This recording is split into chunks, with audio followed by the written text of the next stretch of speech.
Yay! It looks like it's working. I hope it's working. Oh, I didn't change the stream title again.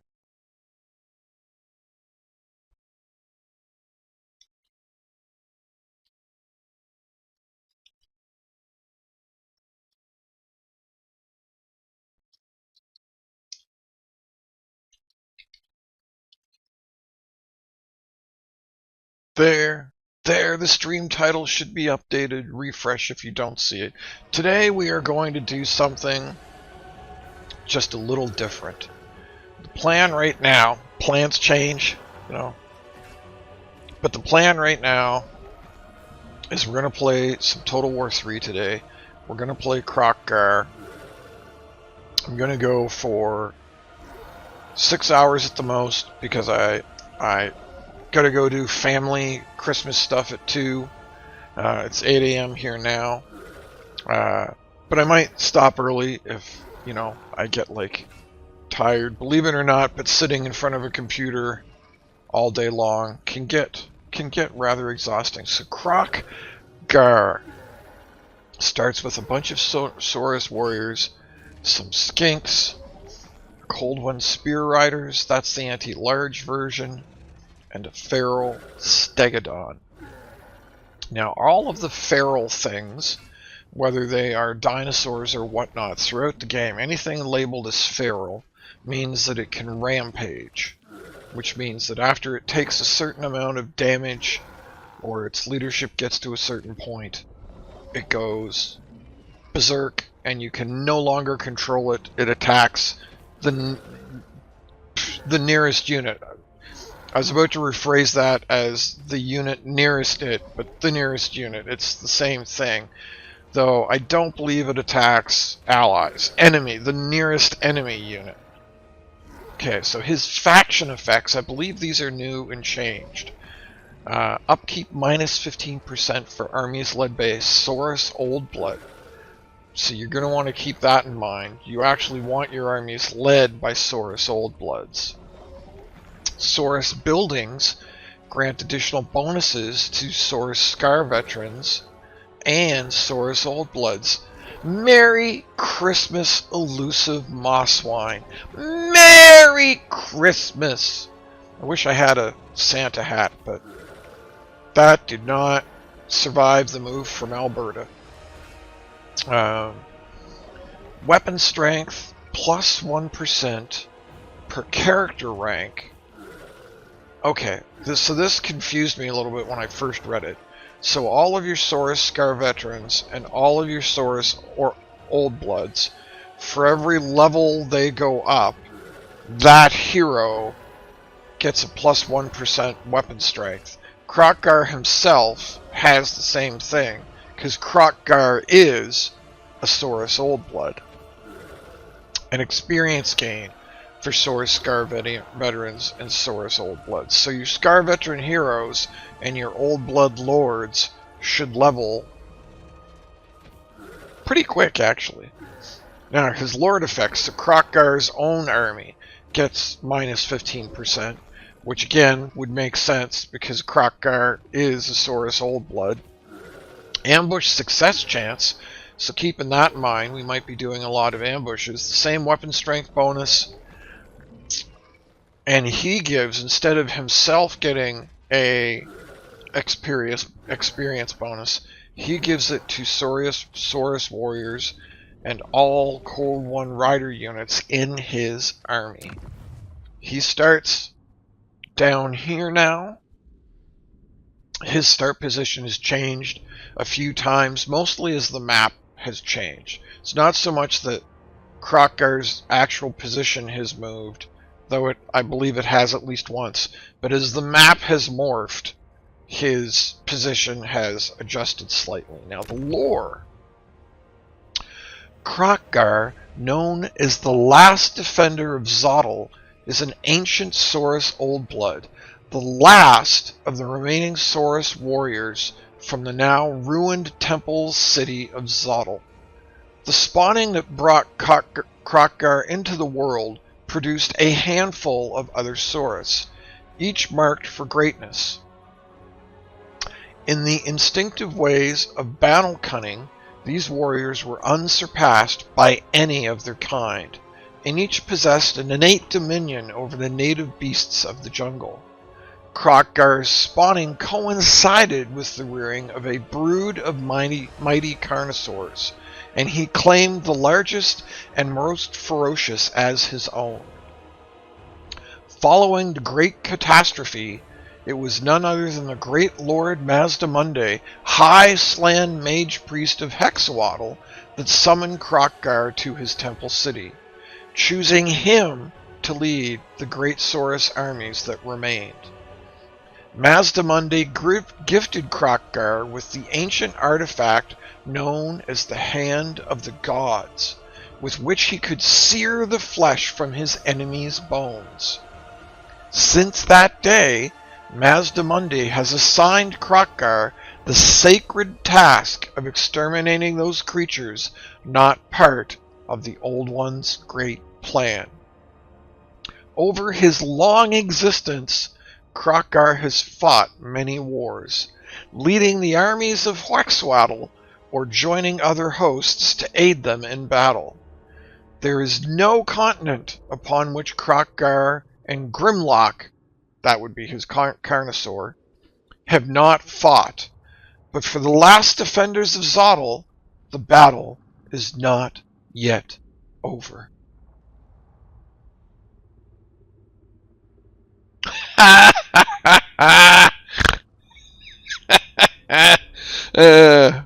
Too true, elusive Mosswine, too true. If you're having to... you might be pushing too hard. The lizard men, we'll read the other side tab. The lizard men are an ancient race of cold-blooded reptilians, said to be the first and oldest civilization. That means, just to be clear, that means before the dwarves, before the elves. The lizardmen are said to be the first ever civilization.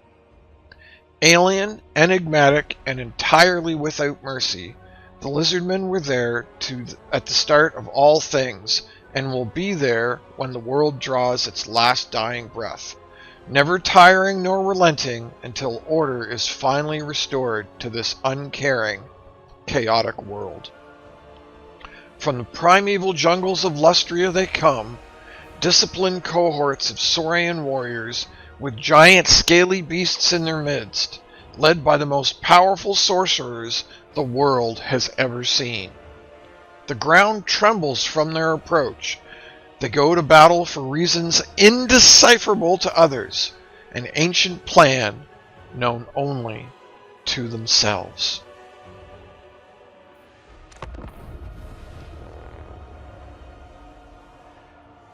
In the farthest reaches of the world, beyond the haunted tomb cities of Nahakara, is a land of unspoiled jungle and swamp, once isolated from the world for uncounted centuries. More recently, the Southlands has seen several of the world's races sail to its shores, though few leave with anything other than tales of misery and death.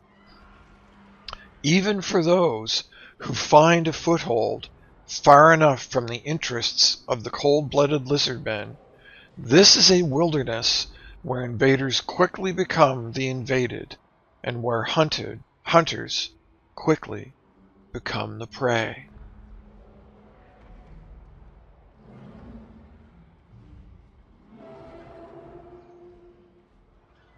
That is correct, elusive Mosswine. That is correct. The lizardmen are aliens, in the literal sense of the word.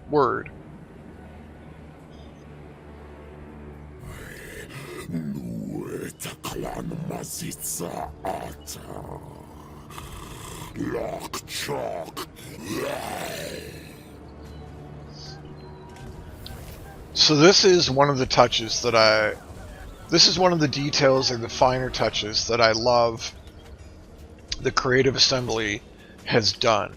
So they always give you these little speech bubbles to read, but then you know, the fact that that's not just a guy's voice going, the great plan of the old ones must proceed, death on those who oppose it. But the fact that he's like, Mach Chok, Hook, Wak, Foosh. That sounded more Klingon than Lizardman, but you get the point. The fact that they took the time to do that, I just think is awesome. I love it when they are actually not only lore accurate, but they take the time to do that. That sort of flavor touch, I think, is a big deal.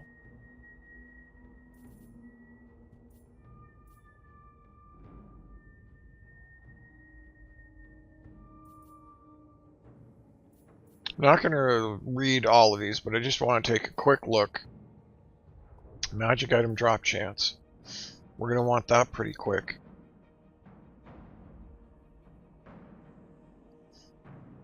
Oh yeah, I always forget steel technology. We're probably going to want the research rate pretty quick too. Right?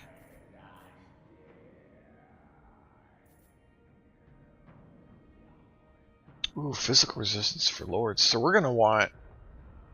Don't really care about the global recruitment, but we're going to want...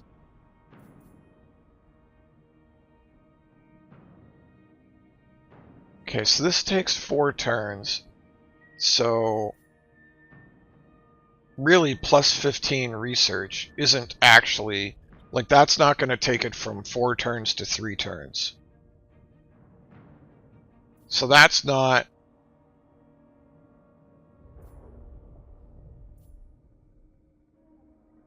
That's a good boost, but that's not like a... That's not as much of a must-have as I was thinking it might be. Oh, man, there's so many good...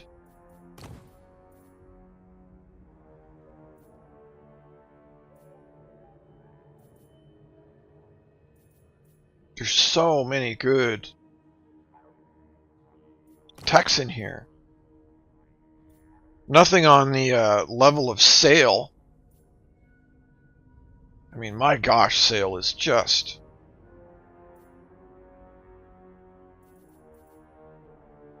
Army ability geomantic nexus.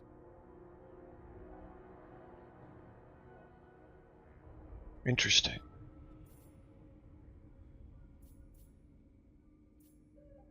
I'm not going to look at all these, I'm just taking a quick...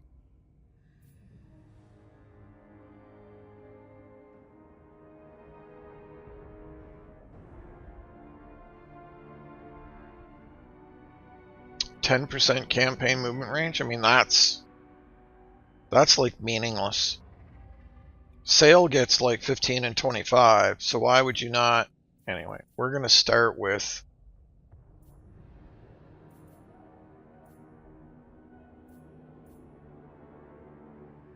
We're going to start with that.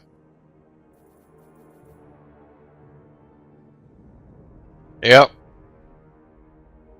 Yep. I've been playing Sail all week, and he is absolutely redonkulous. Path to glory for the Last Defenders. Progress through the campaign to unlock the devastatingly powerful hero, Lord Kroq, and wield his settlement-crumbling powers. Construct geomantic web buildings across your provinces to reinforce its power and boost the effects of commandments. Okay, so it's building related. Complete blessed spawning missions to periodically recruit formidable units. Learn more about the Lizardmen of lands is the here. surest path to supremacy in war. Through territorial gains comes great wealth and the power to raise forces to defend it. Expand your burgeoning state and deny your enemies the room to do likewise.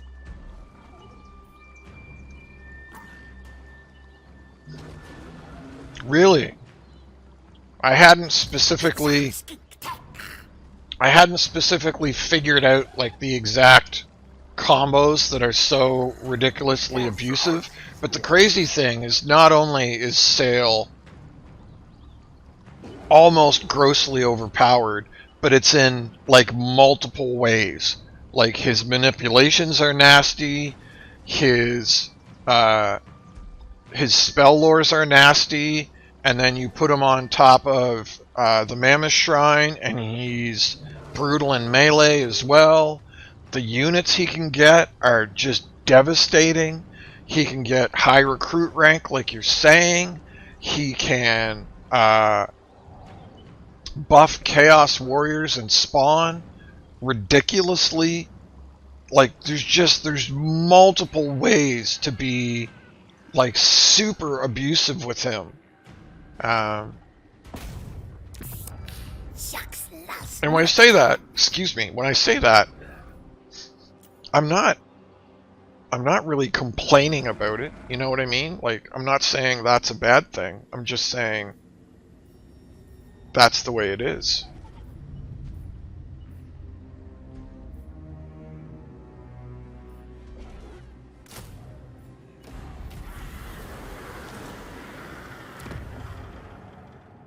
I find it hilarious that all you have to do to unlock the Rite of Primeval Glory is recruit any blessed unit, and then it costs 15k to do the rite. So you're not gonna have the ability to actually do it like anytime soon, like at all.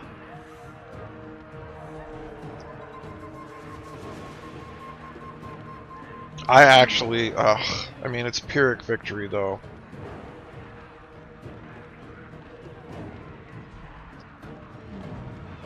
I should fight this, but I don't actually want to fight it. Fighting Skaven is just so terrible. We will though, we'll fight it. We'll fight it.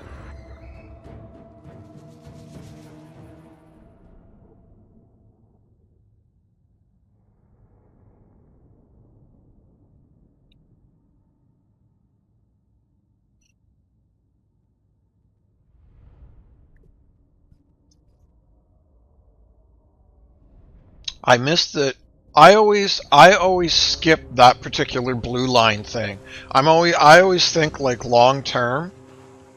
So I always take like casualty replenishment rate or stuff like that. I never take that. Maybe that's very possibly. Oh, this is a siege. No wonder this is going to be nasty. Ugh. Ugh. Should have just auto resolved it. I usually don't abuse that recruit rank, and this, like you're saying, this might be a mistake on my part, because yeah, you can get +3 recruit rank from the blue line, another 1 from the commandment. I'm not sure what you mean about the global powers, but he has... No, he doesn't. I'm thinking of Tyrion. I was about to say he has a manifestation. That's not the right word. You know what I mean, though. His powers. I was about to say he has one that boosts recruit rank, but I'm thinking of Tyrion's ability, so that's not actually correct.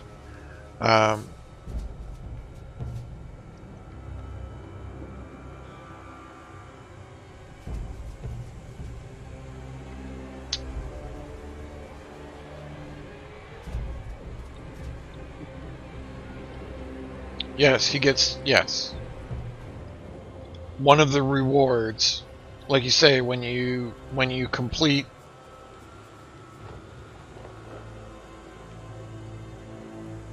Yeah, I know most of what global powers...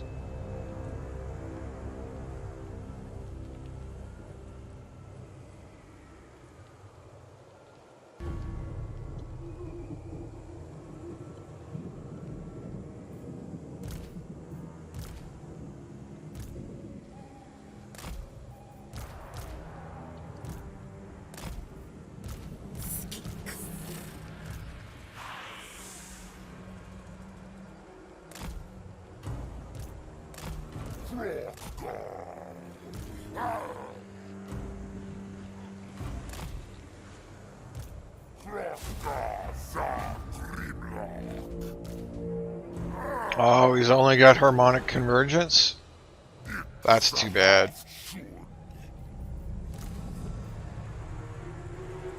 But you do have 2 copies of Stop Rampage, so that's nice.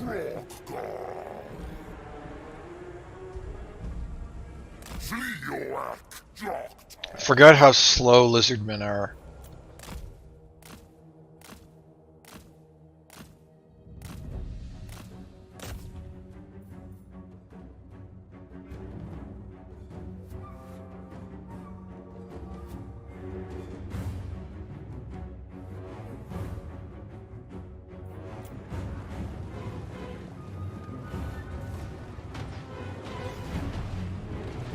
Yep, that's... Oh, I forgot the... Gosh darn it. Every time I forget...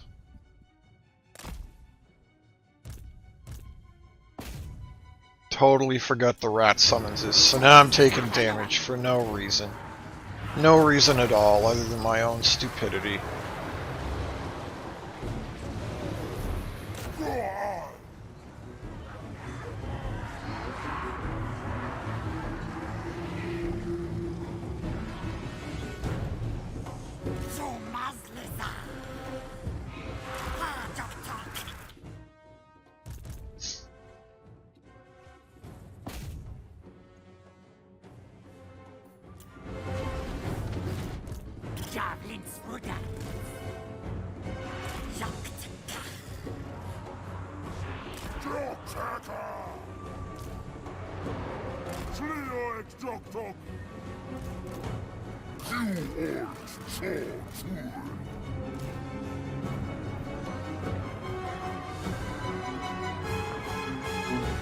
So once again, I'm stuck.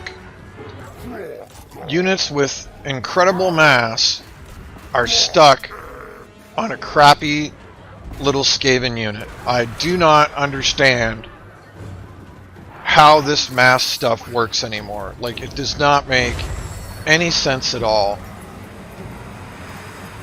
I'm very happy that they added mass to the game, but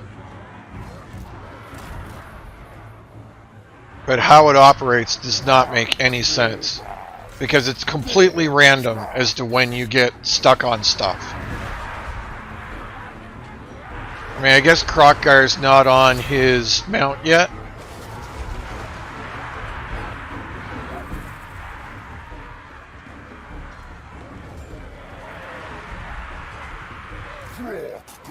But I feel like these guys should just be walking right through this nonsense. I mean, they're crappy little Skaven. Look, they're not even trying to obey my orders. This is so infuriating. Like, making an RTS where your units don't obey your commands is such a royal pain in the butt.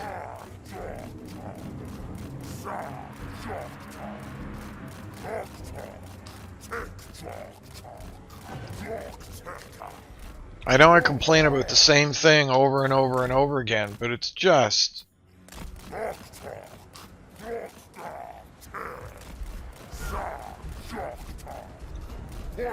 so stupid.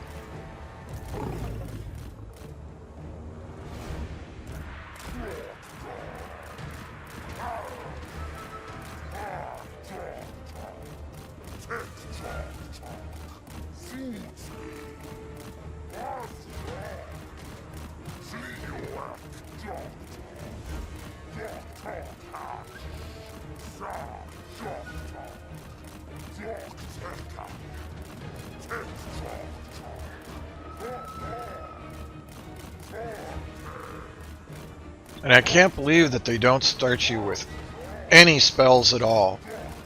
Like, again, if you look at, like, how Sail starts, why is it that he's only starting with harmonic convergence and not...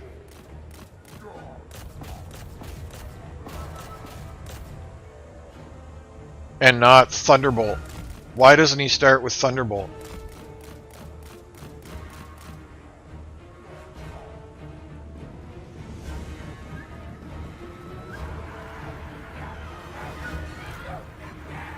Great big massive Saurus old blood getting murdered by some crappy little rats.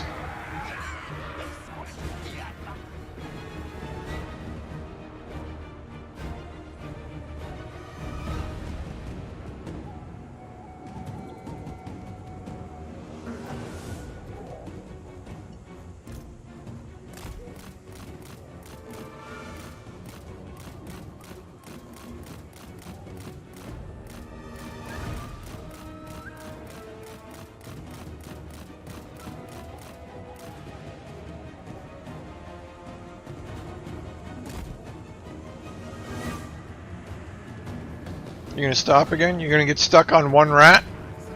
Yep, sure am.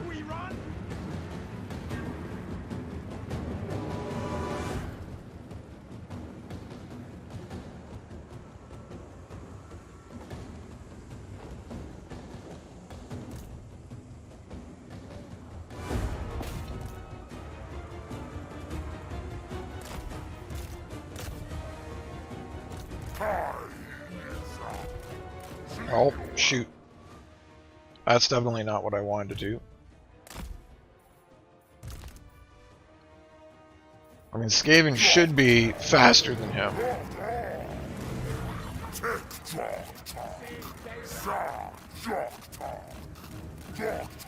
I don't like how mass works now, like, at all. The fact that the AI surrounds you and blocks you so easily is just an absolute nightmare. It so grossly, grossly, grossly favors the AI, which already cheats on so many levels.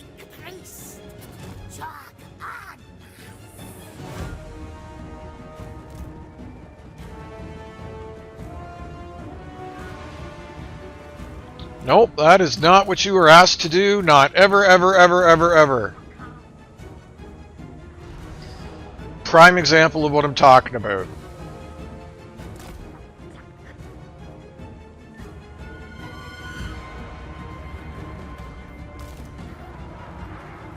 Yep, stop that again for no reason.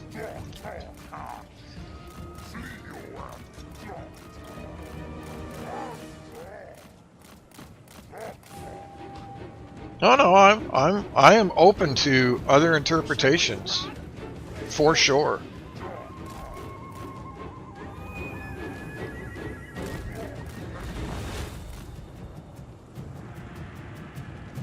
Maybe I should put it another way.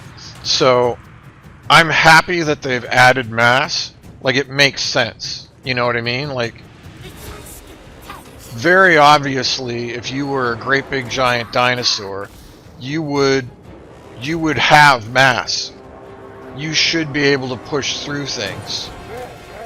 What I don't like is how they have decided to program the AI where it is 100% perfect and surrounding you and blocking you, but your units, which are also controlled by the AI, literally do the exact opposite. They go out of their way to not move intelligently and to get caught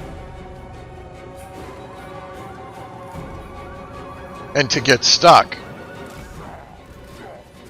So, like, if it was programmed evenly, I wouldn't have any issues with it. But it's not programmed evenly. It's 100% programmed in favor of the AI. And that's just not a good way to make your game. It is a way to make a game. It is a way to make the game difficult. It's just not a good way.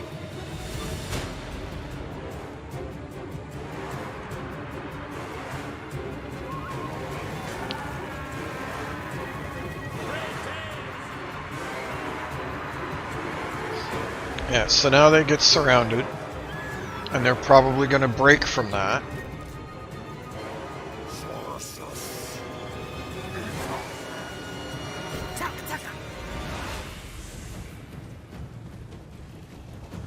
I mean, it's very possible that I'm just fighting this in a very stupid manner. And you know, when I've given clear orders My unit should not just randomly stop doing what I told it to do. That's another just a terrible, terrible way.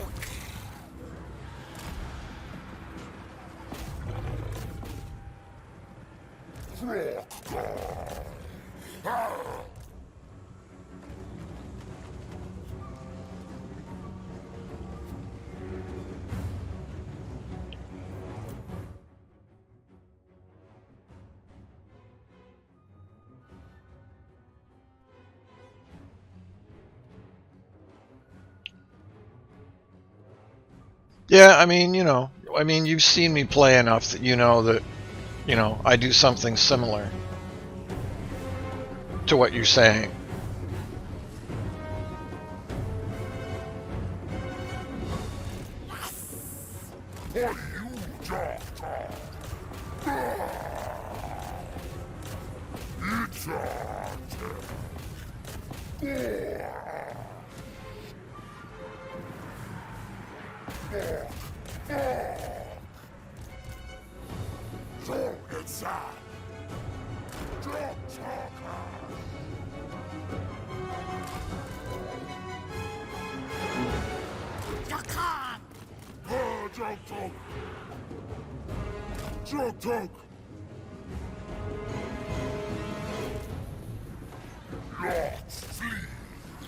Again, completely ignoring my orders. Not attacking the unit you were expressly told to attack. I mean, that's just horrible, horrible game design. Absolutely terrible.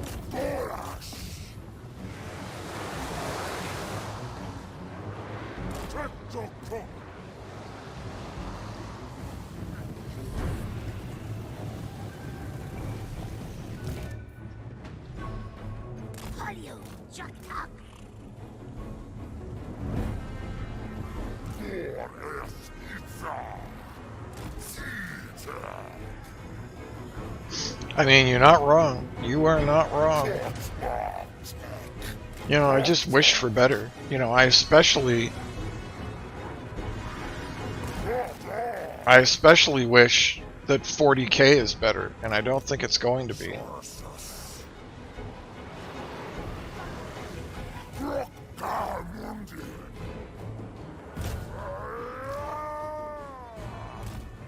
Okay, I think we're just going to fast forward this because I don't think my brilliant plan is going to work.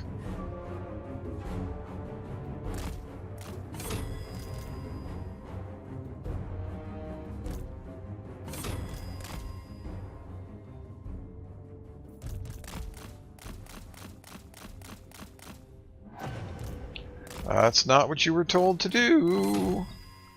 Once again, units just randomly stopping for no reason.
Yeah, Kroq-Gar's gonna die. My Feral's already dead. Yeah, so this was not how to fight that. I should have just auto-resolved it.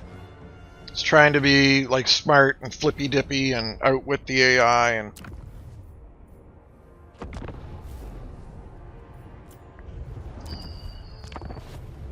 Summon the Elector Counts. Terrible.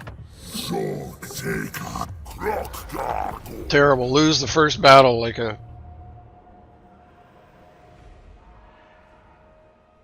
And that's where you build like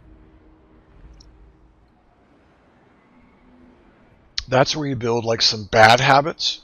Is, you know, you get into the flow of fighting like you're describing, Moss Wine. And again, I'm not saying there's anything wrong with it. Clearly, that's what I do too.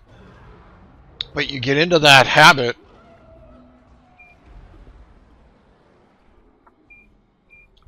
and then a fight like that, I almost assuredly just should have rushed everything in. If I had just rushed everything in, it wouldn't have been an issue, right? But instead, I was trying to like outwit the AI, and I didn't do myself like any favors at all.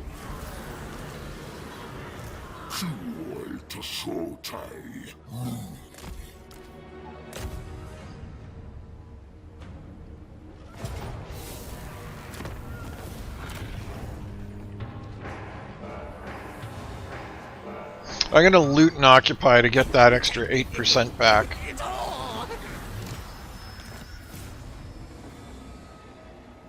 I mean, speed doesn't help. Or doesn't hurt. Doesn't help. That's hilarious. Yep, we'll do that. Which is the same as what we did last time. Does this give XP? It does. Good. And that still doesn't get us an actual offensive spell. So I like the Lord of Heavens, but he should 100% start with either Thunderbolt or Wind Blast. That's just, in my opinion, that is needlessly brutal to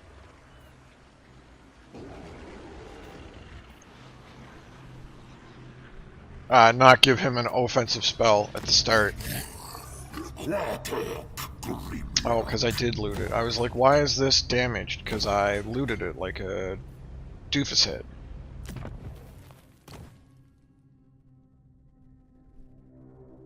Wow, they don't become available until Tier 2?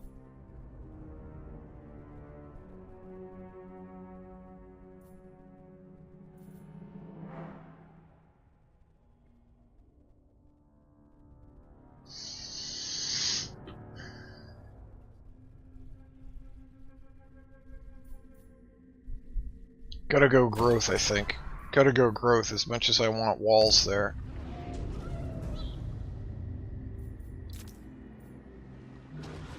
+4 for per turn, recruit rank, leadership, weapon strength.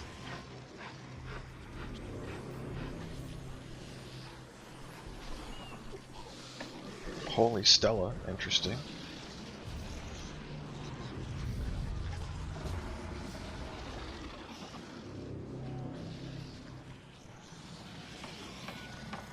Earned by rights. Huh.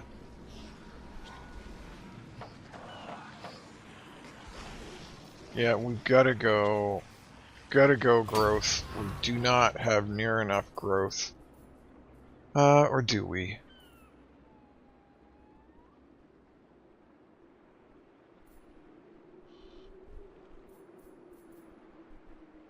Interesting that they've got research rate.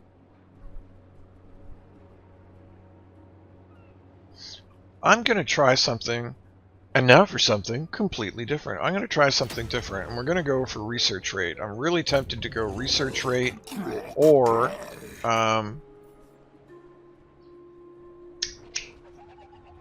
spawning sequence.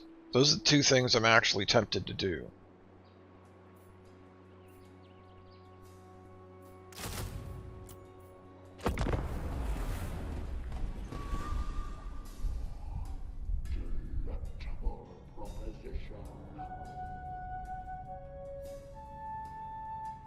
Yeah, I Dawn of War, I'm actually... I was about to say I'm more excited for Dawn of War 4, but I don't think that's actually true.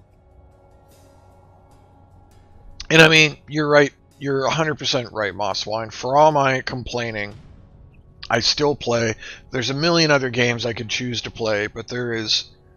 Even with all of its issues, there is something about Total War, Warhammer 3, that keeps bringing me back. Your cold-blooded kind are the true guardians of the world, ancient lord. Yet the younger races care little for the designs of the old ones. Deploy your ferocious warriors and wield your most potent sorcery. You shall impose the order you seek. You shall impose the order you seek. Does anybody anywhere like us? Really, the orcs of the Leafcutter tribe? That seems... Oh, they're at war with... So that would be a mistake. Order of Lore Masters, maybe. Oh, we have non-aggression with them.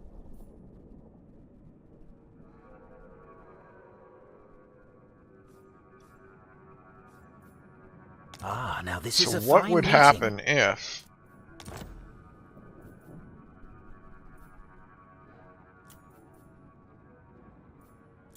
Can't quite get military access. We have non-aggression. We can get trade.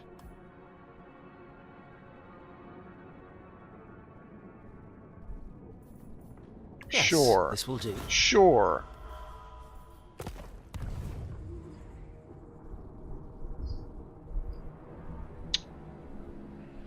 Now, here's our other problem. I know these are all Skaven, but which Skaven are which?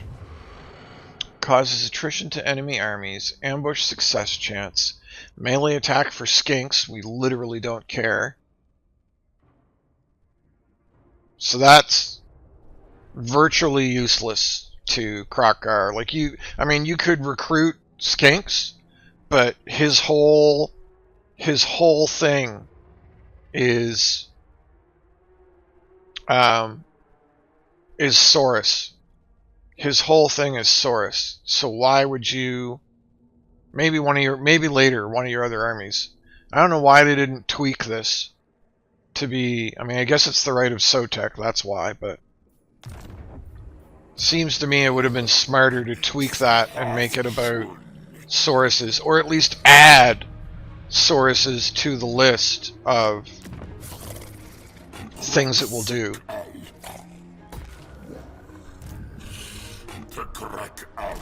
But I am probably just being stupendously nitpicky again. Yeah, so he doesn't recover more in that stance.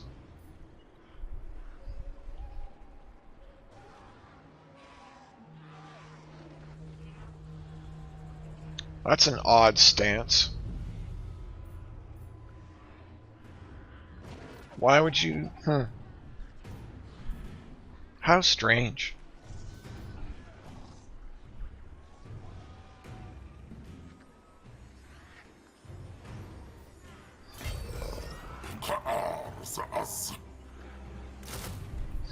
Or it strikes me as strange, anyway.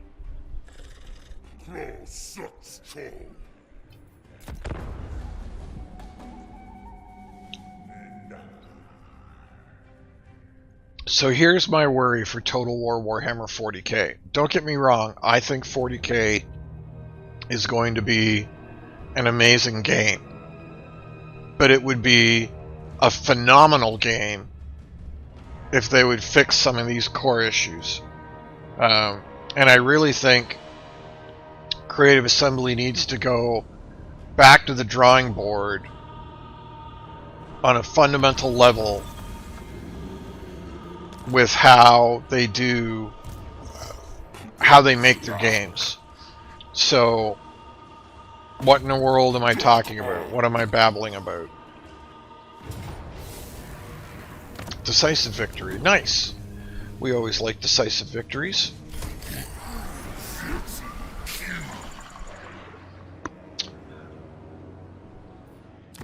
So, I have not played every Total War game, but I have watched enough other people. Yay, we have an actual spell I wonder if I should actually do Wind Blast. Wind Blast might actually be better to start with against Skaven, because they are known for having very little armor. Yeah, it's cheaper. We'll start with Wind Blast, only because we're fighting Skaven. So the things that I criticized Total War Warhammer 3 for, my understanding is that those are issues that exist throughout every Total War game. So, fundamentally, how CA seems to think is this idea of, well, we have to make the game challenging, which they do. You don't want a game... Most of us don't want a game that's just, you know, easy peasy, no challenge at all. In order to make the game challenging, they seem to think the answer is to have the AI blatantly cheat and not follow the game's rules. Like, we're playing chess while the AI is playing checkers. The AI doesn't have to worry about growth. It doesn't have to worry about economy. It doesn't have to worry about upkeep or supply lines.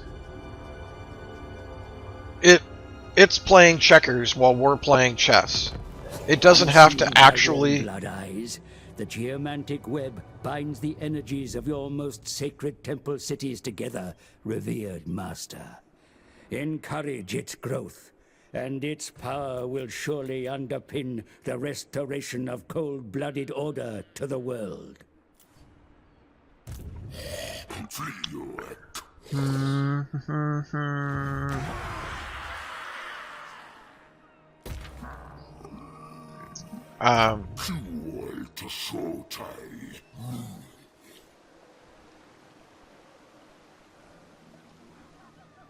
Man, I would like to recruit a couple more, but I do not want to stop pushing forward either.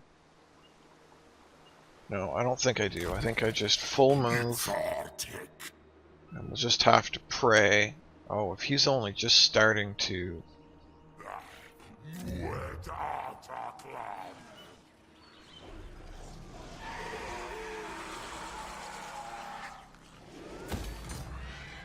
Growth, growth, growth, growth, growth. So yeah, that always seems to be their answer. Like, instead of going... Now mind you, so I mean this... So it's difficult. It is difficult to go back to square one, especially when you've been a successful company for 25 years.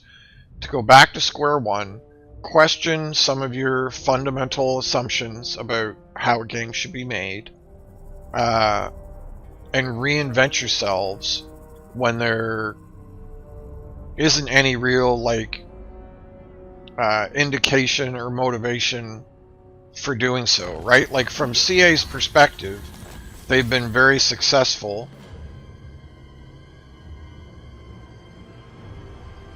So in one regard, why would you think kill 500 enemies? Why would you think anything is wrong? Right? But I feel like they've been given enough feedback that they should realize there needs to be a fundamental change. And I feel that if they went back and fundamentally improved the AI so that the AI actually plays the game well, and the AI clearly doesn't, and you can clearly see that because as soon as you vassalize a unit, they just become completely inert. You can clearly see that because when you capture a settlement and you look at how the AI has built its buildings, it's incompetent. When you confederate a lord and you look at how they have spent their skill points, it's clearly incompetent at the game. And I think part of the reason it's incompetent is because they hand it so much free money. How are you going to learn the game when everything is just gifted to you for free? So I think it would be a better game if they went back to square one and actually tried to teach their AI to be good at the game. And then, theoretically, you would be, yeah, close to feet. Oh, because there's a 20 stack there? Wow. Just wow.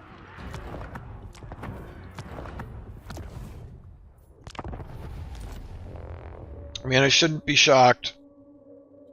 I shouldn't be shocked. It's not even turn 5 and they've got 3 armies. 4 if you count the one I killed already.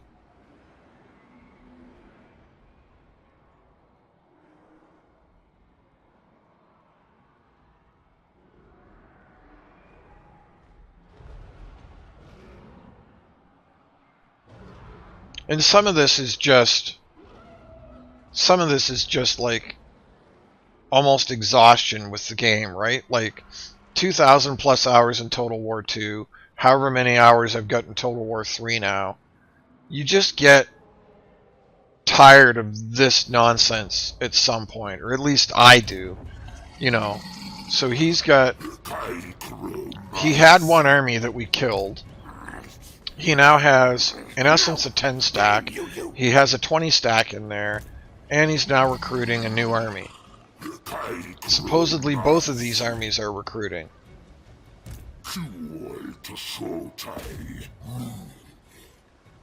Bet he's got another 20 stack down here, too. Oh, no, miracle of miracles, he doesn't. Watch your back tail. Yes. Ooh, yay, 150 spawning. What can we get with 150? Can we get some real Saurus? Yes, we can.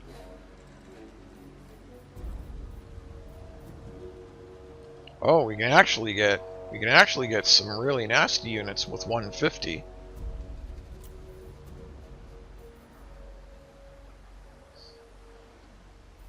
Interesting. Kroq-Gars, maybe?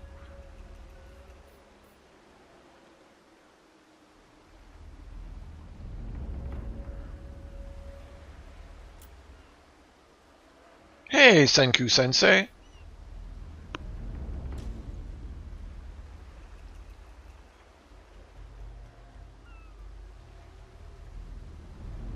Merry Christmas.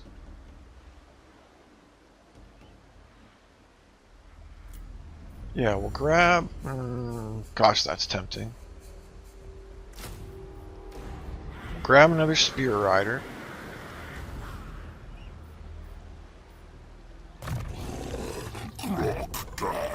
And now we also have Thunderbolts, so now we have 2 to work with. What does the new one do?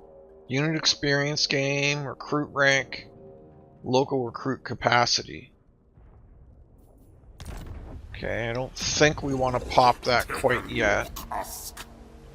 No, I would say, well, we should recruit something.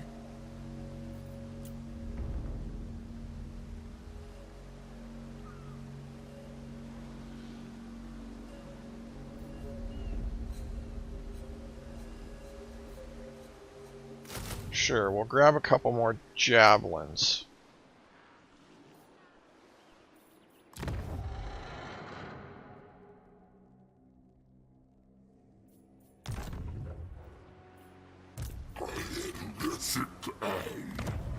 How much is that one? 2K. Wow.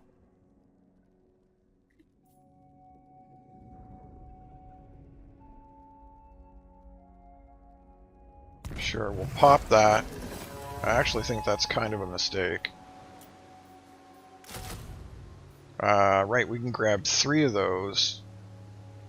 Man, I wish I could grab a couple of these, but that's going to take 2 turns.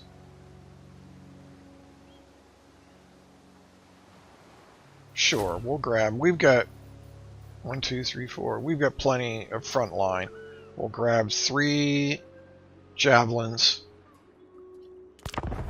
And off we go.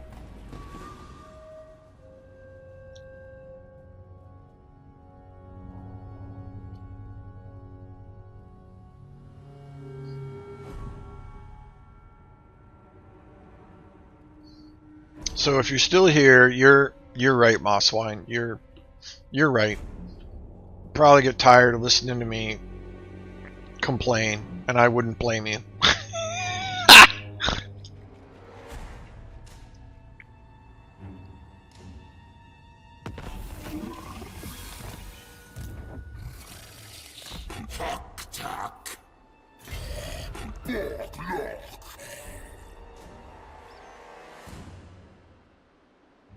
Wow, his ambush stance takes an awful lot of his movement. Huh.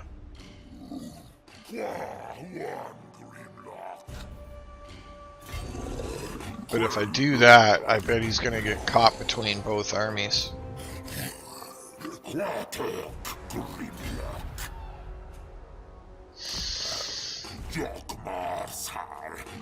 And he's still hiding a 20 stack in there. Don't forget, he's 100% hiding an army in there. Well, not hiding, but there's an army there.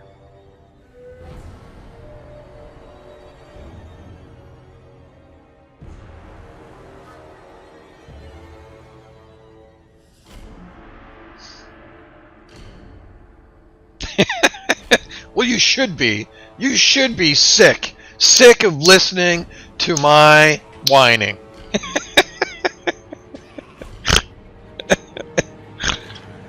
I really didn't log on to just complain all day. I really didn't. Ambush foiled. 100% chance. Ambush foiled. Unusual location. Man, I just don't even want these anymore.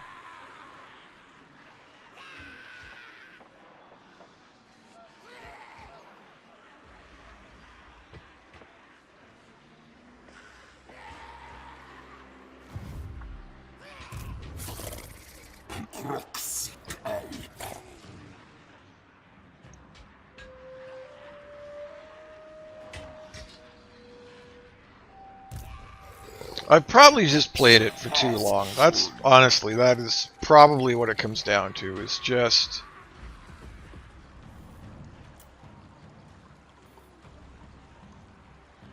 oh, I gotta wait 4 turns if I wanted to do that.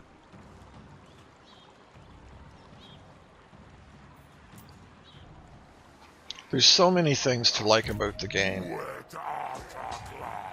Yeah, exactly, just out of range. Oh, I could. Huh. Do we do that? Not enough warpstone. Let's do that. Not sure how this is going to work out.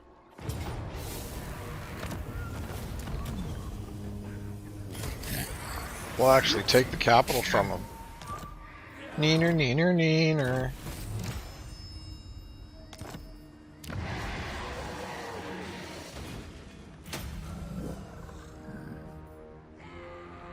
Yeah, that's fine. That's actually one of my favorite buildings, that it gives growth and replenish and income. It's great. Weapon strength. Blade Master.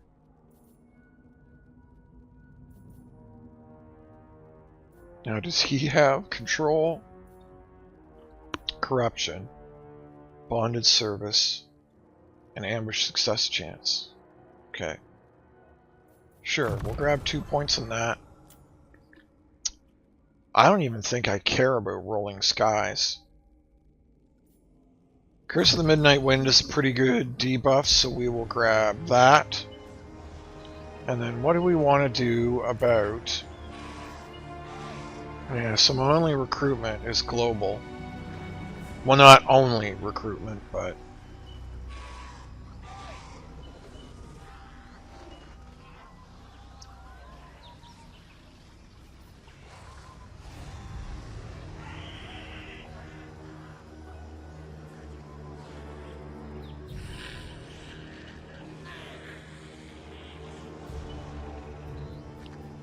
Just debating whether I should merge some of these.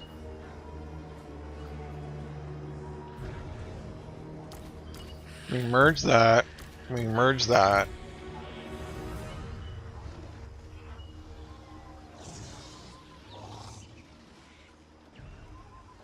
Oh, but global is so expensive. What did I just say about not using skinks? Melee attack, missile strength. Oh, the missile strength. I'm an idiot. The missile strength is meaningful. Wait, we gotta wait for... Gotta wait 3 turns for that one. And we'll drop in those. Just to fill the army out. Just to fill the army out. We're all red. Our geomantic web is redder than red. Now who's up here? Can I... Do you want to be... Can we be friends, Kalita? Please? Please? How much do you want? Oh! That's actually... That's very reasonable. Who's she fighting? It's all undead. I would 100% like to be friends with you for $1,500. Can I have friends with the undead for $1,500, Alex?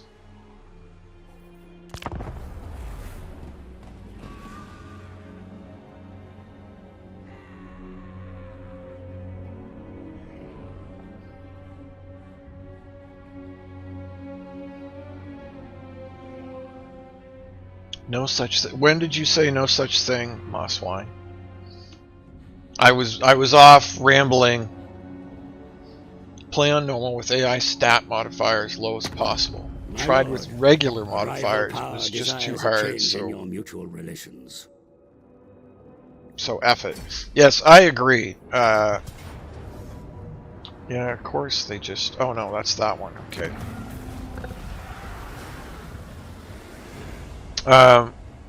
I agree. You shouldn't feel any need. And I actually... It's interesting that you should say that, Senku. So I play on normal, AI stats regular. Made like 3 campaigns with Balthazar Gelt, and T'Challa keeps kicking my butt. Or she did before you turned the difficulty down. Astromancy may be used by your cold-blooded kin to divine the movements of the enemy, revered master. Your keen senses can make you nearly impervious to surprise. Oh, astromancy stance. Rite of Awakening.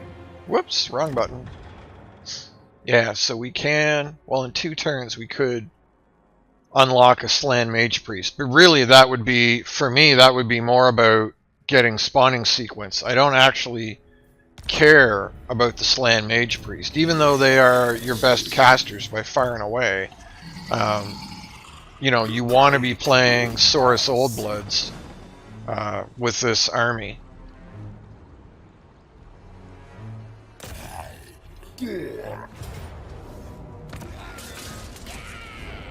Nice decisive victory there. And that gives Kroq-Gar his cold one. So again, you know, Mosswine, like you were saying, for all my complaining, you know, I'm doing perfectly fine. It's not like I'm struggling to play the game. Anyway, what? I want to make sure I can reach him. If I go into ambush, do I have enough movement to reach him?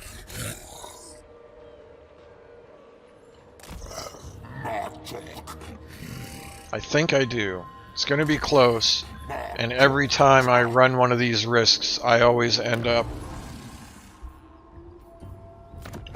always end up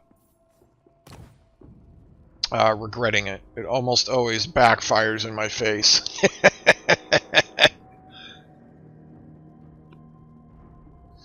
So what do we got? We've got income. Can't even get walls yet. I was about to build walls, but we can't even get them yet. We can get control, and then this must be our geomantic pylon. Ooh, spawning sequence. That is what we want, baby. Beasts in Heavens. Skink Oracle. Oh yeah, he goes on the... He gets the pterodon thing to ride, doesn't he? It's not pterodon. You know what I'm trying to say. And doing a terrible job of it.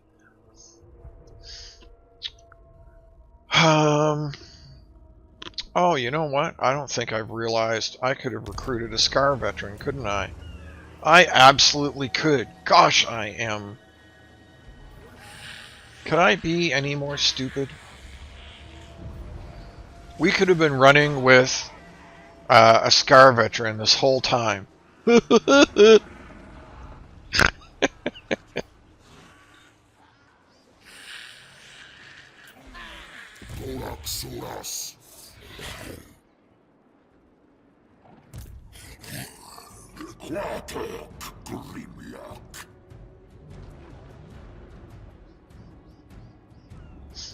No, the new dino that they added that spits like poison or acid or something. The Oracle gets that as a mount.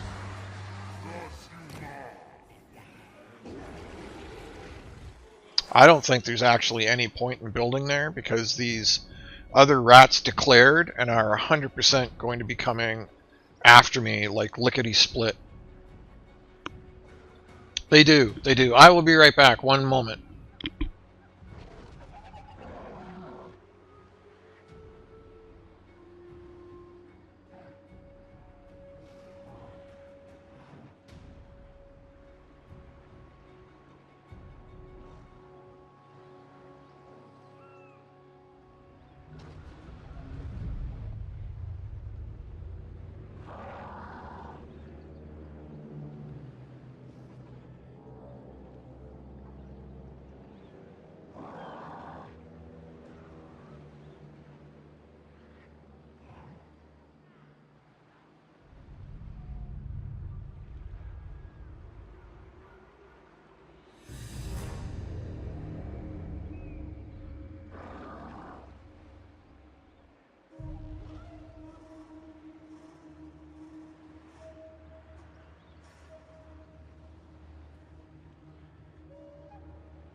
Alright, sorry, I'm back.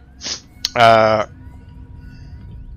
don't think there's any point in building in Teotihuacan because I'm pretty sure these guys are going to take it long before I can get there. So I think it'll just be wasted money. So we're not going to do that.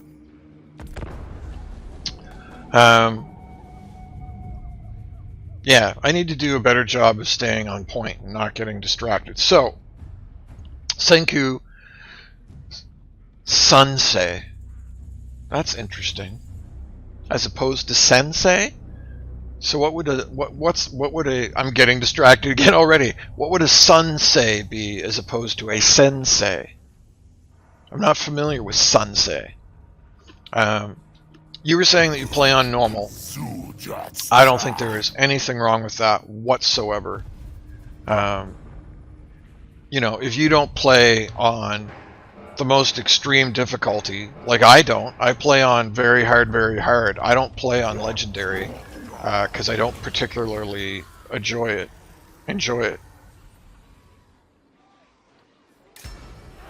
The weakening of the vortex has wrought devastation across the magics of the world, mighty lord. The lost wisdom of the old ones must be sought, if it is ever to be restored. Is it ever to be restored? You know, you should 100% play the game in a way that is... Oh, I should have waited until I got this. Making so many mistakes. So many mistakes. Yeah, like there's no... Doesn't make you like better or more important or like anything to play on a higher difficulty, right? It is what it is.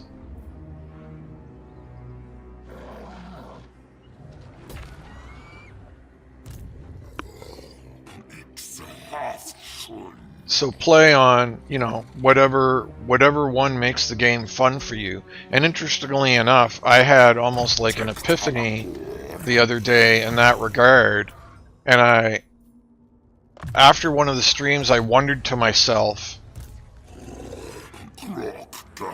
is that one of the things that I'm doing wrong? If it really bothers me that the AI gets so much free money and can have like 620 stacks on one minor settlement, then I have the option of turning the difficulty down, and then they don't get all the free money.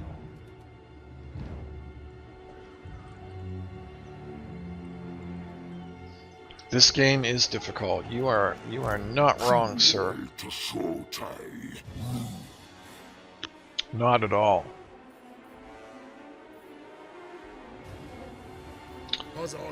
Don't like that my dino's so hurt, but it doesn't shock me either.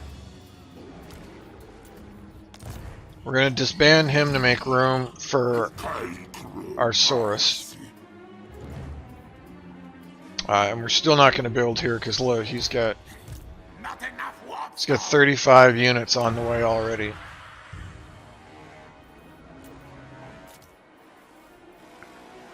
Do we want to do growth, or do I?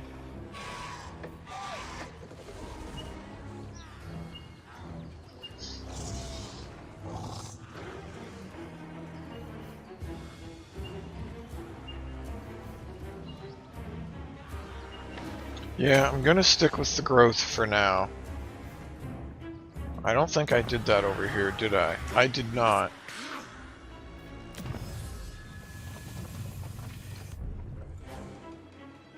We're about to lose that anyway.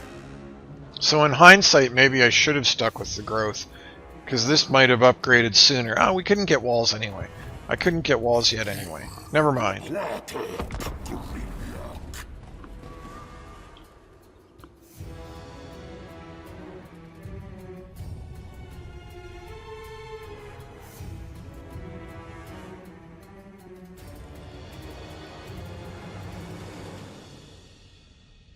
Yeah, I have really high hopes for Total War 40k. Really? Really? Why do you have to just be Thoric, man? Why do you gotta be like that?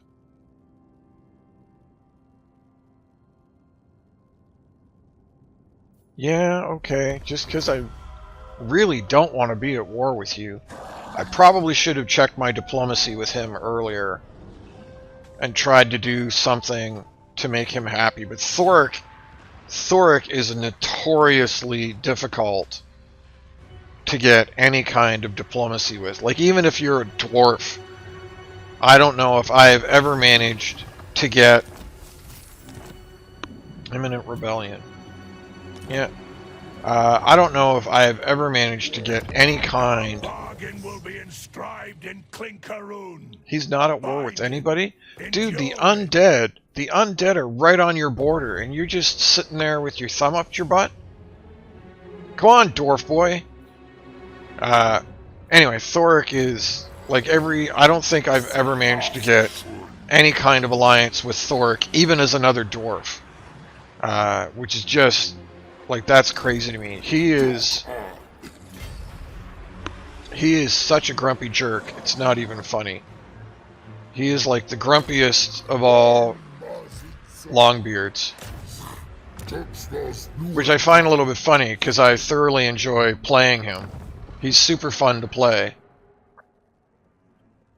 But he's terrible. 6K for that? You want me to pay 6K for this? I mean, 50%'s pretty big. The attrition's kind of nice, too.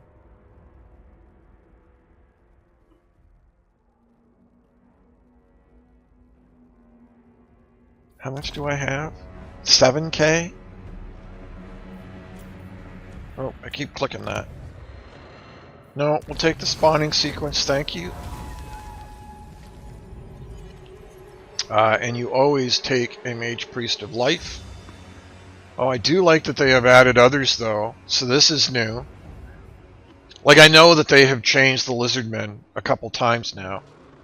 They still haven't updated the Geomantic Web, which is coming at some point. So I really like that they've got Death and Metal and stuff here now. I think that's really awesome. Death is still one of my absolute favorite lores in the current iteration of the game. But we're totally going Life. We are totally going Life. And then, if we go look, we got a 3rd generation. It's 1st generation that are the best, right? 1st are the best, 2nd generation, then 3rd generation. Barrier hit points, Lord's Army. Wow. Wow, these are actually some really great traits. 20% spell intensity, experience gain, miscast base chance, winds of magic. I mean, those are powerful enough abilities that I'm wondering if I've got it reversed. Is it?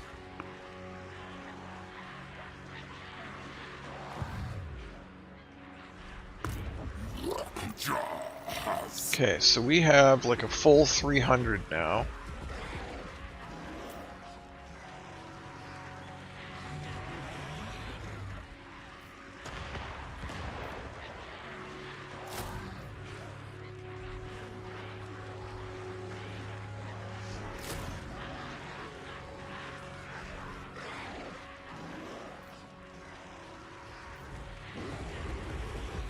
They have more health, more leadership, more melee attack, more melee defense, more weapon strength, more charge bonus.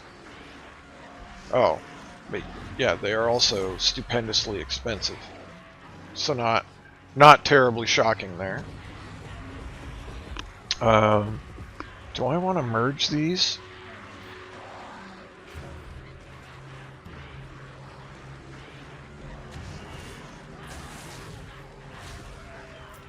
Oh, that's upkeep. I'm looking at the wrong thing. So it's 200 for one of those, but so I mean, no wonder they are just straight up better. Or it's 100 for one of them. I've got 310. So we can get 3 100 value units. Except there's not 3 available. So there's 1 of 3, 1 of 3, 1 of 3. Is that Temple Guard? Woo! Woo! Oh, but we don't buff Temple Guard. Do I still want Temple Guard even though we don't buff Temple Guard?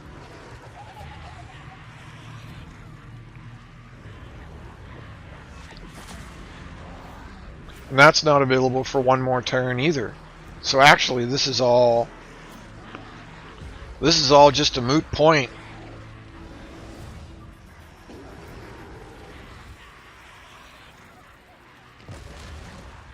We will delete you, and we will take one of those.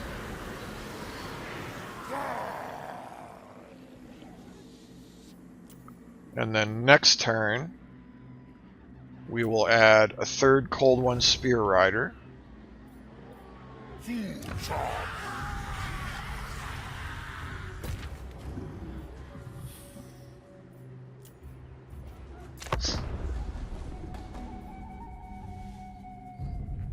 Yeah, I'm just worried that 40k is going to be, you know, like I said, more of the same. That it's going to be the same.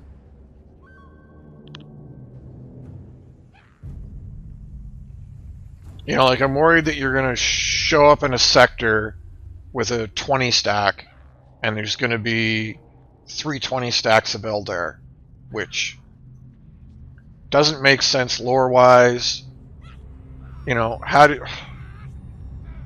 so how am I expected to beat this? He in essence has 320 stacks. It's 3 on 1. What exactly What exactly does CA think you're going to do here? You know, I don't have level 50 people. I assume they're all in reinforcement range. Yes, they absolutely are. You know, should I have...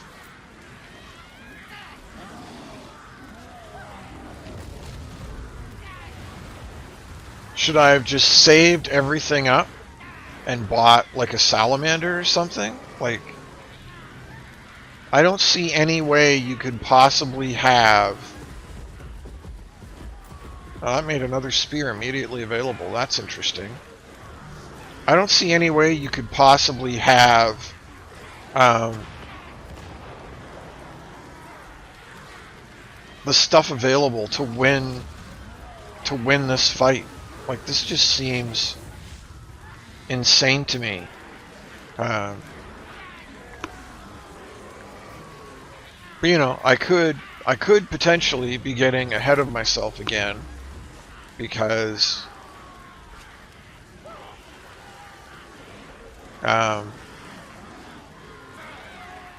sorry, I'm just pondering what to buy here.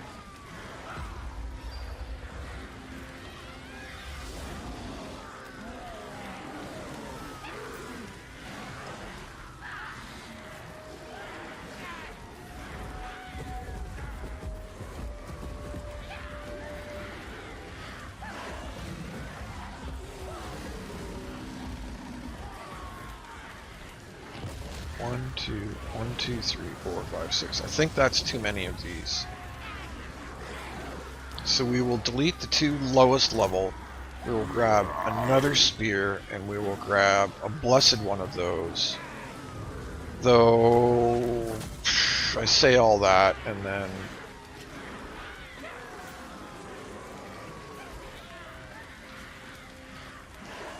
I could have grabbed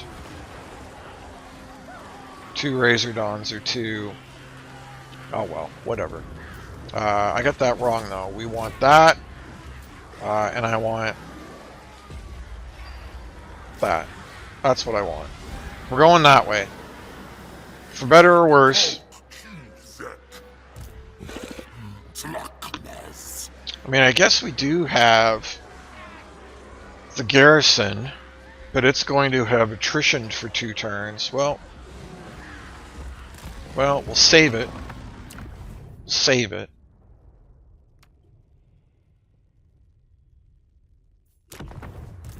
And then we'll just pray that this gives me an auto-resolve, which I highly doubt. Interesting.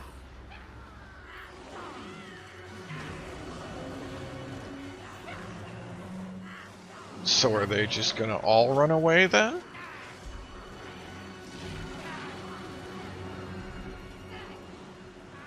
Clearly can't reach him. He will definitely run away. I wish it would show me the stance on Metastone.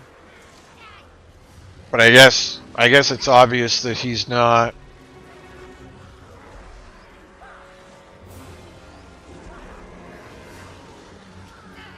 Not in forced march, because it would definitely show forced march.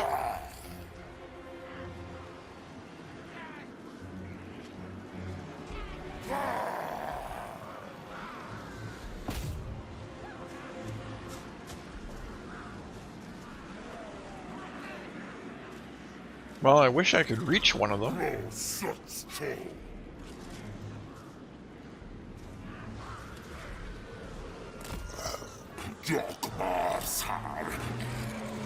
don't know if that's put me in... I don't know if that's put me in range or not.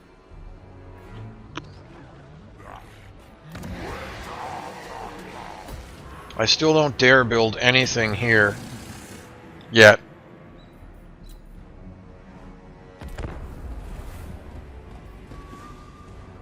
Yeah, 40k is going to be, I know I'm repeating myself, 40k will be, it's going to be awesome either way. But I worry. I do. I worry. I worry that it's going to be more of the same. And I worry that I worry that if it is more of the same, that CA is in for a rude awakening. In the idea that that's the rebellion, I think.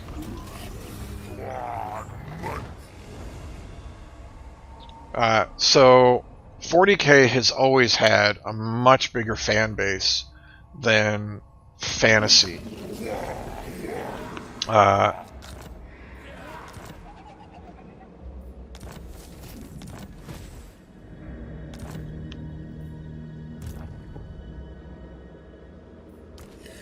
Give me 1 second. Colossal Strike. Training. Predatory Fighter.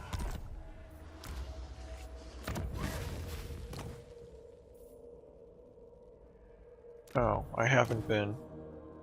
He's already got the standard. What's this? Winds of... Wow, I have not been. I just assumed they went on my guys.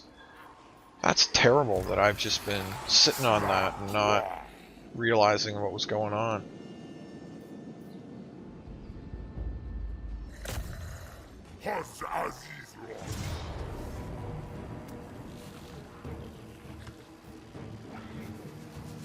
Which one of these is higher level?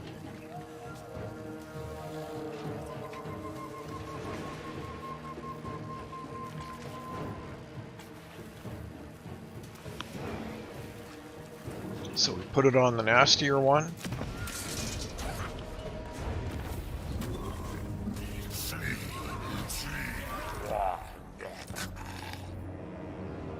Nice, there's our first ROR, though I doubt I will use it.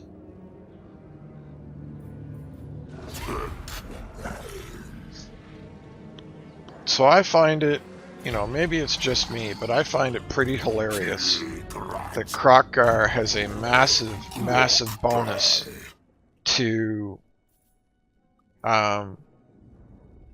ambush success chance right off the get-go, and not one of my ambushes, all of which have been 100%, have succeeded.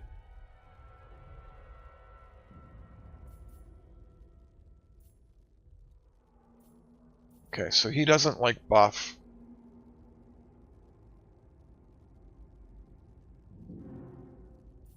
I haven't really looked at any of these new skills.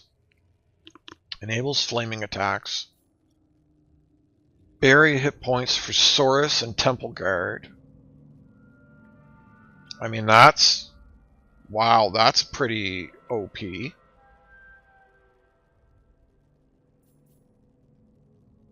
Winds of Magic. Speed would be really nice too, army-wide. More ambush success chance. But I mean, we can't succeed with 100%, so... Control, casualty replenishment rate, and corruption. Ancient salamanders, so this is all dino. Troglodon. Troglodon is what I was trying to think of earlier. I think you gotta go with the Saurus, right? Because Kroq-Gar is all about the Sauruses.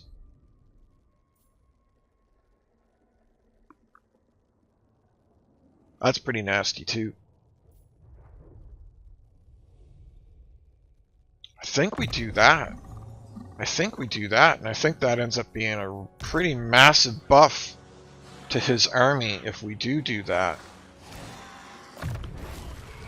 Well, now you're in trouble because now I have Chain Lightning. So finally I have a really good spell. So what do all these do? Hit points and flaming attacks? More upkeep? That's kind of insane. Flying units and spell resistance?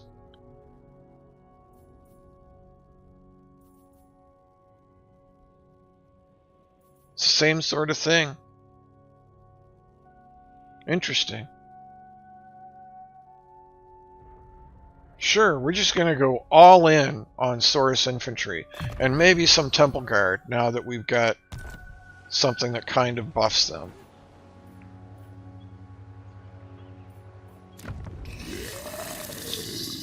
We go to tier 3. Boom. And then what's the other building we're going to build? What is the other building? Do we start with our dinos? No, I think we start... We'll keep it themed, and we will start the feral, the cold one building. Well, but I've already got all the cold ones I actually need.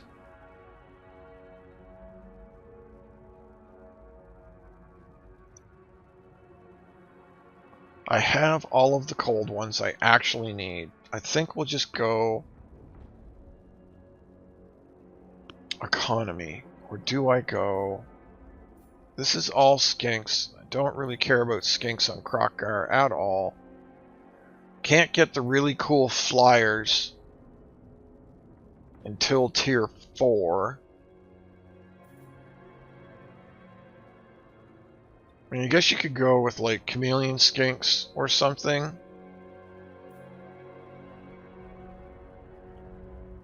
Oh, that's where your Kroq-Gars come from. I did not realize that.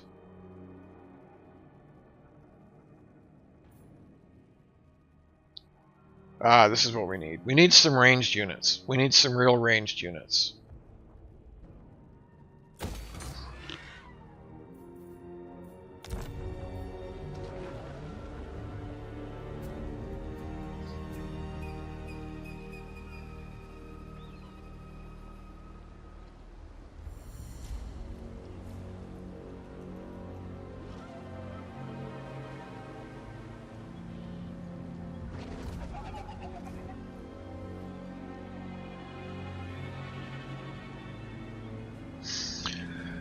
It is a little odd how the DLCs work, but part of that is just that there are so many of them at this point, right?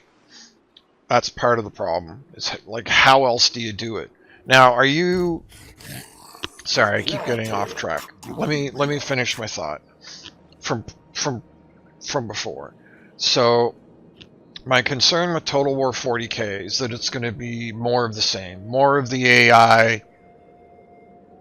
what I call blatantly cheating. You know, free money, disobeys some of the core functions of the game, just does whatever it wants. You know, the fact that your ambushes are detected like 90% of the time. Now, there's reasons for that, but I'm just saying, you know, it's clear that you and the AI are not playing the same game at all.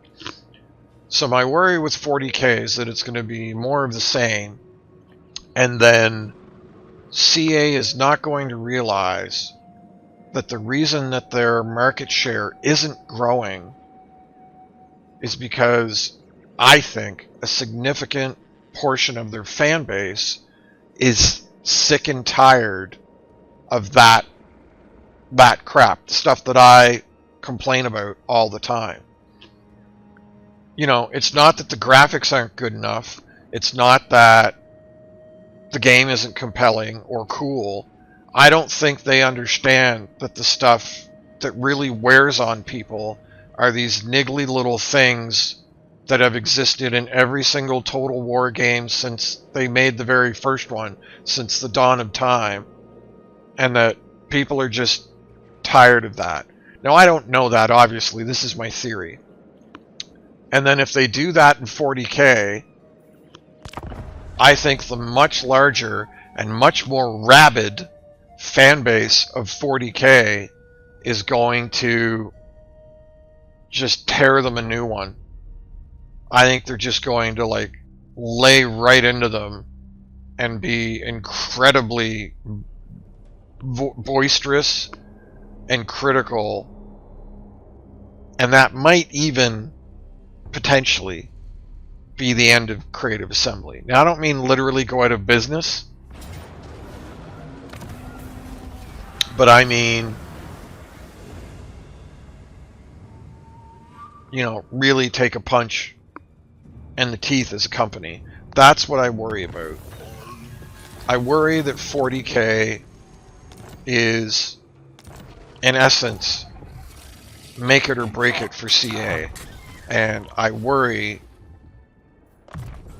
that they're going to break it because they don't understand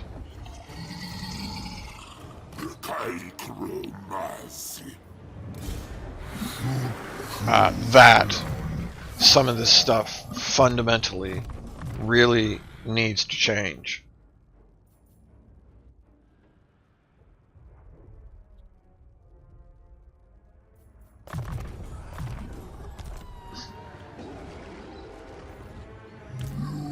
I should have recruited that last turn.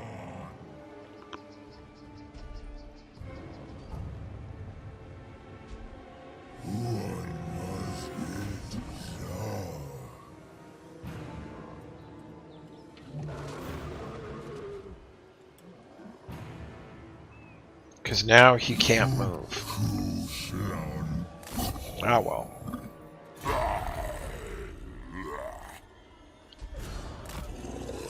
Master.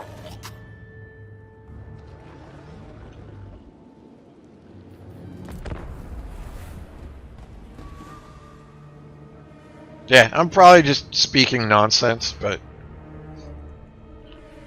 that's what I worry about, is that Total War 40K is going to be really good, potentially, probably the most successful Total War game they ever make, but then end up, in essence, being like the death of the company, as the fans just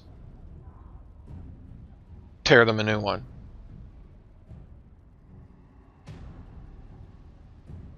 I'm probably out to lunch, but you know, stranger things have happened. Just look at like the last 2 years, you know, of studios that have like closed. You know, just unheard of.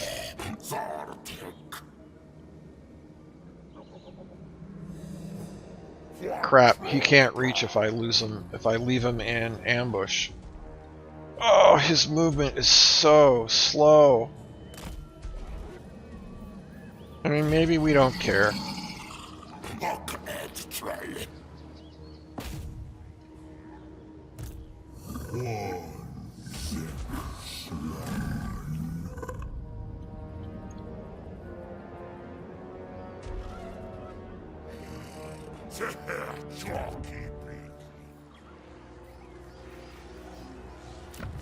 I think we go money. We don't really need growth because we already have growth. I think we go money because we are getting really close to being... What brings you to the halls of my ancestors? Man, you declared on Liberus? Or maybe Liberus declared on you, but seriously, that's who you end up at war with? The undead are right on your border, and you're fighting... Well, I guess technically he is fighting undead, but...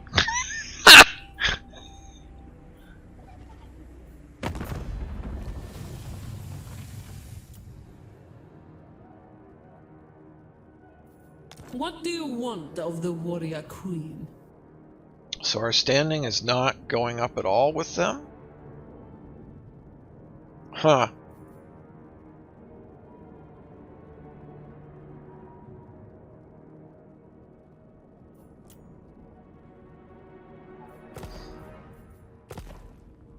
Maybe I should just focus on techless.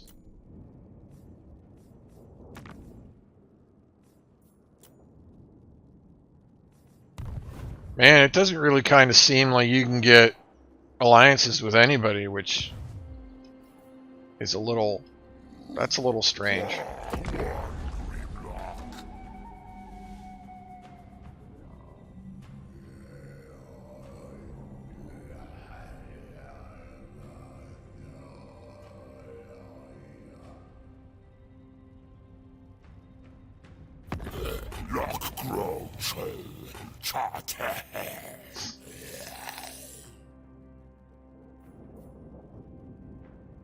That's interesting.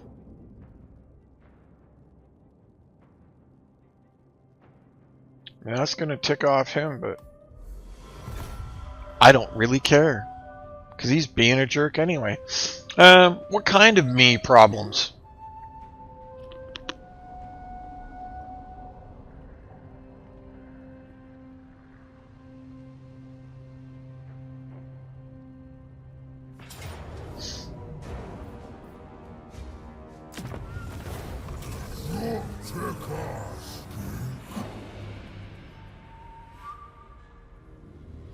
Interesting.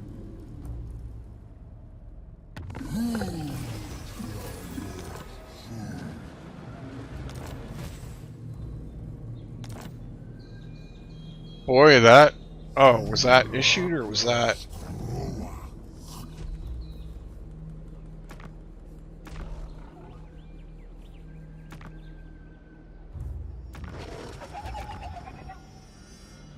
Funny how that comes like one turn after I've just recruited a lord. Magical reserves, because I don't feel like I really need Comet right now. Whoops, clicking through stuff too fast. Sure, we'll go with Enforcer. And then you can get Regrowth.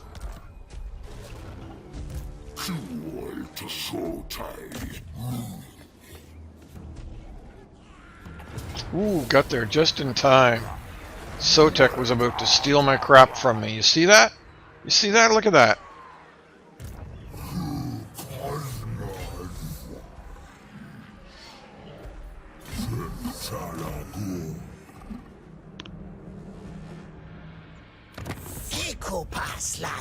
Oh, did he already finish off? Did he already finish off Wurzag? That's rare. I was about to say he should be fighting Wurzag and taking this area, and here he is over here trying to screw me over in typical AI fashion. Oh, he's at war with those same rats, that's why. Huh, okay, so that one makes sense. That one actually makes sense. New masters, welcome.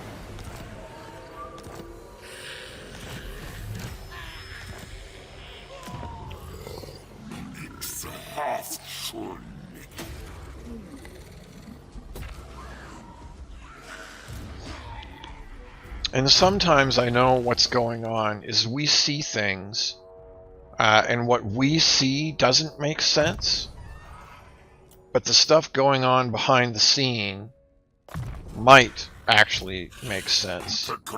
But you know, if we don't see it, then there's no real way for us to know. Cube of Darkness.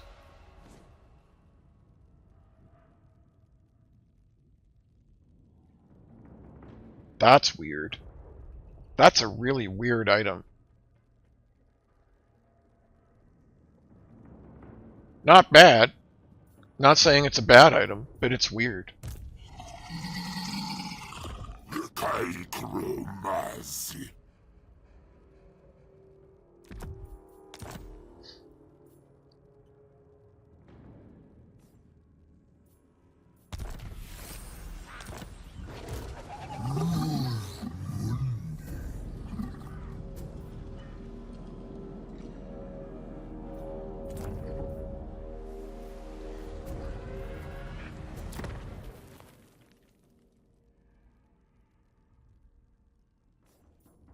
I think we're just gonna layer on the growth.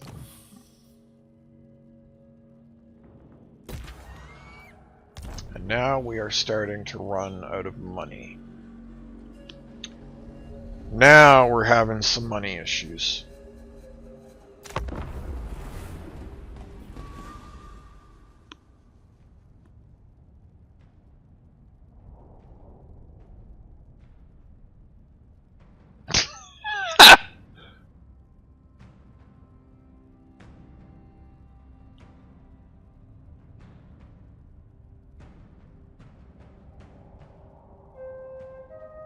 Yeah, so the way it works now, Senku, or my understanding, because I've owned all the games and all the DLCs for a while, so I can't like test this out and try it for myself. But my understanding of how it works now is if you buy Game 1 or Game 2 or Game 3, then you get the factions for that game. It gives you a free copy of Total War 3, but it only gives you the Immortal Empires game mode Unless, obviously, you bought Game 3. So, if you buy Game 1, you get a free copy of Game 3, but it only lets you do Immortal Empires. And I think it only lets you play the factions you own from Game 1. So, then you get the option of buying an upgrade pack, which gives you all the factions from Game 3 and all of the other game modes of Game 3. So then you would have all the Game 1 factions and all the Game 3 factions and all of the game modes of Game 3 instead of just Immortal Empires. Then you can buy whatever DLCs you want to unlock just what comes with the DLC. But if you want Kroq Gar, for instance, Kroq Gar, oh, I forgot that. So they took that, right? So doesn't that mean I lost? Yes. I lost the unusual location that was there, which is actually good because I didn't want it.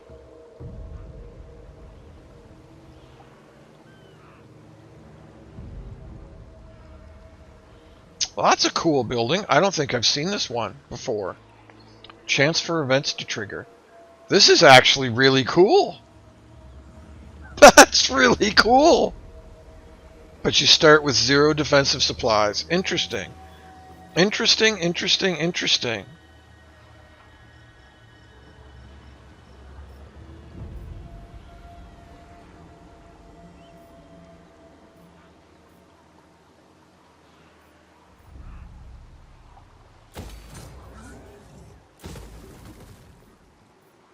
$1,000. Didn't it just say 50% though? You must call. That is 50%. So it really is 50%.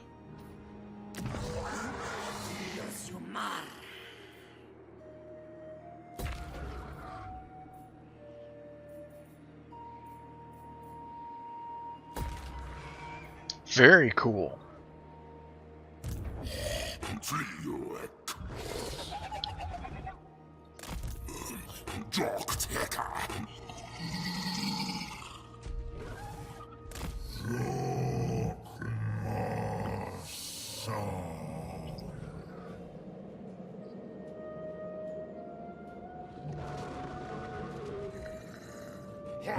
Yeah. So if you wanted the 4, you only listed 3, but the 4 factions you mentioned, then you have to buy Game 2, and that unlocks the 4 factions that came with Game 2. Like if there's, my understanding is that if you bought like the DLC that has Ikit and I can't think who the Lizardman Lord is that came with Ikit, but my understanding is if you buy that DLC, you still get Ikit and that Lizardman to play. But if you want like the 3 lords that came with Total War 2, or it might have even been 4, the 4 Lizardman Lords that came with Total War 2, then you have to buy Game 2. But I mean, of course, those are all regularly on sale for, significant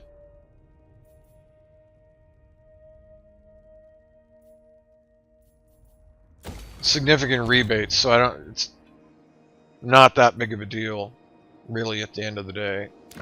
Those who respect the old ways are welcome in Well, my it is home. going up. Yeah, he's not happy about. Yeah, so that's kind of sad, because if I had gotten that building before the treaty with Liberus, then I might have actually had a chance of getting some kind of agreement with him. But now it's all doomed, which is fine.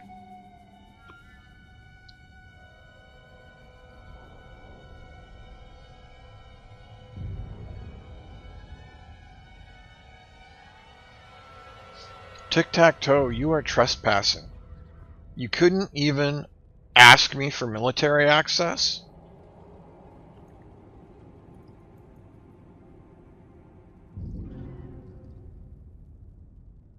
Yeah, yeah.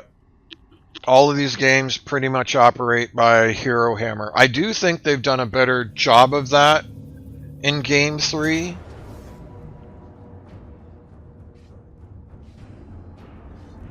Oh, seriously?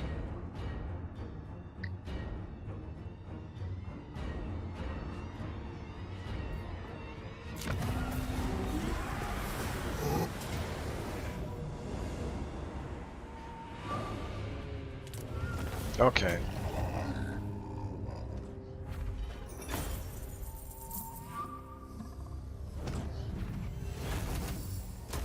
Okay, looks like I got away with it. That was lucky. I keep forgetting that offensive ambush stance by Skaven. You've got to be really careful of that. So, you know, I was running this guy along beside Kroq-Gar, sorry, so that I could use his heals. But against Skaven, that's dangerous because Skaven get a stance where when they attack, there's a chance that they ambush you. So that's what happened right there, is even though he was standing right beside Kroq-Gar, they got the ambush.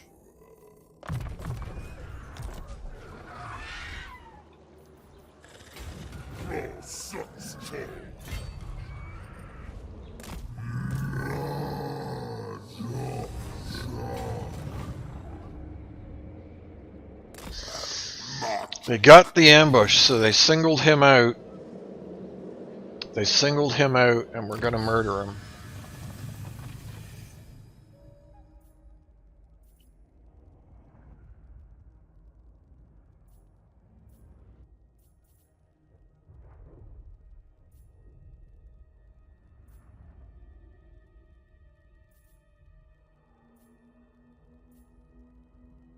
Okay, so where is the stuff?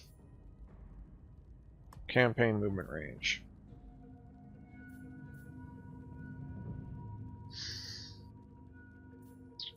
Where is something to give me more spawning?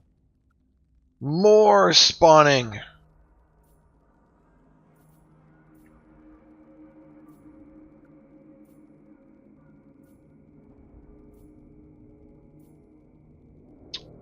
I'm not convinced that this is an improvement over how this used to work, because there doesn't seem to be a way for you to actively earn a spawning pool, which is kind of crappy. Like, you can do it via commandment, but I would rather have it be like an active thing where you get it through, like, you know, like killing and stuff. Wouldn't that make more sense? I don't know. It's weird. It's weird.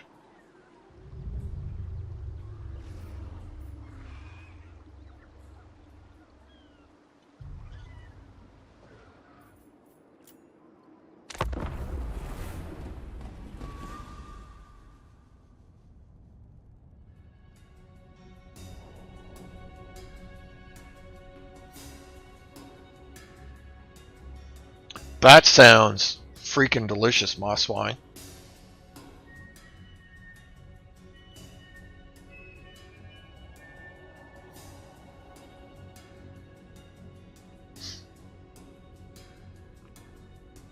We had Christmas pizza last night, which does not compare to the meal you've just described. And I'm supposed to go over to my brother's for 3 o'clock, so I'll leave here around. I'll grab a shower. I'll get ready and leave around 2. And well, actually, it's my nephew's technically that I'm going to, but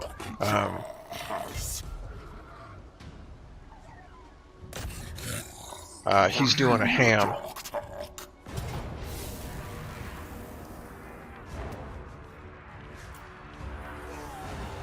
Can I reach? Don't actually think it's a good idea to... No, he can't reach anyway, and it's a terrible idea to try and reach, so I will not. I may just actually disband him.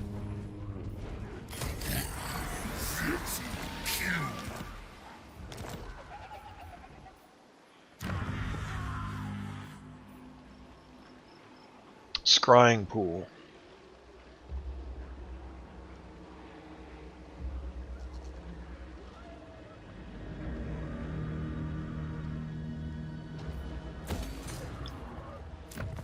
I think they still have too many buildings for the Lizardmen too. They need to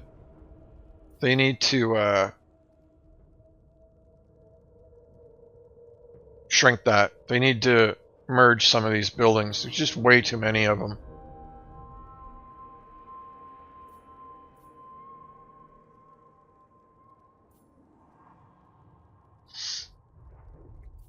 Way too many.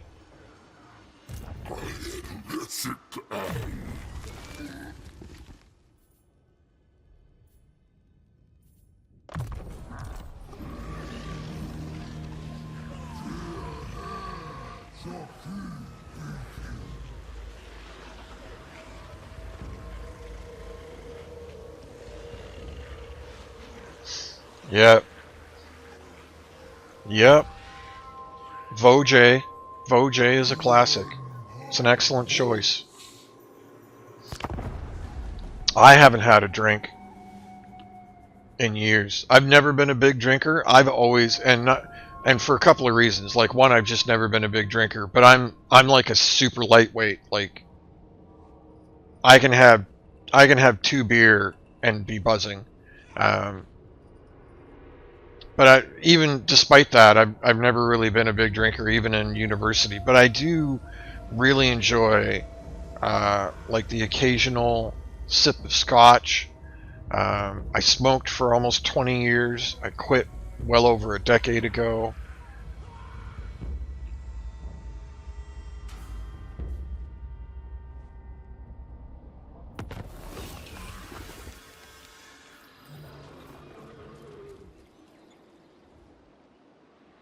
Yep. Yep, completely agree. It is pretty much just straight up superior to make your own food. 100%. Even if you're not particularly good at it, it is just straight up better. That says he can reach. But I just don't know if I trust it, you know?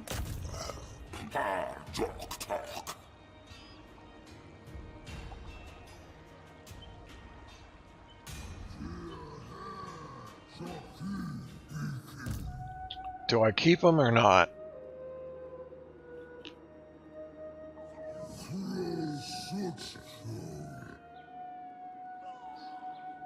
Yeah, I think we probably keep him, because if I can get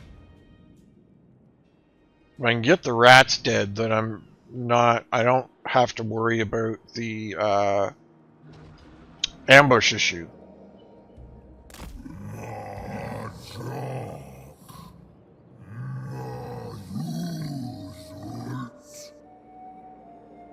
Yep, that is... Nailed it again. Nailed it again. It was definitely way harder before Google, but you can Google just anything and it'll walk you right through how to make it. Have you ever checked out a site called allrecipes.com? I highly recommend it. They also have an app if you prefer a phone. What I like about the app on the phone, you can do it on the website too, but on the it's actually the interface is actually better on the phone. So if you download the allrecipes.com app on your phone, it gives you 3 dials, so you just like spin the dial.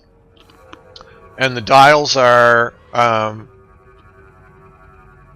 the main course, so like whether you want beef, fish, chicken, or what. So you dial in a main course, a cooking method, so like hot pot, slow cooker, oven, whatever, and then I forget what the third dial is. But you just dial those in and click search, and it just lists you. So if you did like beef, crock pot, beginner. I don't remember what the third dial is, but you get the idea. Beef, crock pot, beginner. It'll give you like 100 pot roast recipes for the slow cooker. I love it.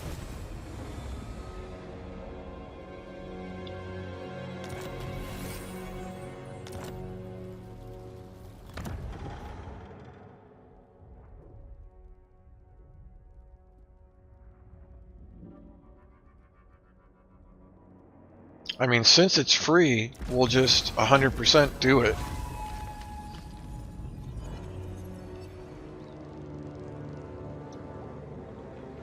And I still think you just have to go with life because it's just so massively overpowered with dinosaurs. Healing dinosaurs is just insanely OP.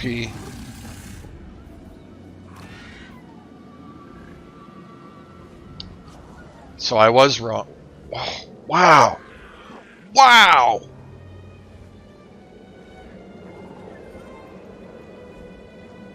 I was about to say I was wrong, and third generation are less powerful. Or more powerful. I was about to say I'm wrong and third generation are more powerful, but look at the melee. I mean, it's just on him. It's not like army wide, but 30 melee attack, 20 melee defense, 300 armor piercing damage.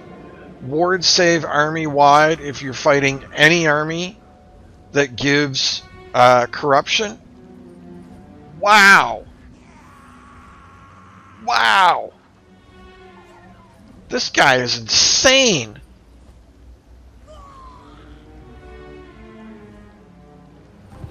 Now, the other thing I actually wanted to check was, so you get Skink Priest of Beasts, Skink Priest of Heavens,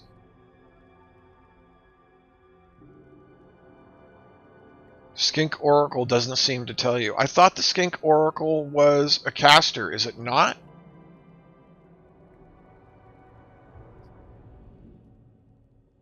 Got you, Scarvet. Skink Chief.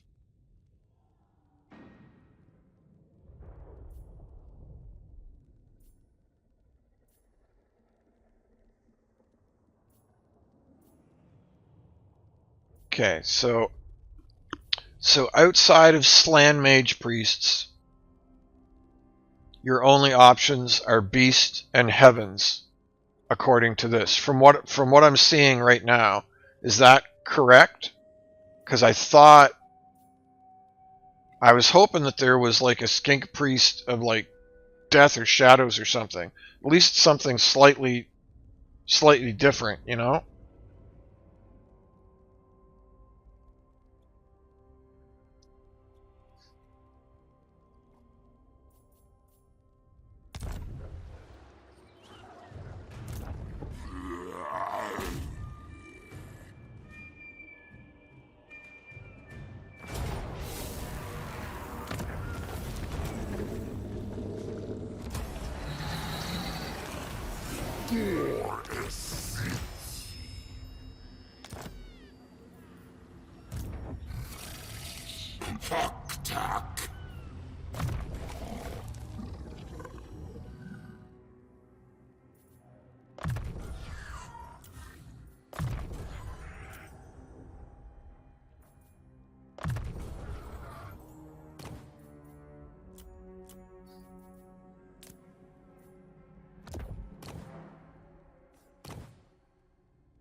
Oh.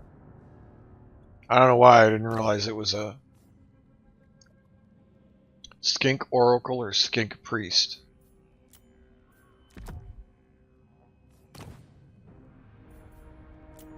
Whoops. Clicking too fast. I'm just... Oh, I know what I should do. I'm stupid. take that off. And you, whoops, you take that off, and then you merge them for hopefully... Hello! Potion of healing! We just won the lottery.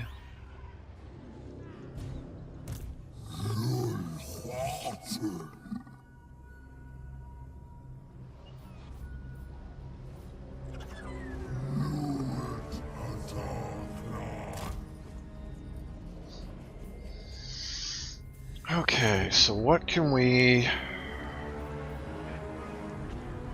Man, that 50% off is just amazing. You must hide. Sure, we'll just do money for now. That's probably a mistake or a problem. Now we're 430. Should I just hang on to that?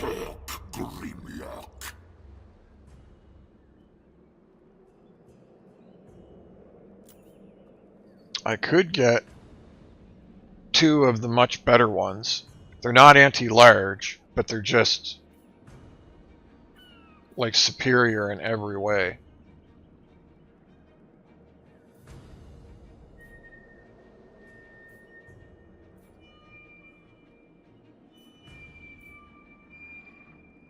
Or we could get some of the big nasties.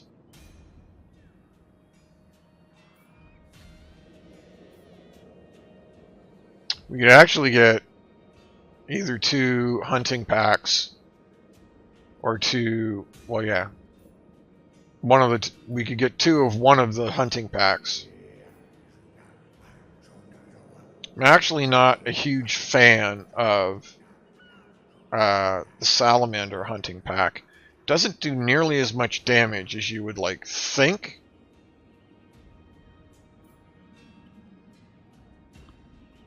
I like the look of them. I love watching them spew fireballs, but it actually, strangely enough, doesn't do nearly as much damage as you would think it would. Same with the ancient salamander. Like, it's good, don't get me wrong.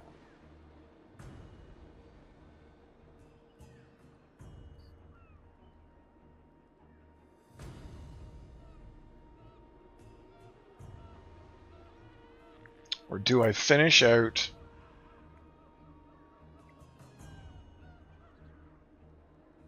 Or do we just hold on to it? Like, I don't really feel like I need anything right now. It's more like a want. I've got this terrible habit of always wanting the newer, more powerful, upgraded unit. And I've commented before that that is probably a mistake. That I should probably, on more occasions, run multiple cheaper armies rather than fewer super powerful armies. So maybe this is finally the time to do that.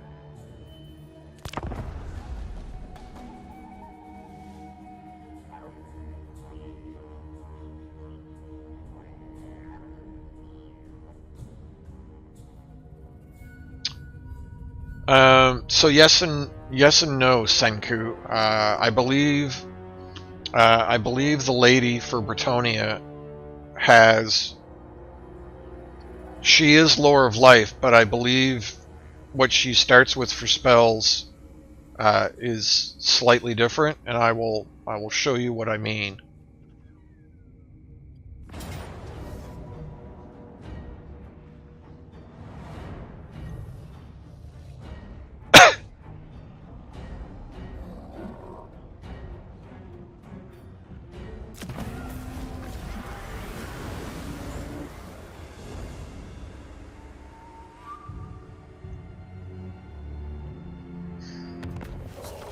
Lord Mazdamundi communes, my lord, yet his words are greatly weakened at this distance. The geomantic web, the fundamental power network of your cold-blooded kind, must be accessed directly if his message is to be determined. See that it is done. So that was complete and utter BS.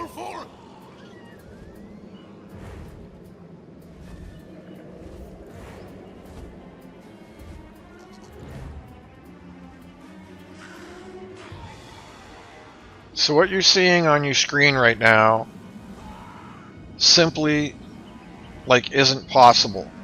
So somehow this army attacked only my lord, who was clearly within reinforcement range of Sotek's trail, which would imply that he had ambushed it, and yet he walked right past both of these armies, and he's in underway. So you can't be in underway. Also have, so if he's in underway, then he underwayed past these two armies, which you can do. But if that's what he did, then he couldn't attack my army. You can't attack my army and be in underway.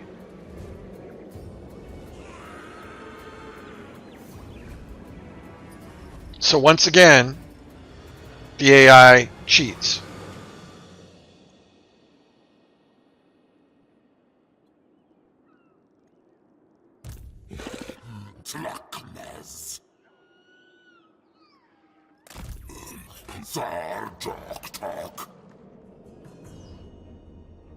So, out of curiosity, I really need to know. I shouldn't care, but this stuff just really, really bothers me.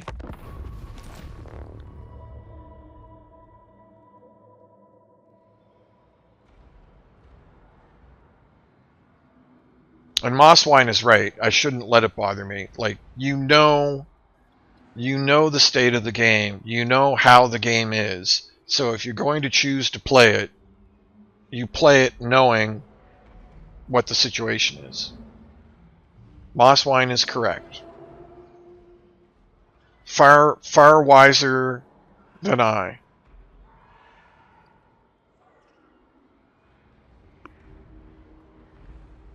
And I do kind of get tired of like listening to myself complain about the exact same thing over and over. So I can only imagine that it gets tiring for you, because I tire myself out with the constant complaining. So I mean, look at the position of that army, and he was like over here. Like, he wasn't even... Or was it? Did I intercept? But if I intercepted, I should have had the option to decline the attack. And I did not... I don't remember seeing that as an option. So we'll see what happens here. We'll see how this plays out. Assuming he does the same thing, because he probably won't now. So he attacks.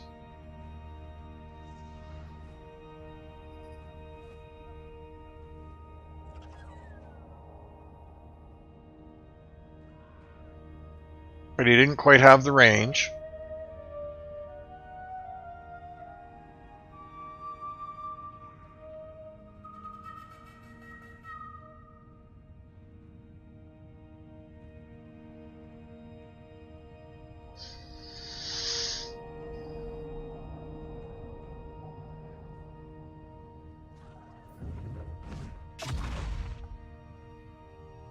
He got caught this time.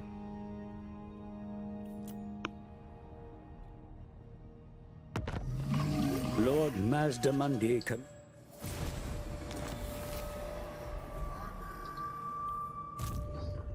That's interesting. That's interesting, because usually when you load... Why can't I move?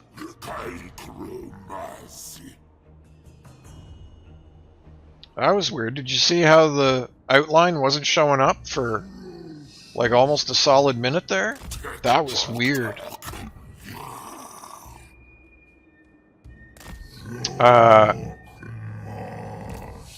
So I must have missed it. So clearly what happened is he underweight over. I must have intercepted him, but I did not see the option to decline the attack. But I 100% must have missed it.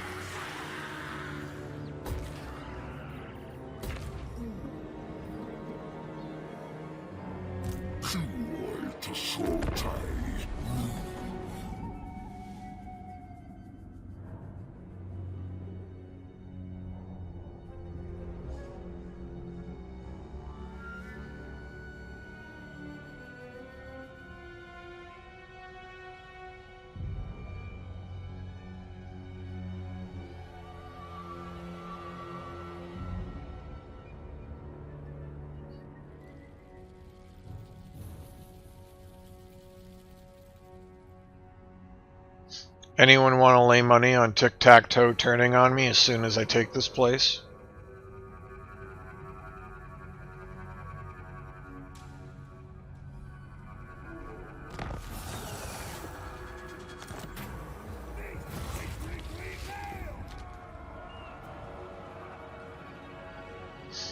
So this is the event.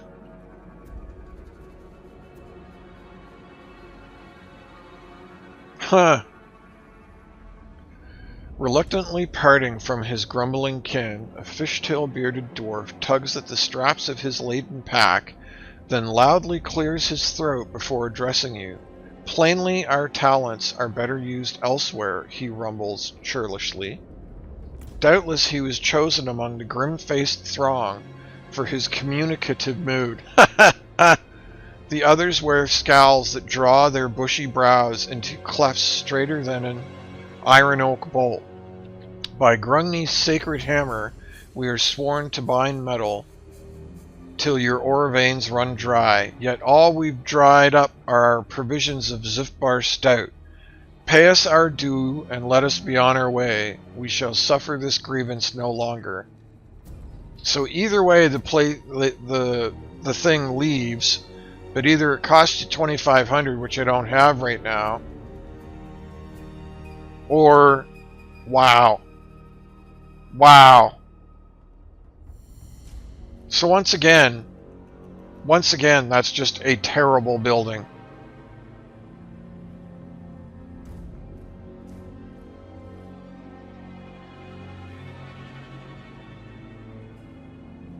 Just a terrible, terrible building. Like, it's not worth it. I should have just deleted it. It would have been... I would have suffered less to just delete the building than to keep it around in order to see what cool event would have happened. So sad. Like, that could be such a cool building, and instead it's just garbage.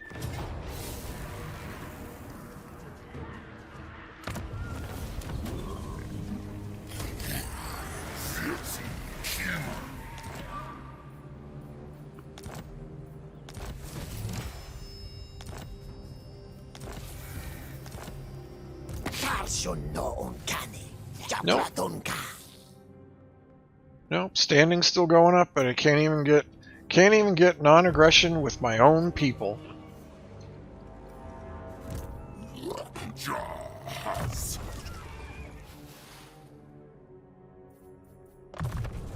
You know, like, I don't mind that there are events that have like a positive and a negative, you know, to potentially force you or motivate you to like make a choice. But that building,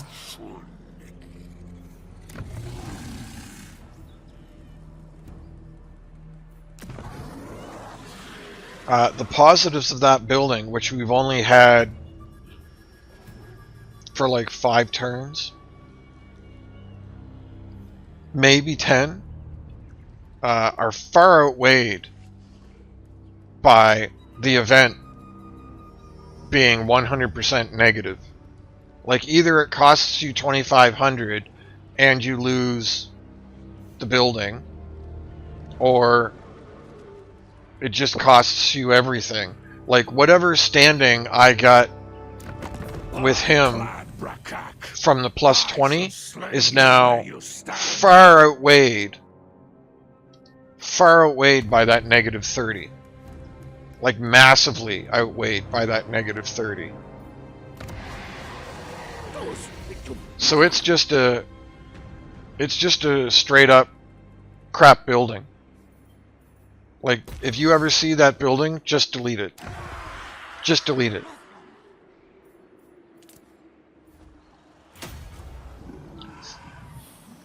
And that's what I find like a little bit sad is, you know, they could have done something very cool with that, and instead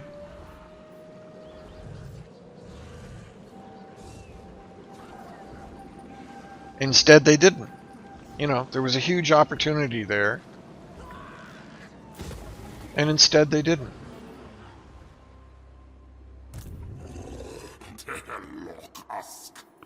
It's disappointing.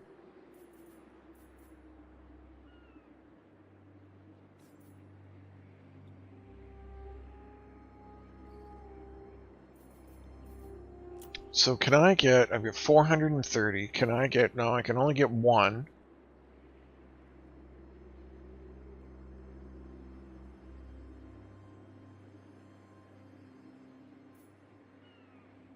I can get 2 Temple Guard.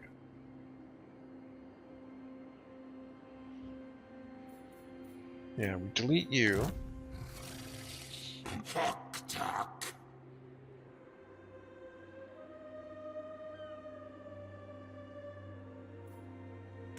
Got 2 Temple Guard. You do well to seek me out.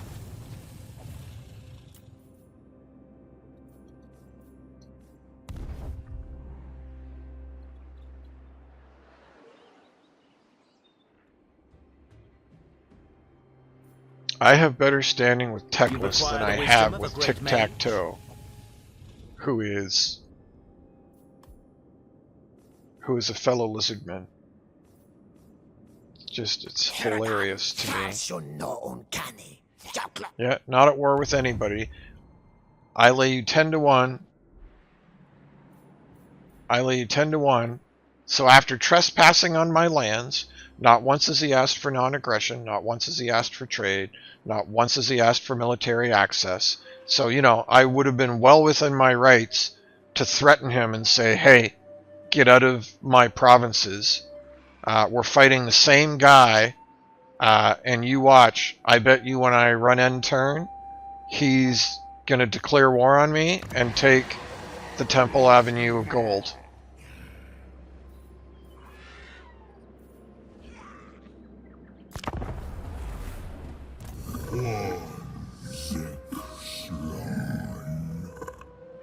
And he'll kill that guy too, who I forgot I was moving.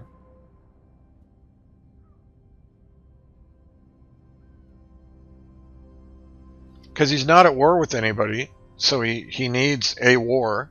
No, I'm shocked. I'm shocked. I honestly am. I was 100% certain that he would just turn on me.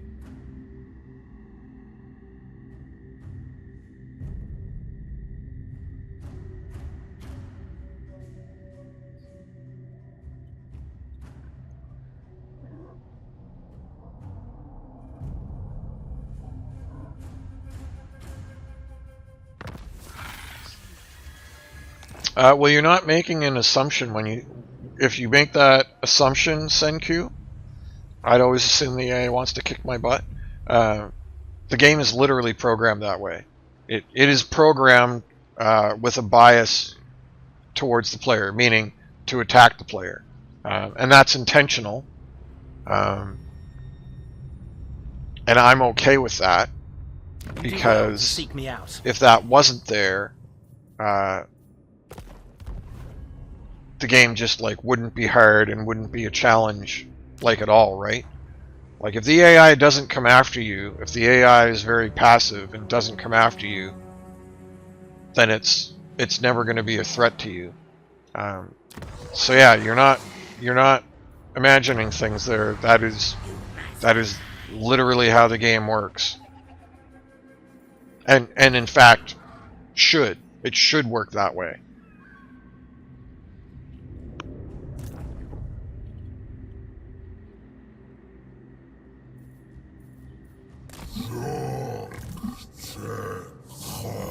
Oh, I just spent all my money. Spent all my moolah.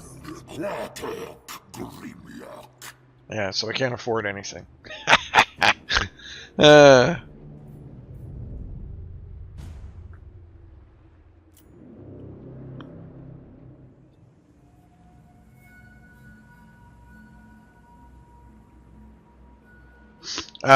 Yeah, so are you... So if you go into settings, you probably can't do it from here.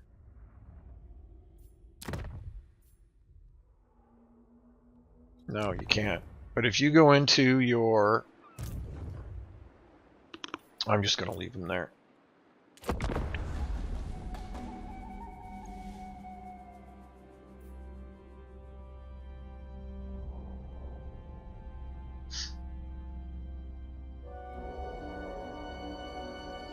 Yeah, sometimes I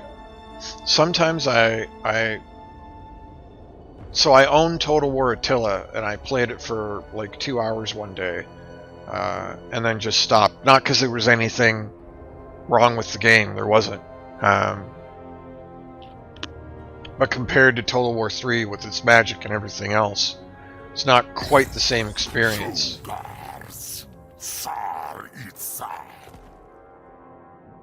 Yes, I would love more trade, even though I doubt you're going to survive, but...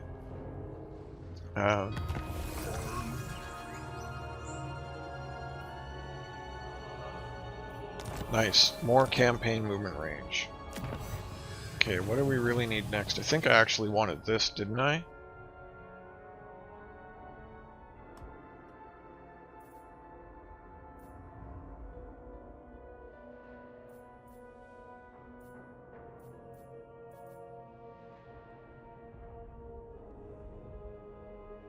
Wow, that's pretty kick butt. We're going to do this. And then I'm going to save it quick.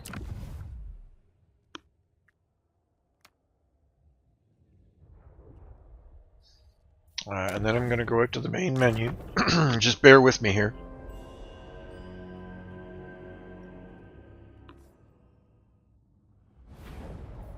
So if you do a new campaign, Immortal Empires, whoever, it doesn't really matter. If you go down here to settings,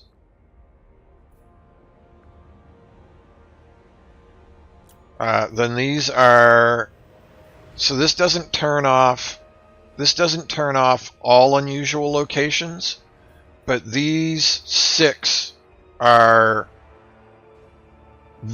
supposed to be very rare, very powerful. They're not that rare. They're supposed to be rare. They're not that rare, but they are very powerful, unique, unusual locations. And most of these do exactly what you just said. They cause massive corruption.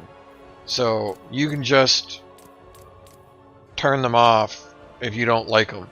Now again, that doesn't turn off all unusual locations, and there are other unusual locations besides these 6 super powerful ones that cause corruption. But yeah, that's where you turn them off if you so choose. I have thought about turning them off.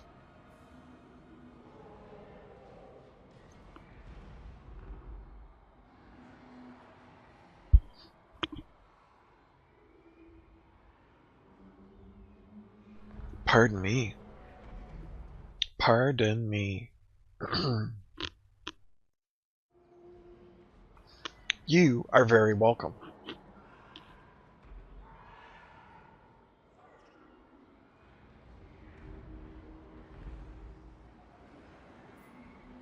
There's a lot in there. The setting screens, kind of like you're saying, Total Wars in general are kind of complicated, and this Total War Warhammer 3 in particular is very complicated. If you go into the setting screens, there's a lot there.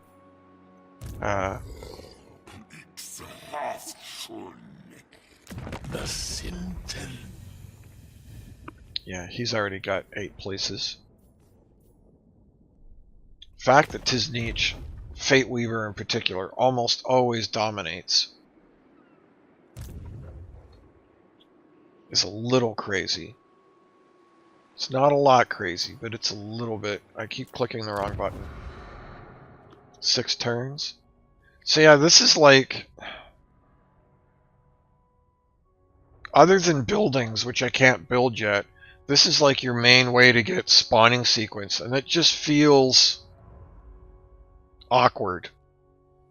Like, I don't mind spawning more mage priests, but I'm not actually doing this to spawn mage priests. I'm doing this to get the spawning sequence. And it seems to be the only way to get it, other than turning on this commandment.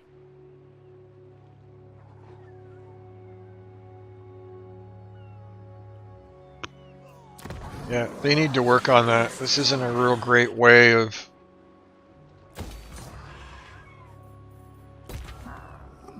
handling the spawning. You know, not when you look at like Sail or Chaos Dwarves or, you know, numerous other factions that have an alternate currency in addition to gold. There's all kinds of very interesting ways to have an alternate currency.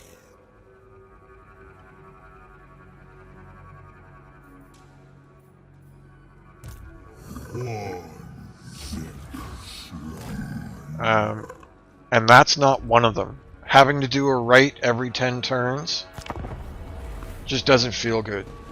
I mean, later on, it's clear that you can generate more, because later on, after your settlements have grown, you can use that other commandment, and you can start building the buildings that actually generate it for you.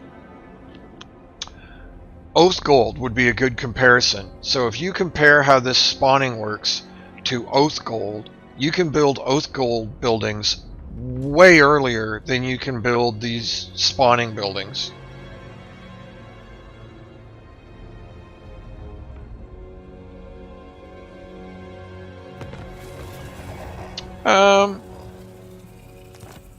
I don't know if he's the hardest, but I also don't know who I would describe as the hardest, so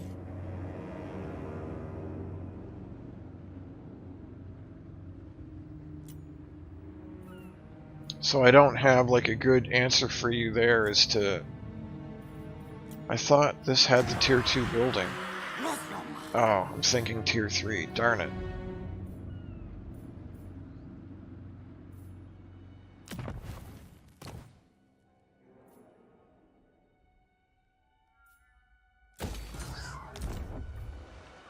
I was thinking tier 3.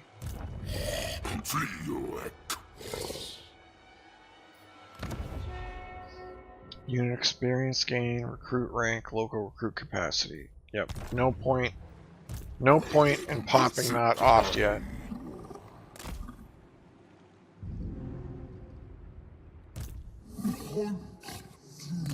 It might be, though. He might have a point. That might be the toughest one. So, while Tiznich has some great units, in general, they're like they don't have the best frontline units of the factions. You know, like Khorne and Slaanesh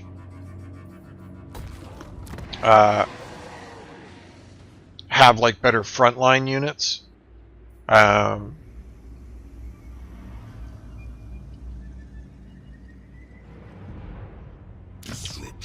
Oh wow, is he crushing? Shoot, I guess I should have gone that way. Darn it. They don't have super great frontline units. You know, their main, kind of their most powerful starter unit is their Pink Horrors, which are good, but also for whatever reason don't just like massacre things. Like if you get like 6 Dark Shards or 6 Archers or 6 Crossbowmen from the various factions, you know, Dark Shards would be Dark Elves, Archers would be High Elves, Crossbowmen would be Empire or Dwarves. They're actually called Corlers for Dwarves, but if you get like 6 of those and you tell it to shoot at one unit, that unit will just like melt. Even though Archers aren't armor piercing,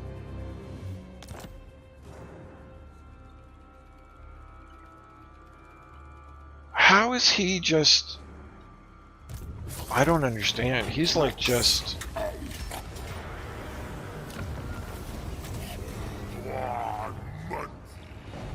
He's just stomping his way through Techless somehow, and I don't really understand how. Oh, that's not who I wanted. That's who I wanted.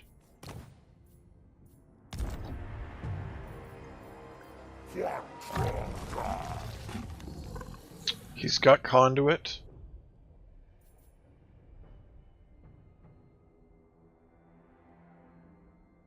Yeah, we'll start down this line first.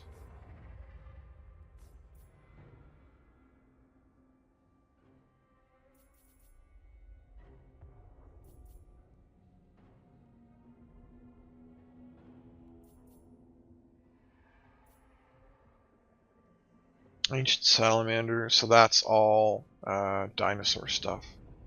So I might go Quetzal on him too, just to like stack what we're already doing. We're gonna go training.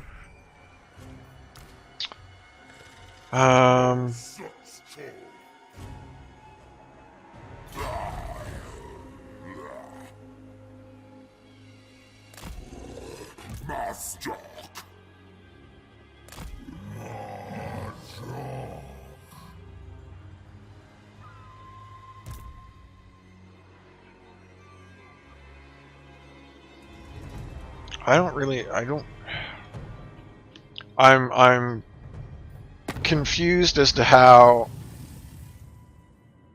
Yeah, he's not even going to survive. What problem can the High Lawmaster solve for you?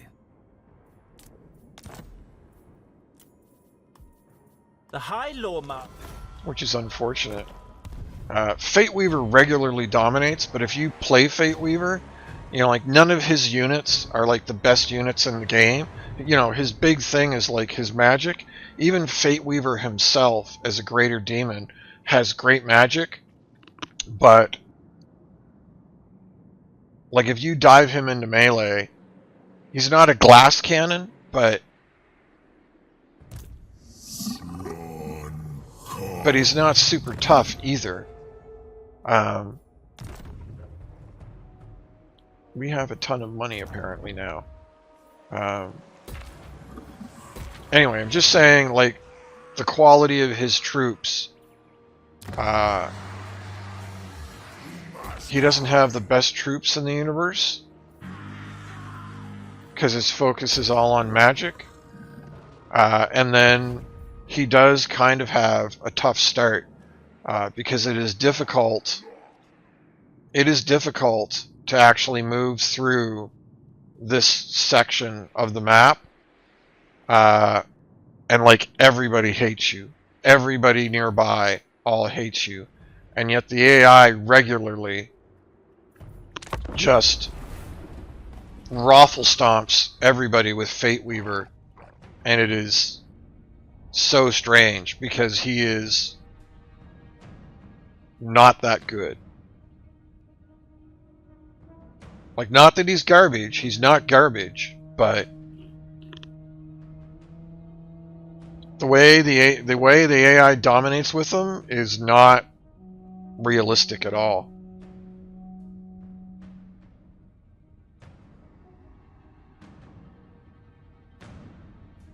And I really don't think he regularly dominates Techless, and I don't think that's a realistic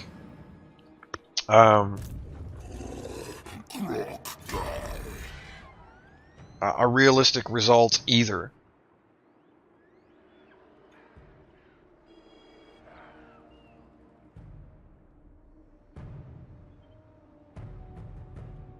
So is it easier to... Man, I wish that I could reach that.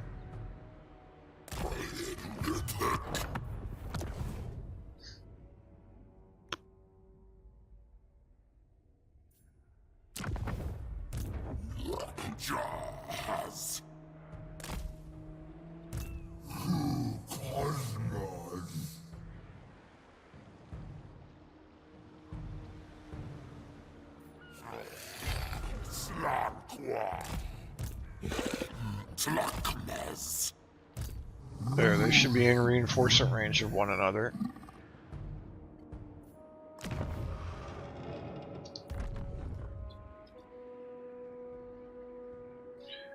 I do like his lore. I do really like his lore. He is a cool lord, and I like what they've done with his magic system. But yeah, he regularly massively dominates, and I just don't see realistically how. But, you know, it just goes back to all the free bonuses that the AI gets, right? You as the player, when you play Kairos, you do not have the same experience that the AI has. That's for sure. And that's another one of my issues that I have with how the whole system works. Is if you're playing as Kroq-Gar and you're having a grand old time, you know, doing your thing.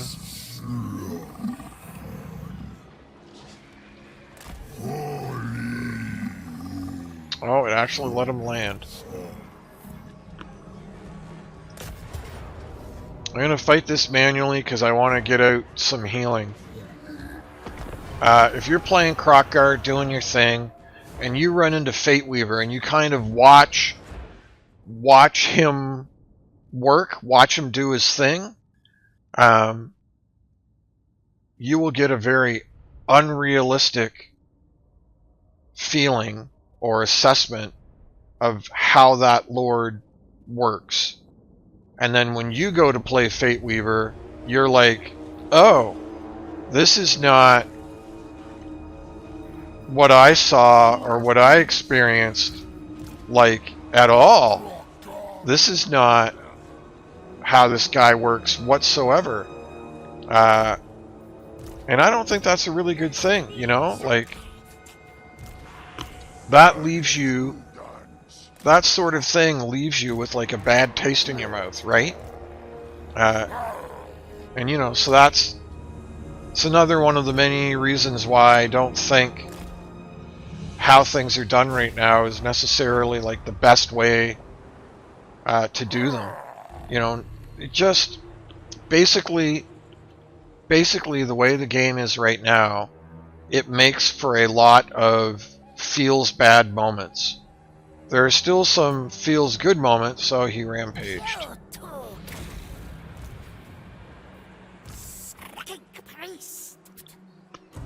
There are still some feels good moments, but it makes for a lot of feels bad moments, like the one I just described, where you watch the AI play somebody and then you go to play him and you're like, oh, this is completely different from what I thought it was going to be. It almost feels like false advertising.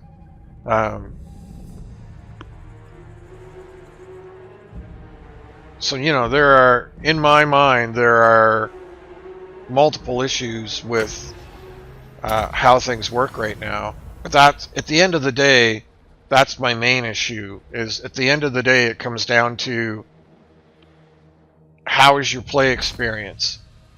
Was your play experience good? Did you leave the game thinking or feeling, oh, that's great, or that makes sense, or you know, that's wonderful? Or did you leave the game going, what just happened? And in the current state of the game, I think, me personally, I think the second one, the feels bad, happens more often than the feels good. And so I don't think that's good game design. Oh, I never answered your question about the lore of life. My apologies. So the actual first spell in the lore of life is this Awakening of the Wood. So usually when you recruit a lore of life caster, usually Awakening of the Wood will be the only spell that they have. They don't start with Earthblood, and they don't start with the Dwellers Below, which is the much better big AoE. Dwellers isn't until the second tier, so you've got to have 4 points in Lore of Life before you unlock Dwellers. Yeah, the lores themselves don't change. So Lore of Life for Lizards, for Bretonia, for Empire, for High Elves, Lore of Life is always the same.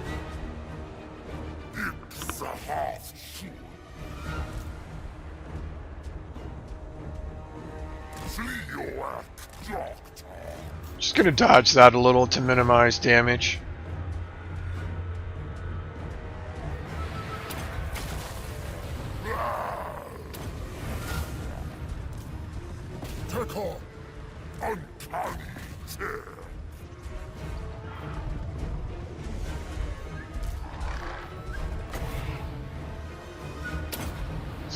That didn't line that up very well.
That's much better.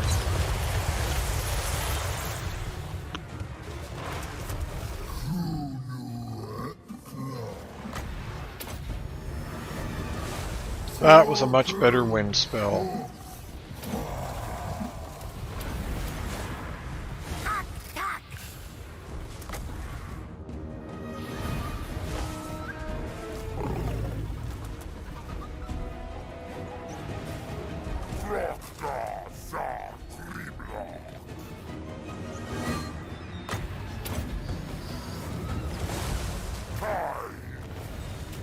There. I just wanted to get as much healing in there as I could. It's the only reason I fought that manually.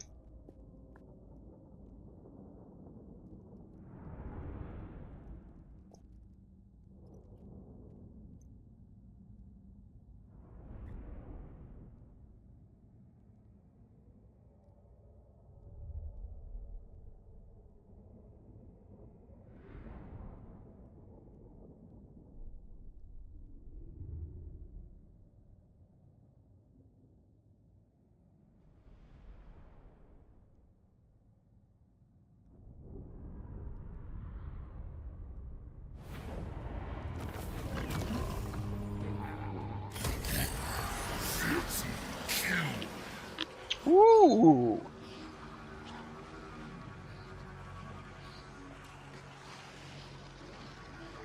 So, I mean, this isn't a great piece of armor,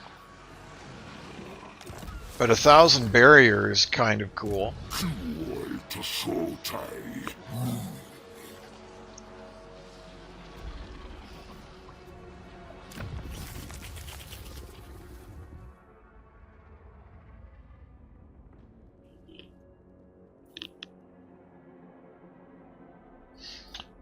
I am actually going to put that on him.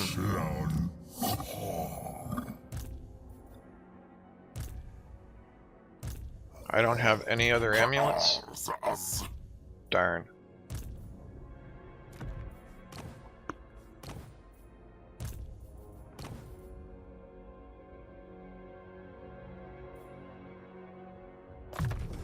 Swiftness of Itzel. Now, I wonder...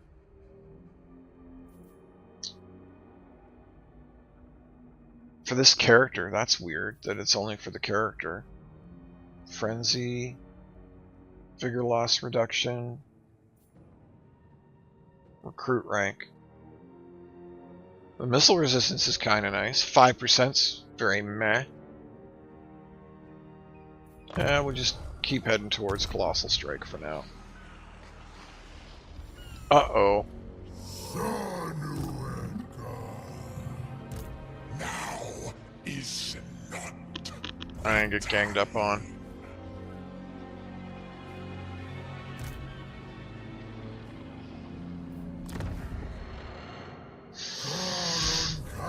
Nothing I can do about it.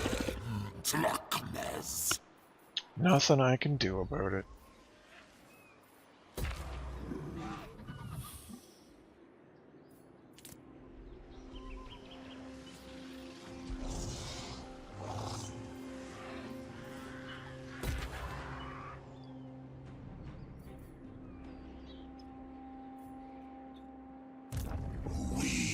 Oh, the flamers. Not you. Oh, I think I'm in trouble. I was trying to save Teclis. Now I've committed suicide. Oh, that's interesting.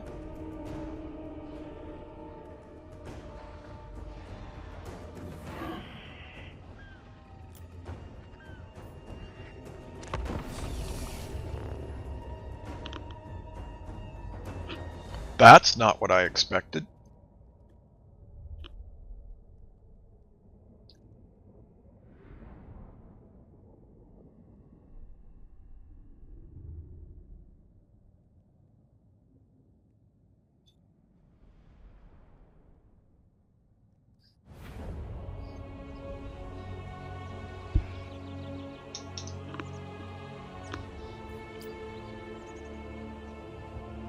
Where are my reinforcements?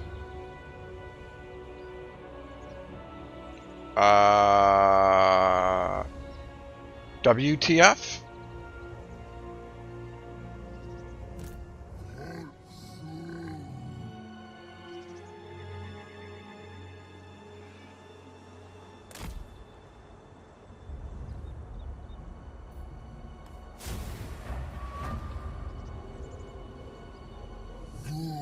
Well, once again, I don't think I was watching. I saw the time on my reinforcements, so I assume I had reinforcements. And it looks like I do not. He must have lightning struck me, which seems very odd. I don't really know what's happening right now. Okay, could you just retreat already there?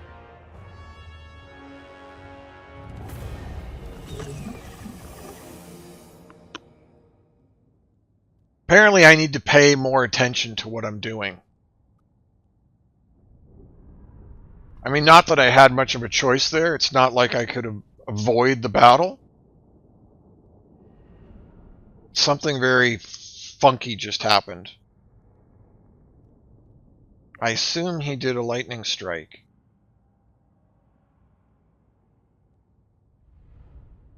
Gotta pay closer attention.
Really?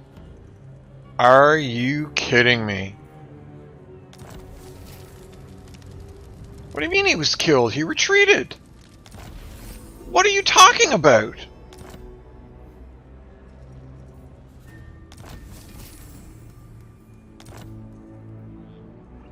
What?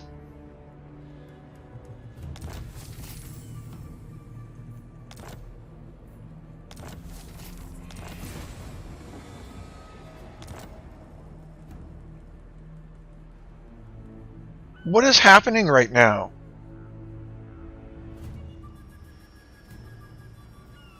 Since when do you die after retreating from a battle?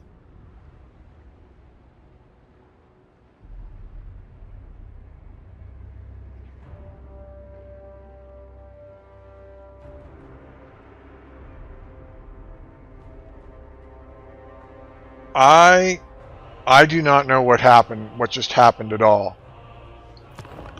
I am so utterly befuddled at the moment. This doesn't make any sense whatsoever.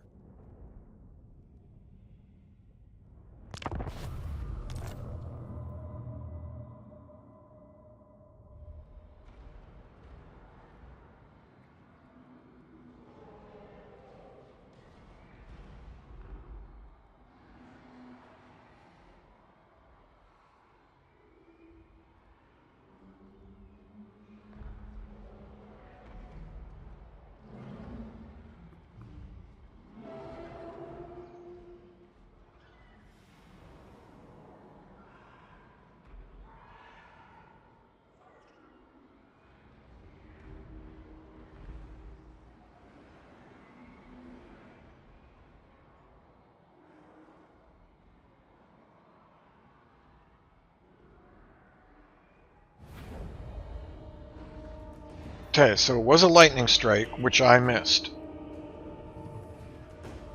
And that means I can't retreat. That's correct. So you can't retreat from a lightning strike. But if I go into the battle and I retreat off of the map, since when does that kill your lord?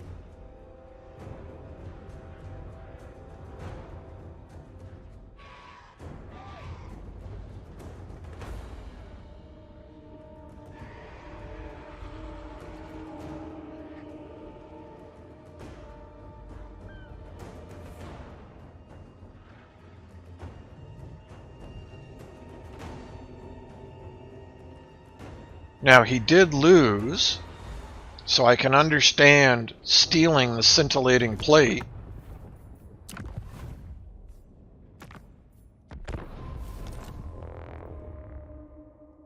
But why is he dead?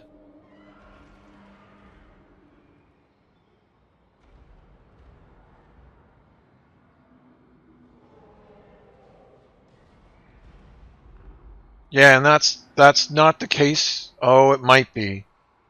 It might be because he landed. I was about to say he's not in forced march, but he did land. So landing probably overextended him.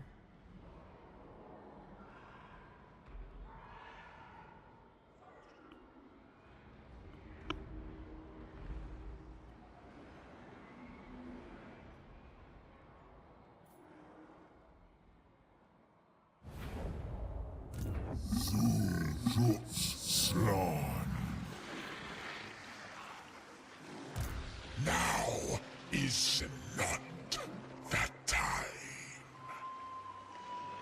He's level 21. He's level 21 and he has lightning strike? Are you kidding me right now?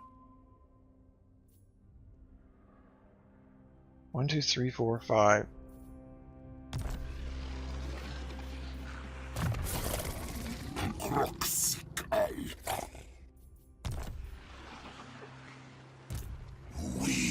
That seems pretty suspicious to me.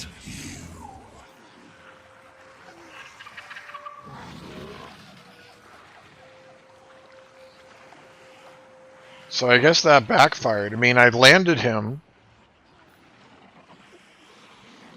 I landed him so that I could heal, and now I'm paying for it.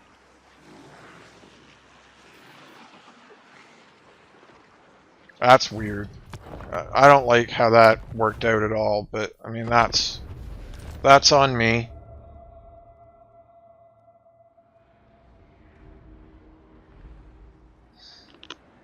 No, it shouldn't be RNG, so I went into the fight and then I fled him off the map. I didn't like click the retreat button right.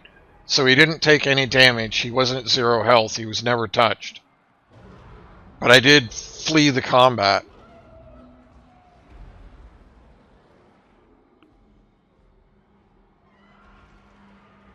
So I guess it treated it like he was in forced march because of the additional movement it takes to land to embark onto land.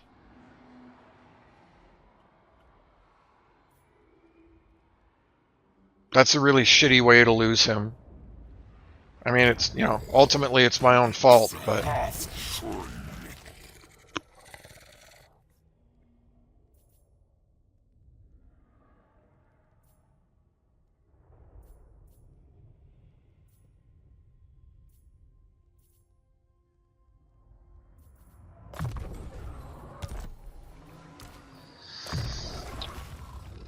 miscalculated there, that's for sure.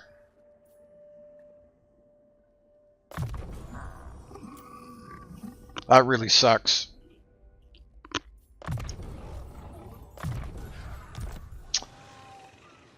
That really sucks.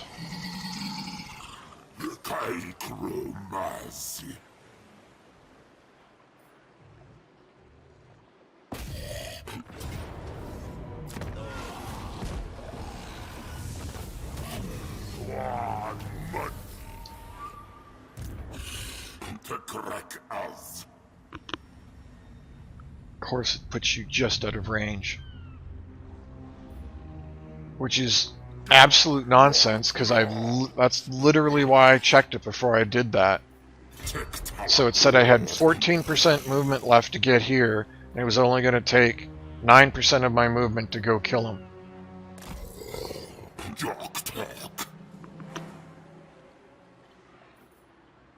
What problem can the High Lawmaster solve for you?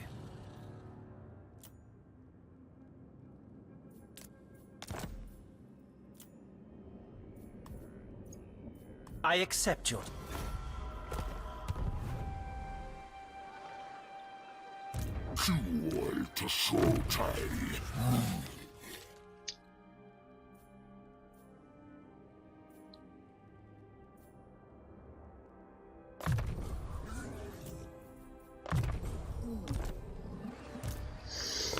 Unfortunate.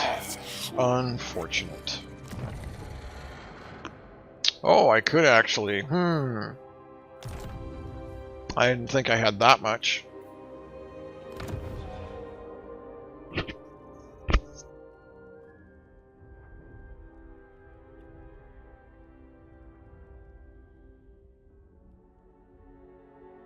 It only lasts 15 turns now?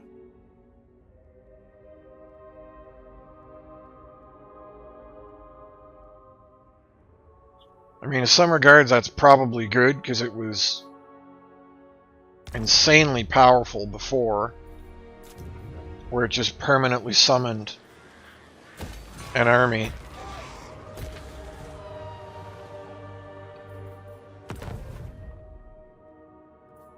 Nope, we don't need an outpost, thanks. At least not yet, anyway.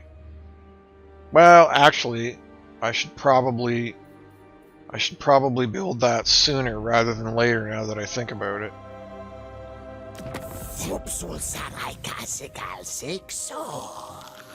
You're still just a fat jerk face.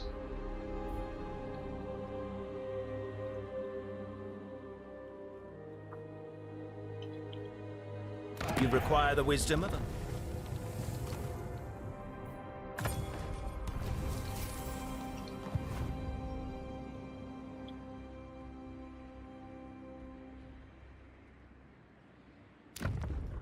Keep your head bowed.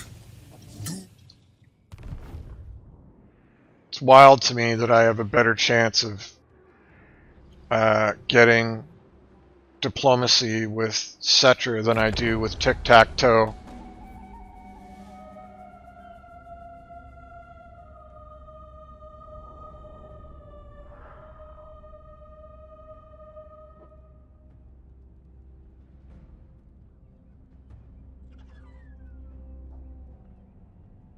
Who is apparently also at war with Fate Weaver, which I mean he should be, but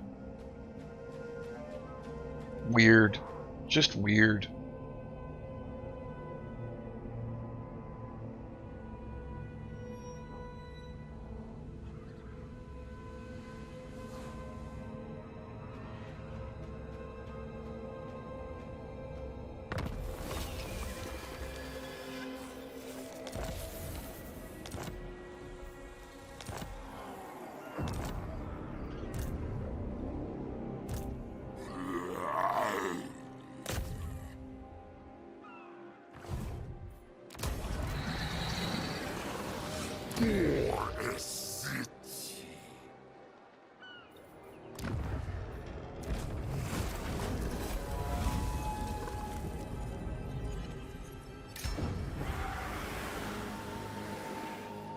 Just to be a little different, we're going to do a Slam Rage Priest of Death.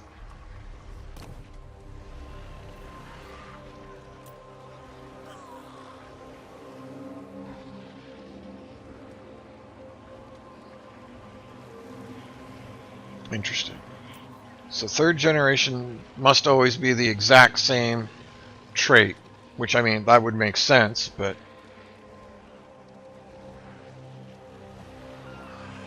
really upset that that guy died instead of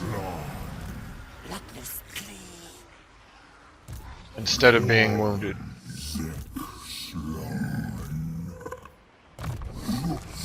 Very upsetting.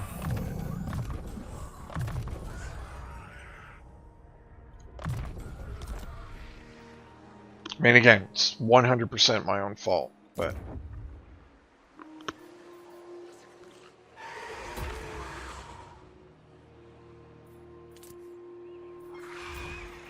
it makes me very sad. 300 points. What could we throw in? So we've kind of got our front row. Oh, I could throw in you, and I could throw in you.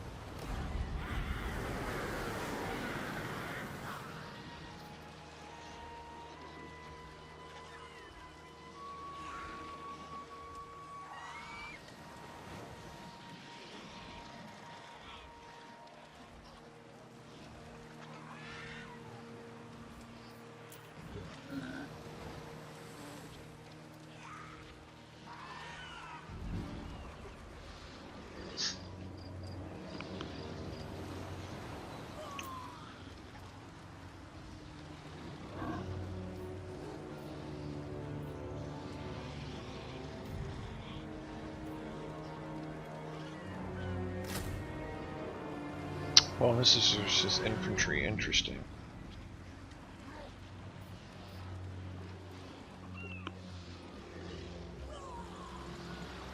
Or do I go with something like... I could get 2 of these.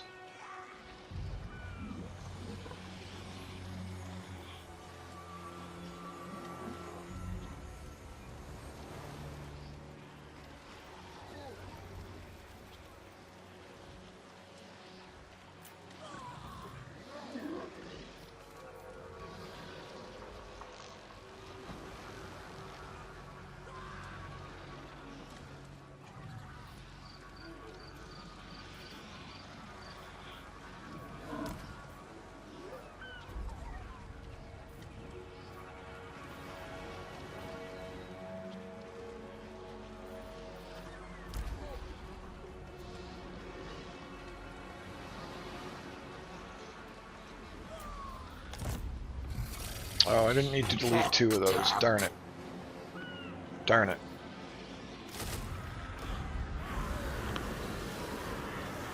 That was stupid. Oh well. What else is new?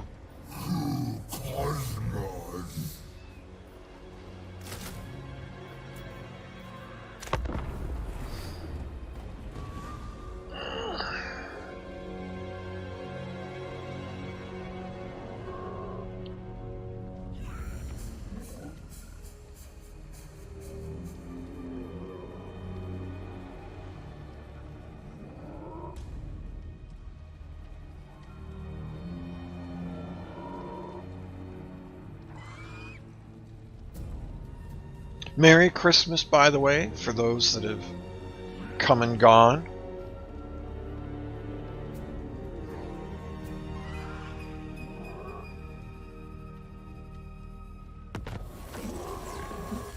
Hey, sharp focus.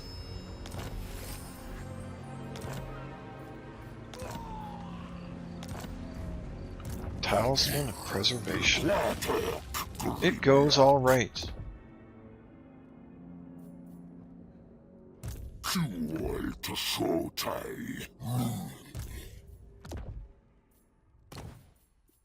razored standard.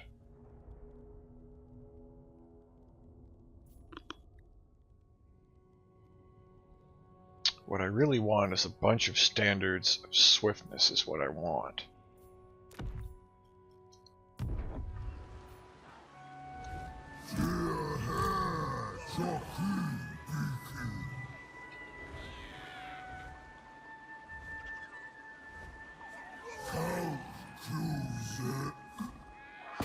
Man, I would like to know how he recruits so fast.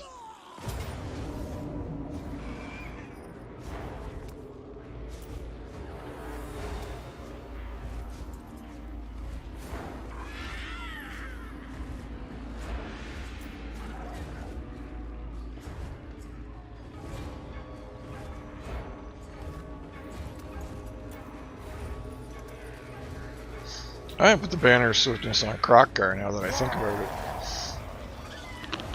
He just recruited 16 units in 2 turns. Like, what?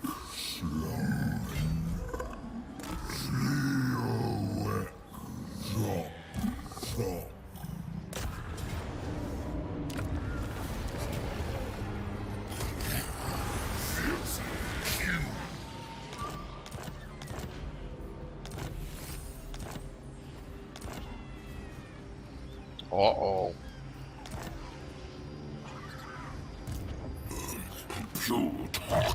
Crocky Balboa is great. As great as he always is.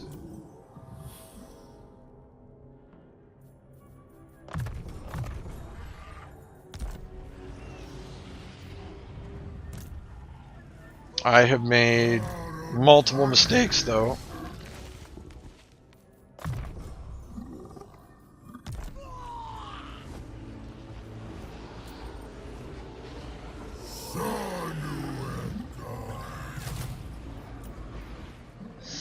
Multiple mistakes.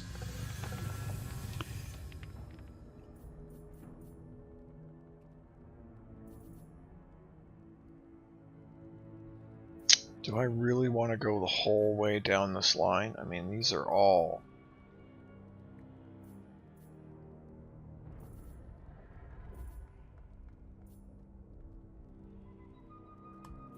They are all really good buffs. But they also all pale compared to Sail's insane stuff.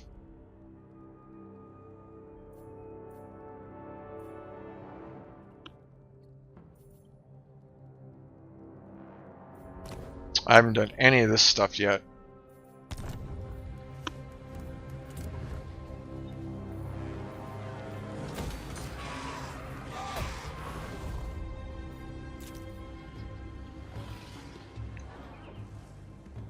What problem can the High Lawmaster solve for you?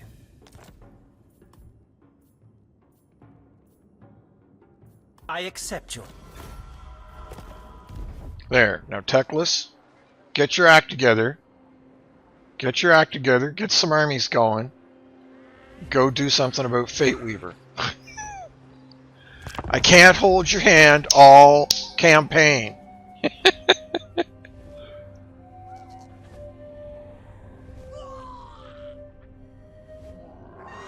Kroq-Gar's good. He's a beast, as he always has been. He is a beast.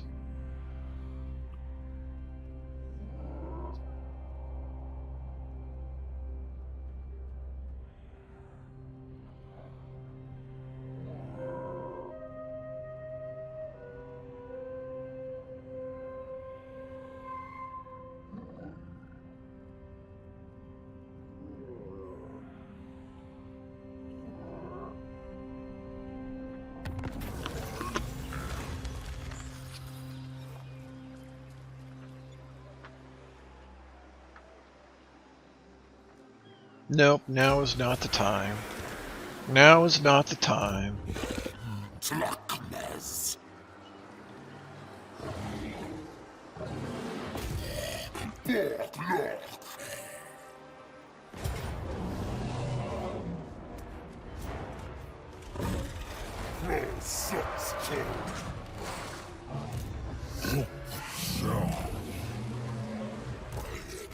Gar Shamud.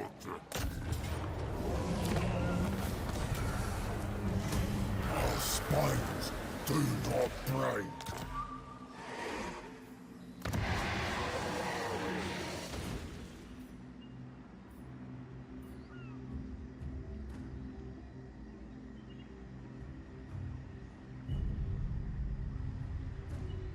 Okay, we'll do that to get the corruption down as fast as possible.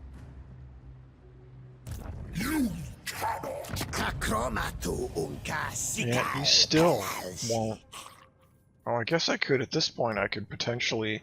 What's 9K? You greedy. But yeah, I do actually really want non-aggression with him before he just turns on me. Which I fully expect him to do. As you wish.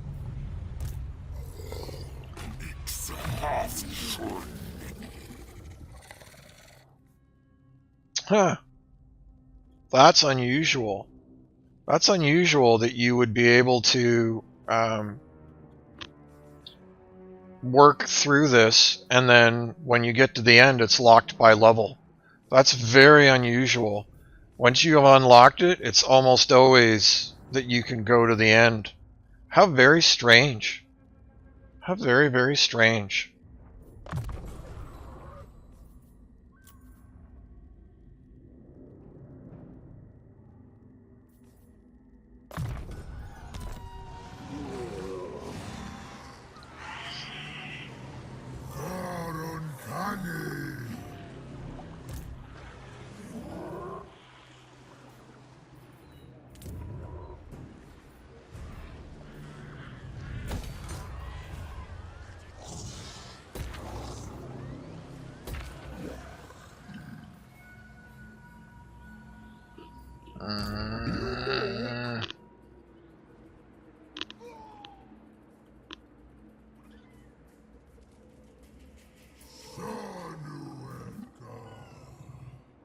So he started down here, and instead of, well, I mean, I guess that's just the any-player bias. I was about to say, instead of going after Teclis, he's run the whole way up here to go after me instead, but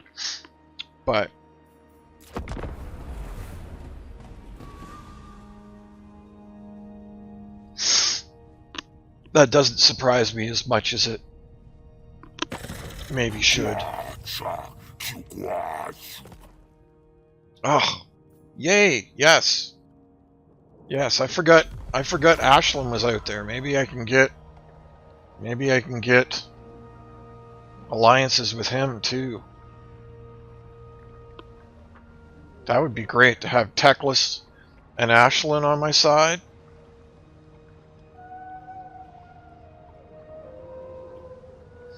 Merry Christmas, Sharp Focus. I hope you're having a fantastic day.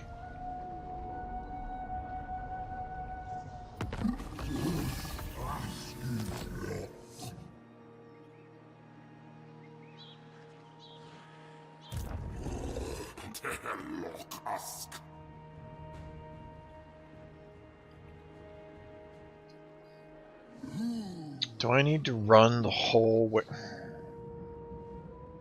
I mean, really, dude? Have I got to do everything for you?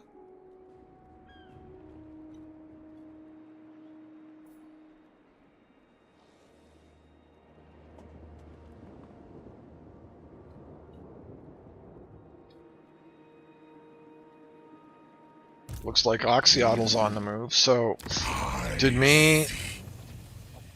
Oh, he's down to 4. Nice. Nice, nice, nice. So, me turning the tides here might have really significantly messed him up, which would be, that would be great.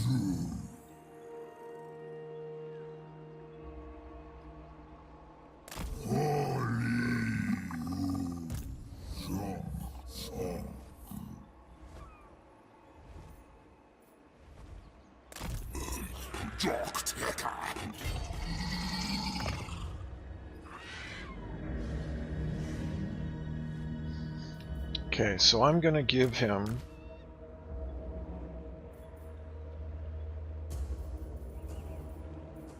both of those. This Kroq-Gar doesn't really need them in his army, and we're just recruiting like the cheapest units we can, basically so that this time this guy's like not alone, right? Like, because that's what kind of screwed us last time, is I was running him solo and then I got him killed. Not only did I get him killed, but I lost a legendary item over it too. Like a doofus head.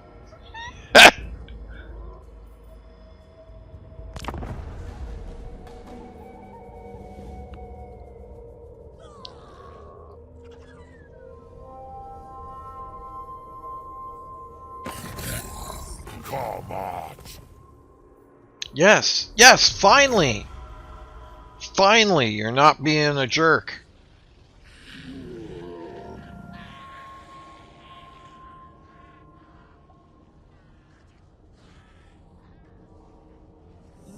Oh, I didn't think about the fact that Oxyotl is Lizardman too. Maybe he wants to be friends. Nice. Did you get anything super cool?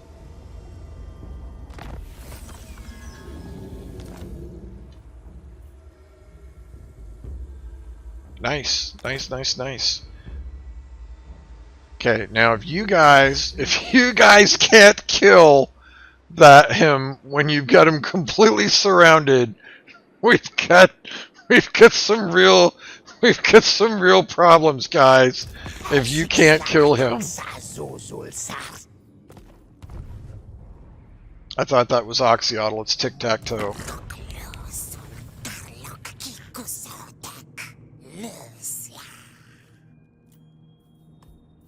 7K to get something with him too.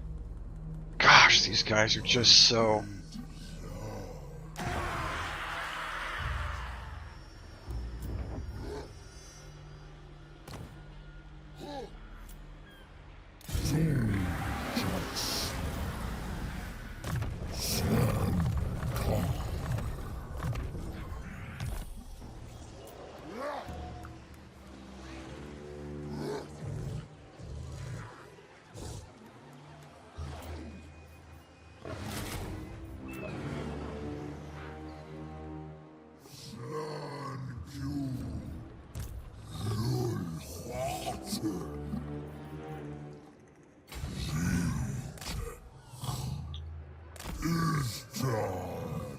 Whoops.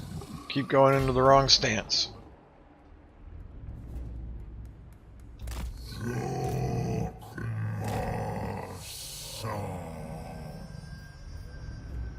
Oh, I just messed that up too.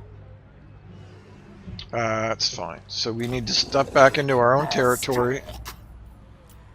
Regiments of Renown. We're going to throw both these in.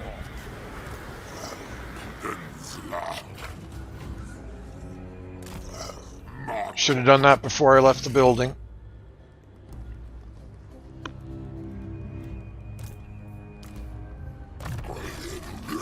Now I'm just about ready. So do I want recruitment cost, anti-corruption, or control?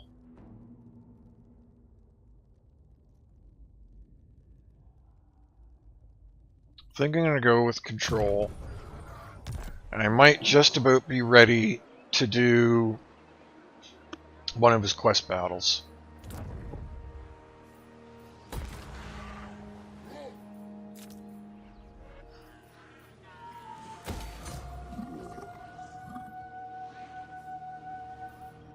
Okay. Run the intern and just give me like 5 minutes. I'm gonna make some coffee, little streamer's room, maybe heat up a piece of pizza. I will be right back.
I have exactly one piece of pizza left from family dinner last night, where we decided to do pizza. So I am going to nom it down right now. Just give me like 1 more minute.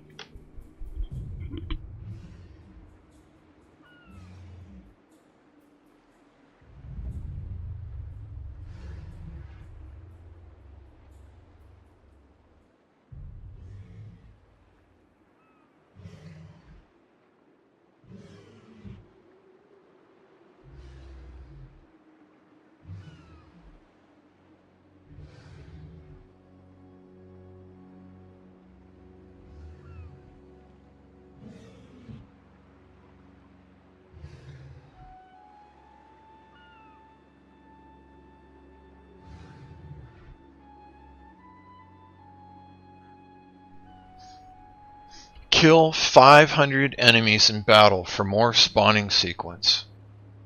Huh, well I feel like we've done that a million times already, so again I'm a little surprised that you don't get that quest earlier than now. I would like to say I'm surprised that they still haven't finished this guy off, but sadly I'm not surprised by that at all. They literally had him surrounded with 3 armies, and he somehow still got away. I don't know what to tell you.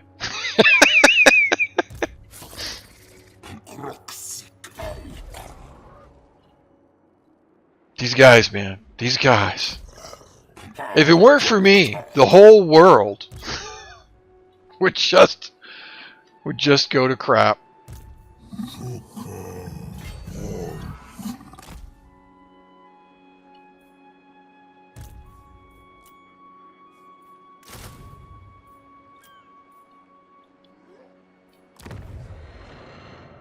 Oh, I guess I could have done that. Shoot.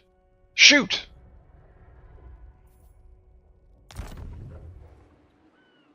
Well, the good news is, technically, I still can. Is there a recruitment,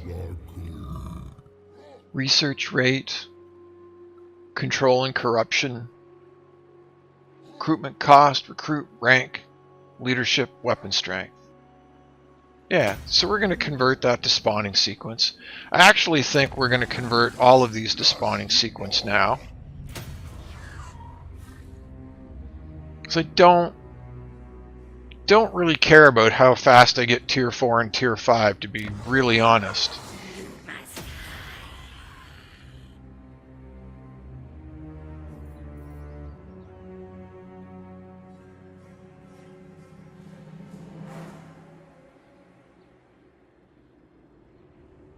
That's interesting.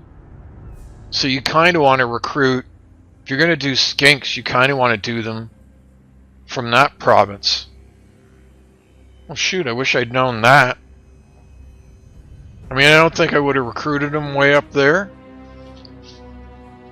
because he's there just to block that rogue orc army. But I might have. Of course, you know, if I was smart, I would have been paying closer attention and would have noticed that sooner and maybe done something about it instead of not. I mean, what I could do is you could recruit another lord here, recruit a bunch of stuff.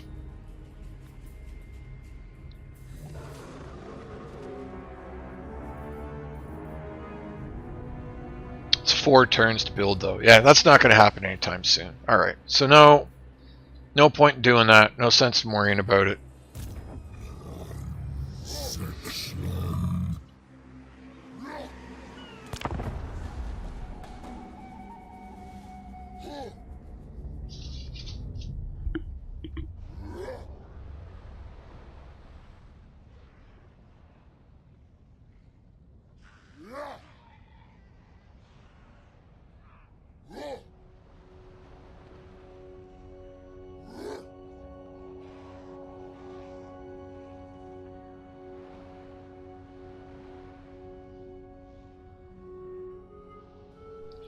I actually had an opportunity to, well,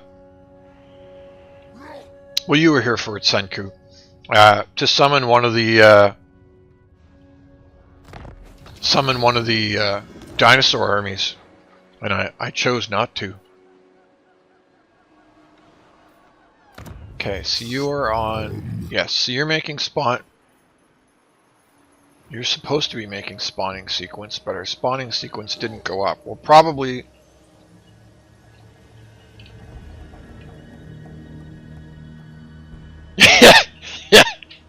yeah.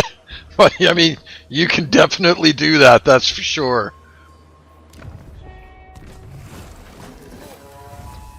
Okay, so now we should be getting all these skinks at, like, level 4. Sure enough. Sure enough. Awesome. Oh, Oxyotl just continues to... Somebody please explain to me how he keeps getting away. Like, look at all the armies surrounding him.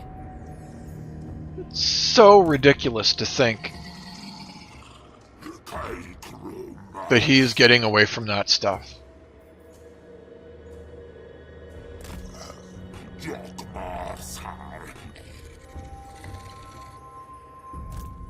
I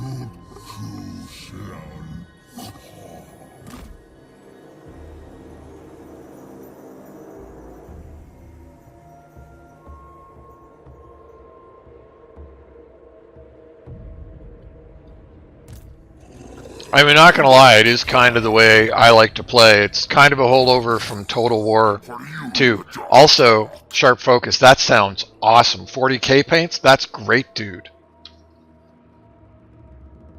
I'm using dude in the general, applying that to anybody.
Nope, do nothing. Yet again, these events are all kind of crap. The bonus is not worth the negative. Do I know about paints? So no, I am not super knowledgeable, but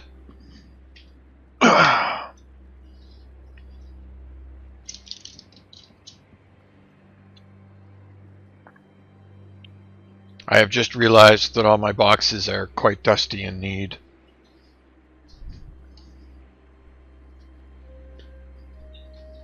Apparently I have not dusted them off in a while.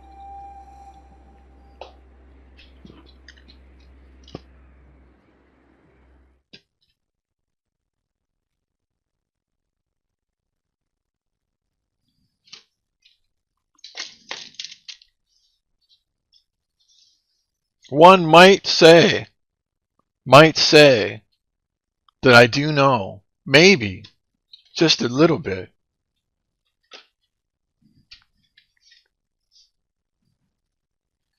Wow, really dusty. I have apparently been slacking on my dusting. That I know a thing or two about 40k. Just a thing or two, not a thing or three. Just one or two things.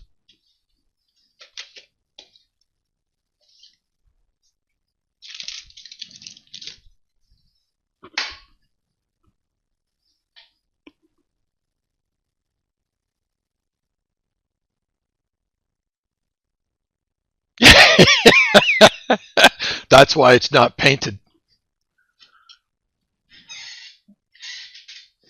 I am a terrible gray army man.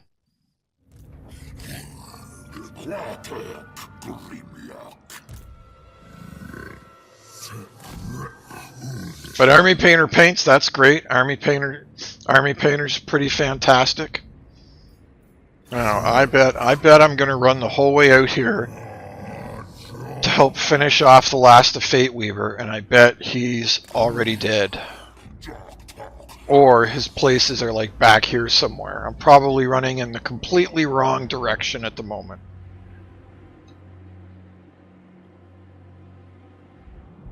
But that's okay. And you should know, Sharp Focus, that you are the inspiration for today's stream. You know, we were talking so much. We were talking so much about Kroq Gar. I thought you might like to see some Kroq Gar play. So instead of continuing with Sail today, I decided to flip the script, play some Kroq Gar. I mean, you probably watched him played before. Probably don't need me to show you how not to do it. But yeah, you were the inspiration for today's stream, Sharp Focus. It's all your fault.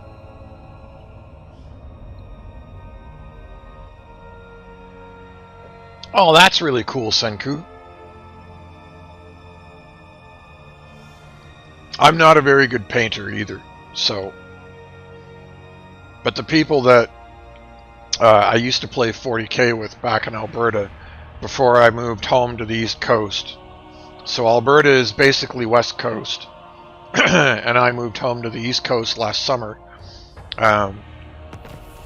They all paint their stuff. It's one of those things that I like just never get around to, and now that I've got like a stack of things, it always seems overwhelming. You know, like if you buy one new unit, assemble it and paint it,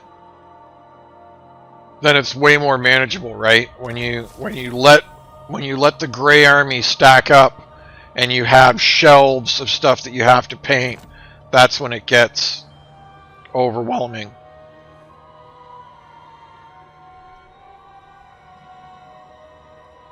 So I mean, he's got like a couple of armies running around all over the place.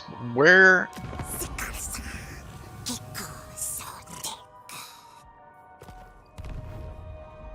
is he actually hiding? Like, he can't be in here, can he?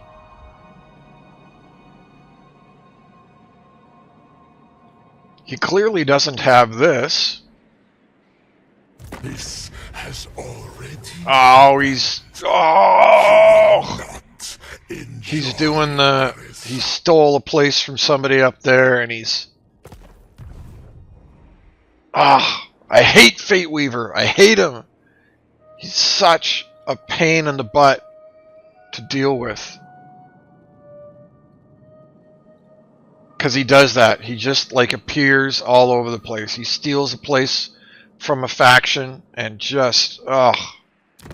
The Ugh. gods are not pawns in the... You speak with Cetra. Oh, is she dead? What happened to... She is. She dead. Out of respect for the elders, I'll let you walk out of here. Well, I could get non-aggression with him. So, I mean, I definitely don't want to fight him. That's for darn sure.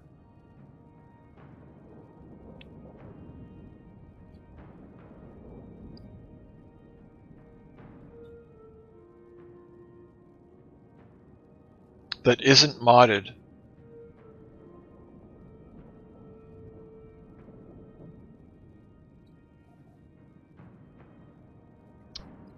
Yeah, it's not about being good. It's a hobby. It's meant to be fun. It's meant to be enjoyable. So long as you're having a good time, that's all that really matters at the end of the day.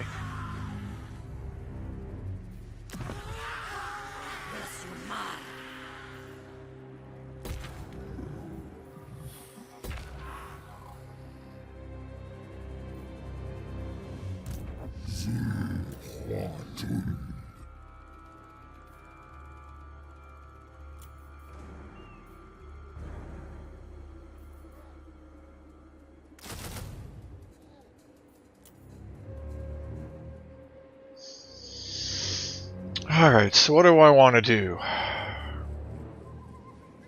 That's uninhabitable. And frankly, I just don't really think the place is worth it.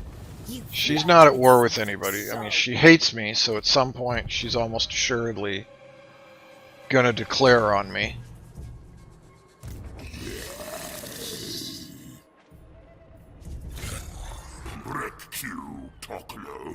Man, after playing some Vampire Coast, These embark penalties are so harsh.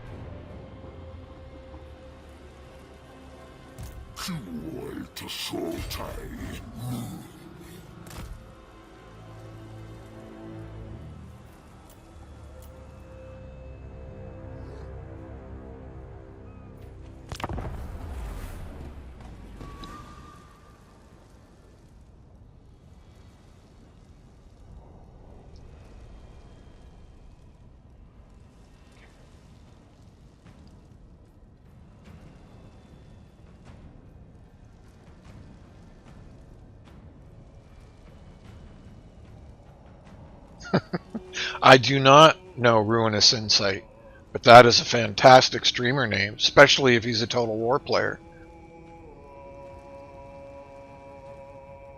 That is, that's another thing. There's a lot to like about the Total War games, even with, all the complaining and criticism I give them. There's a lot to like here.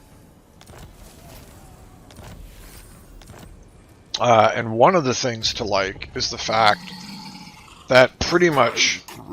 Don't mind my creaky chair, by the way, sorry. One of the things to like is that no two campaigns are like ever the same.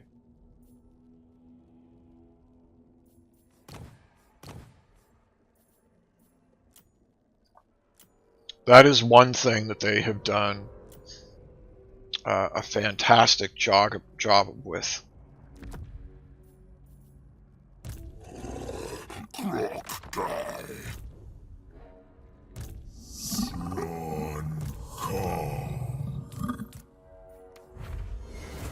The Piranha Blade.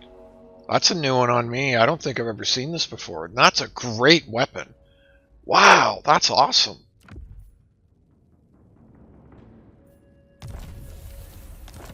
I should probably do one of his quests here.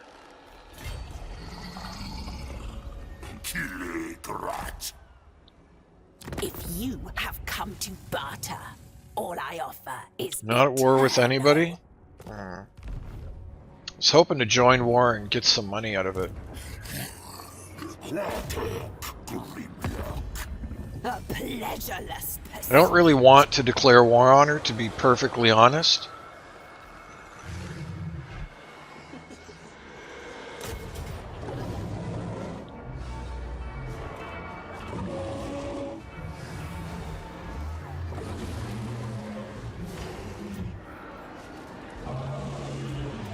Throw that on there for now. Throw that on him for now. But I don't want to leave her behind us. If we leave her behind us at negative 109, she is 100% going to show up later at some point and ruin our day.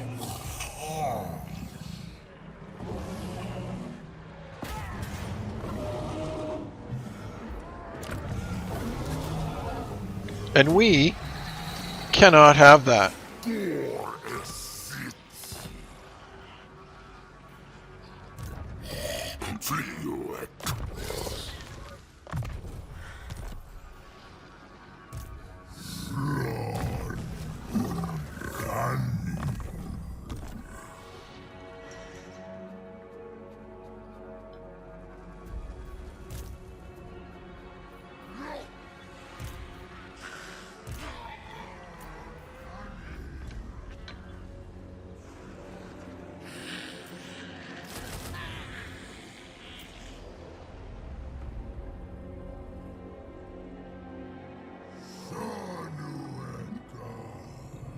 They do look weird. I think a lot of the Tizniche demons look weirder, but out of all the factions, I think Slaanesh is one of the most horrifying, to me at least. Like, all that sort of thing is all, part of that is taste, like personal aesthetic, but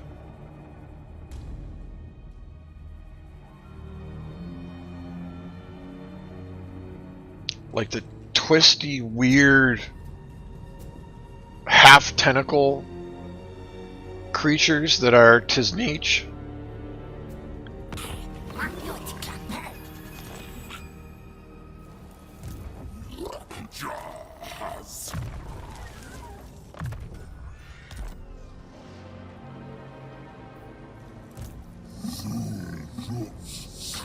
Oh, he can't even reach.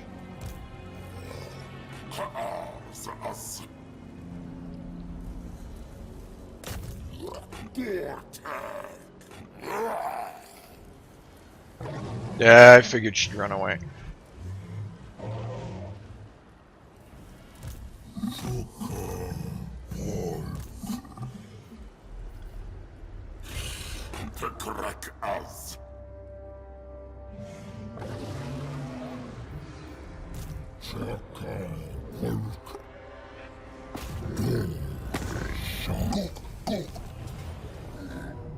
Really valiant defeat.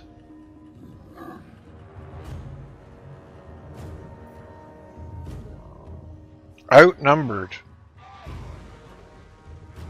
I find that very hard to believe.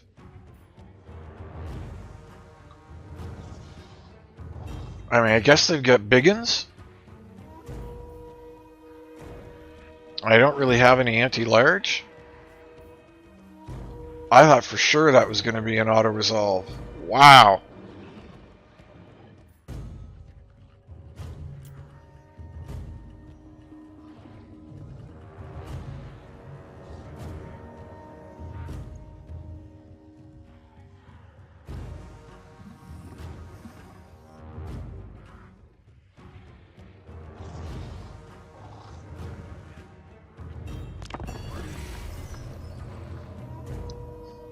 Yep. Yep. Pretty much agree with your sentiment there, Senku. That what I said about, you know, it really being like personal aesthetic. You know, I like all the factions in the game. Tizneech seems the most like weirdest, wildest out there to me. That's just to me.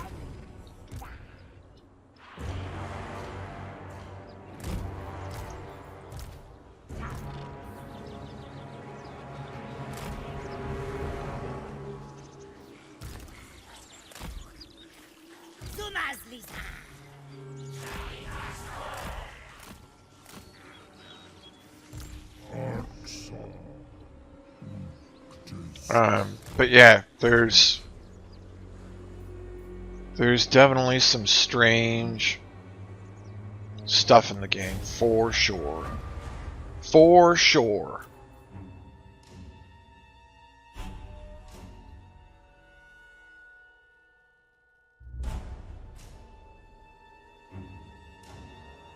I don't generally find Nurgle creepy, but you know what I do find super creepy is the named Great Unclean One that I got with Sale from doing his Dark Ritual thing.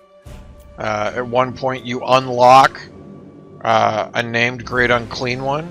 Every time I click on that thing's army and it speaks, it says a line, it just creeps me right out.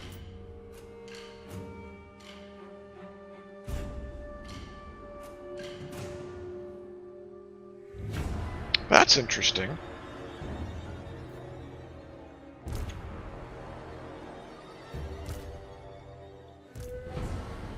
That is very interesting.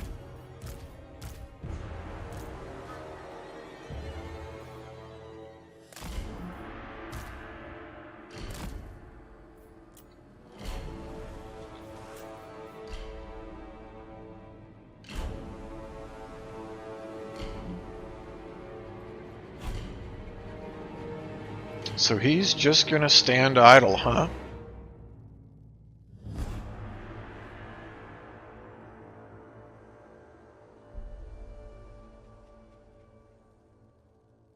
I mean, that seems pretty insane to me, but okay, if you're bound and determined that I'm gonna lose this.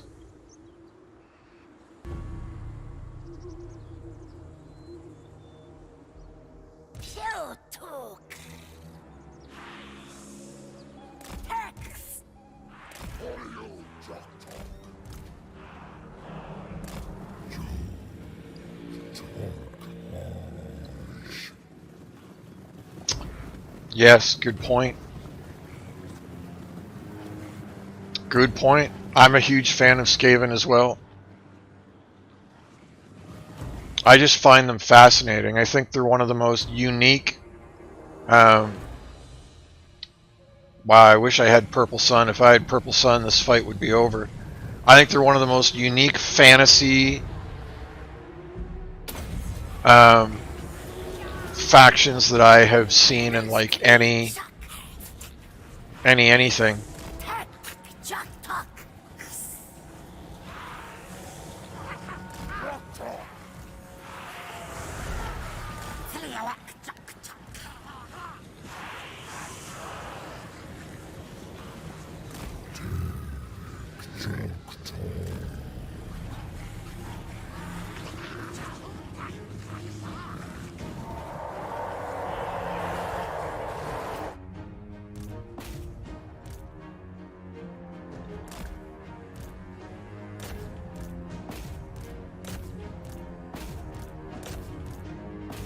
Those biggins are gonna hurt.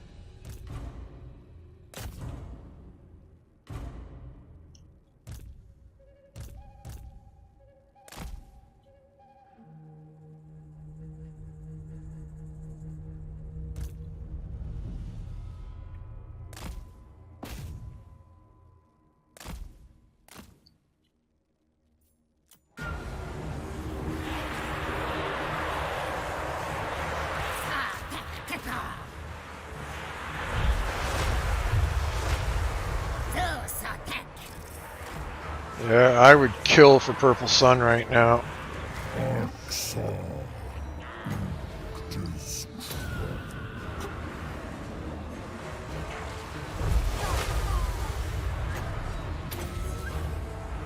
I'm not going to be able to get to him.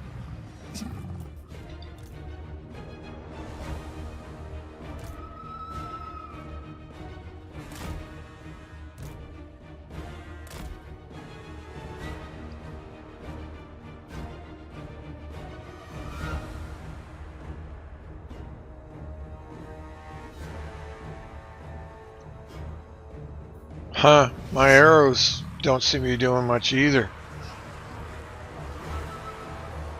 Wow, you just walked right through there? Really? Really?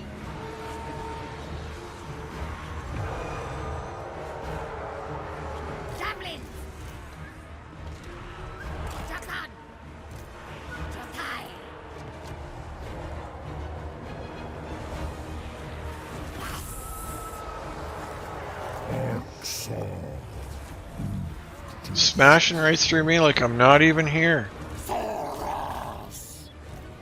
Once again, units not obeying orders. Oh, it's just doing weird.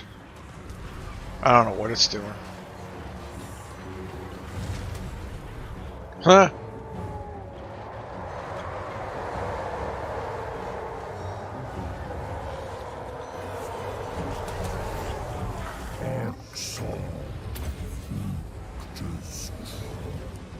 Man, this is not what happens when I play orcs. When I play orcs, it's the reverse. They just walk right through me like I'm not even there. Meaning the enemy does.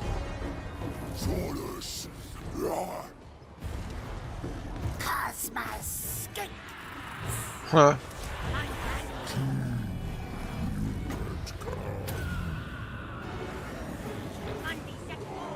I mean, they are just skinks, but wow, just...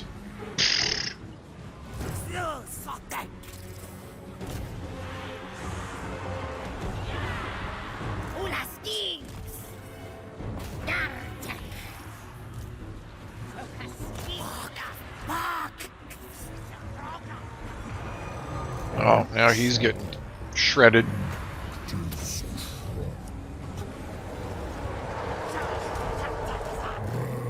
Well, they've got like no ammo either. Huh. Well, apparently skink armies are just about useless.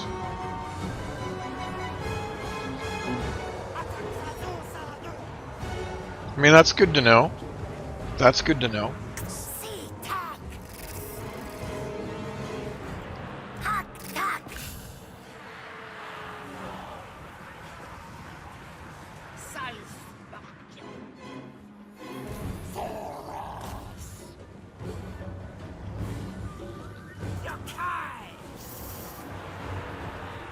I was hoping maybe with the spirit leeches that if I could kill their lord,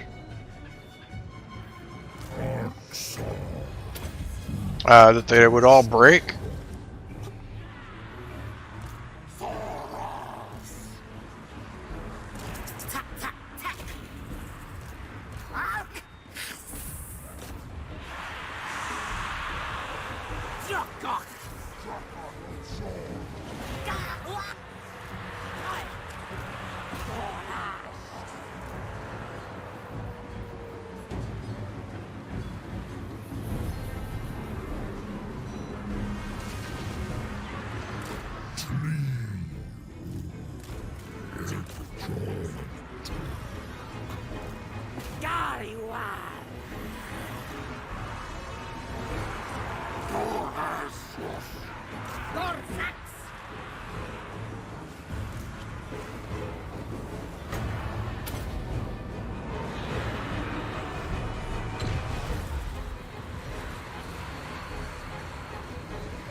Whew. Wow. I did manage to pull it off. At least I managed to get him to break. I don't expect that I can catch anything and kill it, can I? Because generally, I'm way slower than everybody and their dog. But the more we can kill, the better off we'll be. Yeah, sure not gonna catch the cavalry, that's for darn sure.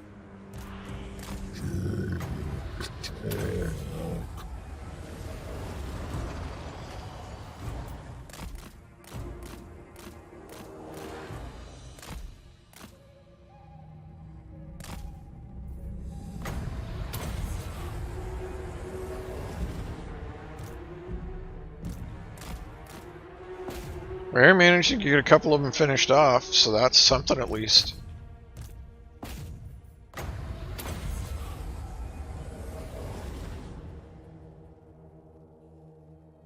You only have to get them below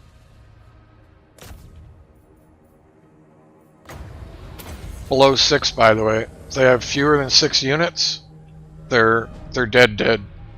For a main unit, that is. It's different for monstrous infantry and whatnot.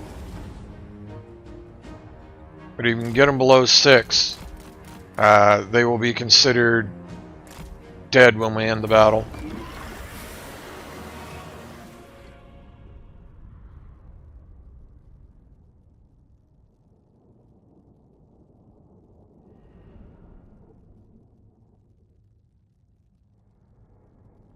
Oh yeah. If you're wondering why I'm getting smashed by Orc Senku, it's 100% the AI bonuses. Not only to melee attack and melee defense, but to leadership. Right? Like orcs are nasty. Their one weakness is their leadership. So as soon as you give them a slight leadership buff, they get stuck in way better.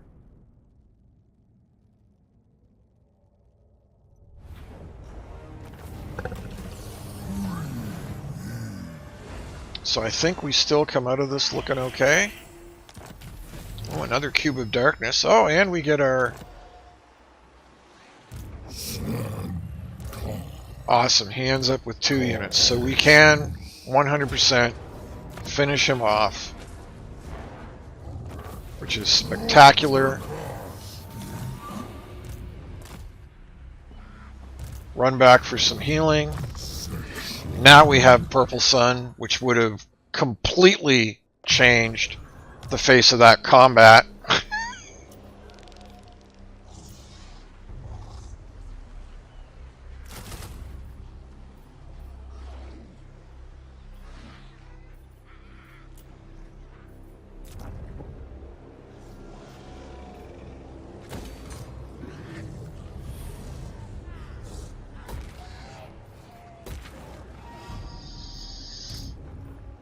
Purple Sun would have just, like, one-shot that entire battle.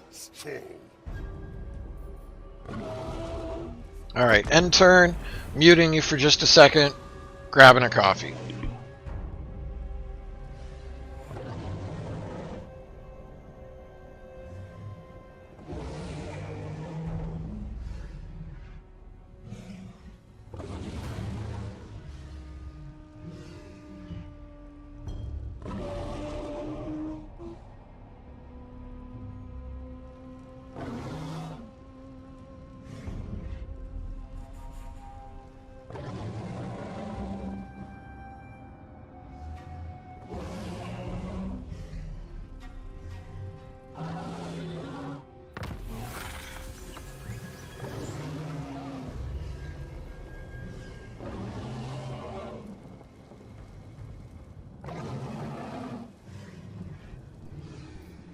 Okay, campaign movement range. I stopped at campaign movement range for a reason. Tradable resources, construction cost, control.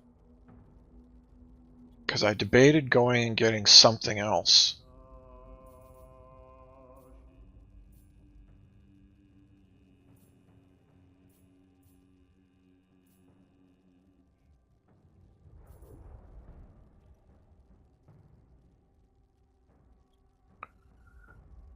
Wow, these are all good. Can I just have them all, please? Can we just push a button and just have all techs, like, right away?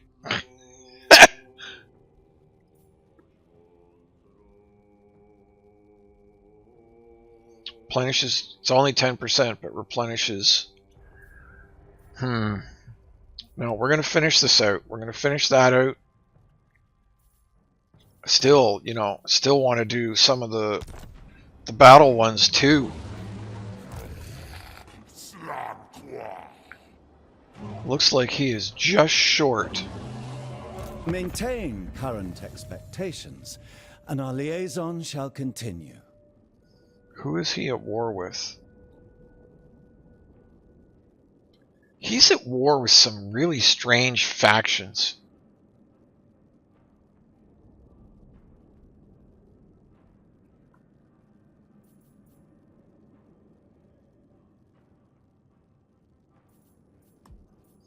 We'll just keep it rolling here for a little bit. Techie Boo, what are you doing? Are you actually doing something useful, or are you?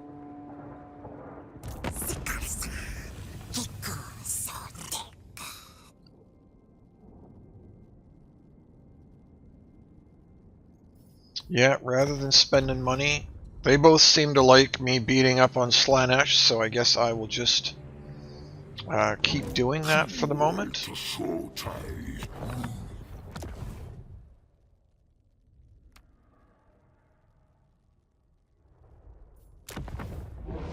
And I think I will.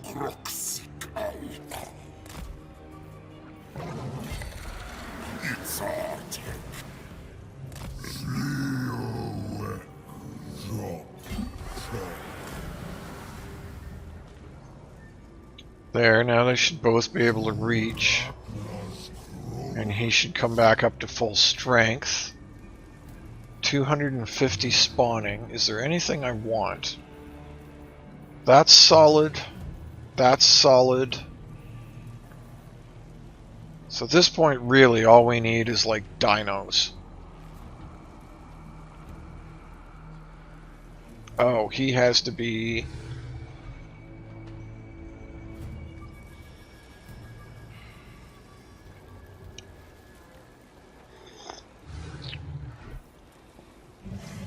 So I could do a Bastillodon, which are great. Don't have enough yet for Stags.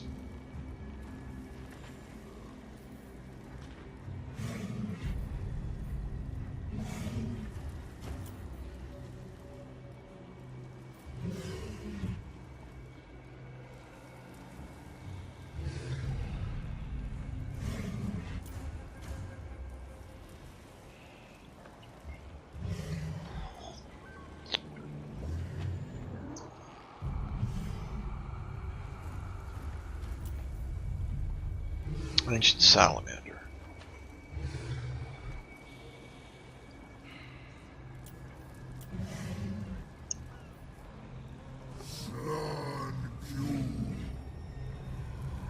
Reprodactyl riders. Quaddle. Sacred Kroq-Gars. Temple Guard. Feral Troglodon. Feral Carnosaur. The Dreadsaurian. And the Ancient Stegodon.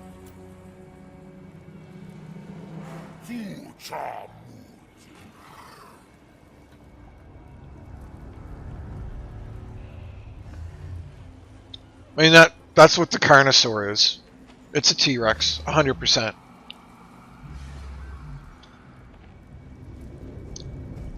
But Games Workshop, in their infinite wisdom of loving to sue everybody, renames things like that. But it's 100% a T-Rex. I mean, you can literally see it because Kroq Gar's riding one. So that's a Carnosaur. It's a T-Rex. But they call them Carnosaurs. Same as, what was their name for Ancient Stegodon? I don't think that's the actual name of the actual... Oh, it might be. No, it's Stegodon, and a Stego with an O, Don, is more like a... oh, I'm blanking on the name. Komodo dragon. A Stegodon is more like a Komodo dragon. Oh no, I'm sorry. I'm looking at an image of an elephant and a Komodo dragon, and it's actually the elephant that's the Stegodon. So a Stegodon, that's like a big lizard thing, that's not an actual thing. So that way GW can copyright it. So yeah, they always, yeah. They didn't used to do that. Ooh, we can, yeah, we'll do that.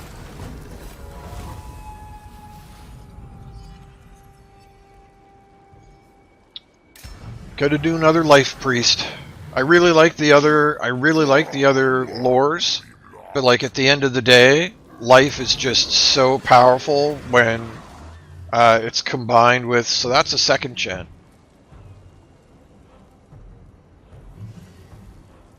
Okay, so I was right. 4th gen is technically weaker than 3rd gen is technically weaker than 2nd gen. So what you want is 1st gen. I believe Mazdamunde is a 1st generation Slan Priest. I'm not sure if you can get 1st gen. 2nd gen might be the most powerful that you can get.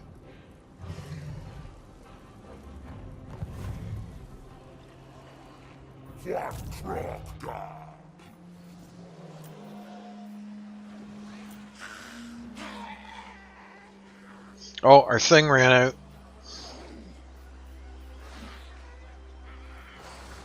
Our thing ran out, so if that's the case, we might as well head him over.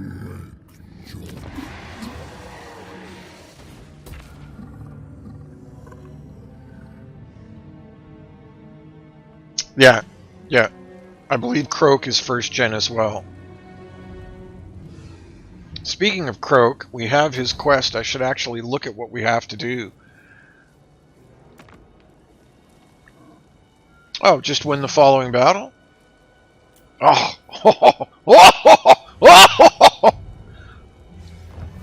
I mean, I have no idea how tough it is.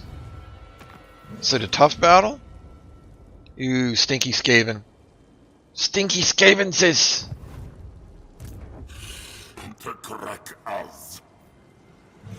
But with 500, what insane nonsense can we get?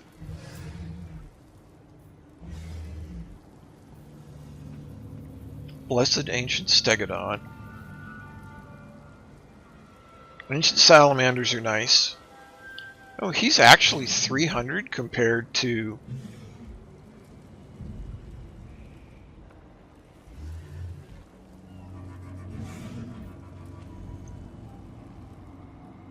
I mean, I like both of these units. So I'm gonna leave it up to chat. What would you guys like to see? Do you want the laser beam shooting solar engines, or do you want a giant lizard with a ballista on top? What do you want? Let me know down in the comments. Or do you want the T-Rex? They all kick butt. Once you've got dinosaurs, it's kind of game over.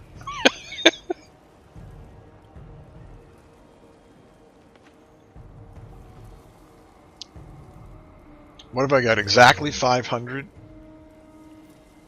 So not enough for both. Well, okay, we'll do this. So we're going to grab 2 solar engines.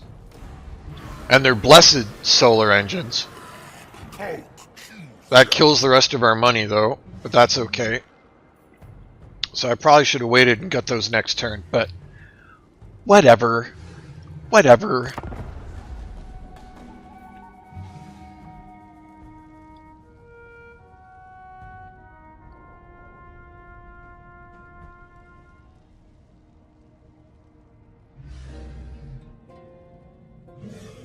So I've got about 2 hours left. And then it's time for family time. I'll probably only be gone like about 2 hours. So it's quarter after 12, quarter after noon now. 12 noon, not 12 midnight. It's quarter after 12 right now. At 2 p.m. I'm going to end the stream, grab a shower, go to my nephew's place. Nope. Do nothing again.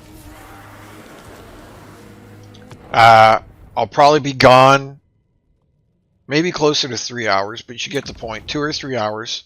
So 2 o'clock, let's call it 3 hours. 5 p.m. my time, so 5 hours from now, I will be back for more streaming.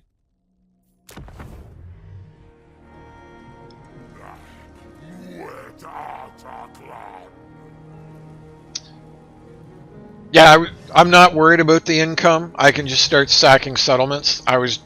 Was just a general comment. Yeah, the solar engine is brilliant. The lore behind the Lizardmen is so fantastic. I really hope when CA gets around to doing their full, honest to goodness rework that they do a fantastic job. Because they absolutely deserve it.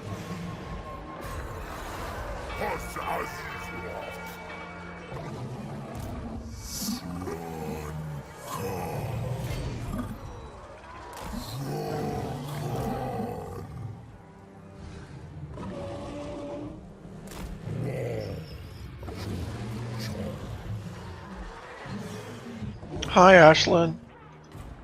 We're just sailing by. Don't mind us.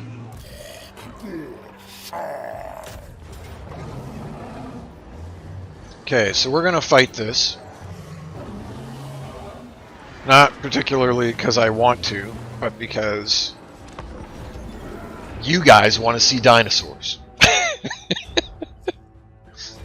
Now, do you guys know the lore behind the Lizardmen? Like, I don't specifically mean like the solar engine, but like the general lore behind them in the fantasy setting.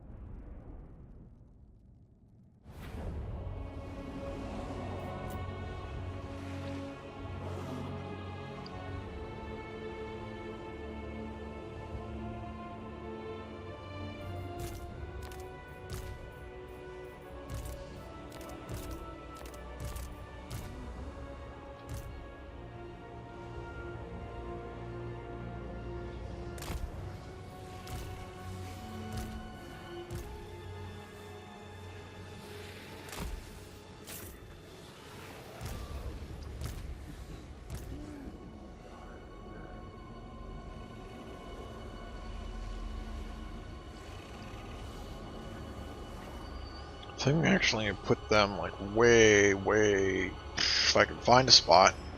Oh, don't fall off the cliff. Can I deploy them down here? No? No? Alright, okay. Alright. Fine.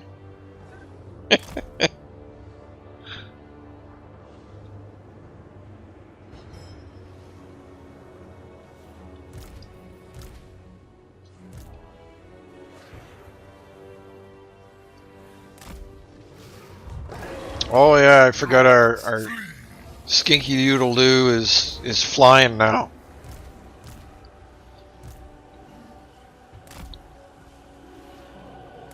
Yeah, so the one sort of downside to these guys is they've only got 240 range rather than 400, but so here are the Bastillodons. So the Bastillodon is literally a walking armor shell. And then what they've done is they've put a crystal on top that, like Sharp Focus was just saying, it absorbs or focuses the sun and then shoots it out like a laser beam. So here's one T-Rex. Here's Kroq-Gar's named T-Rex with his cool golden inlay.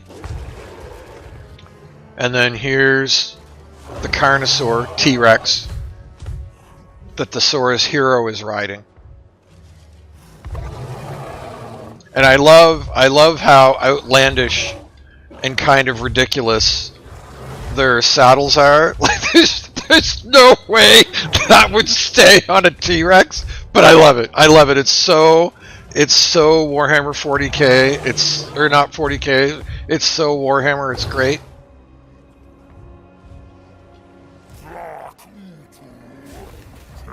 So this is what solar engines do. Pew!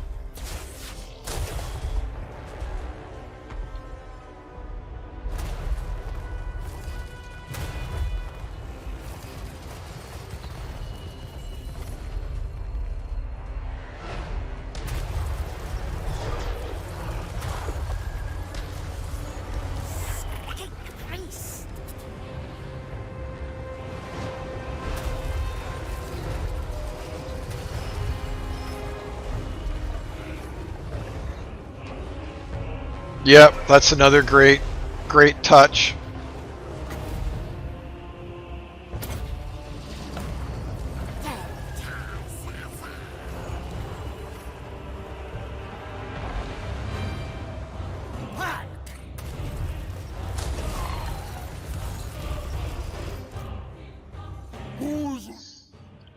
Okay, so what are we going to do with them? Are we going to try and outflank?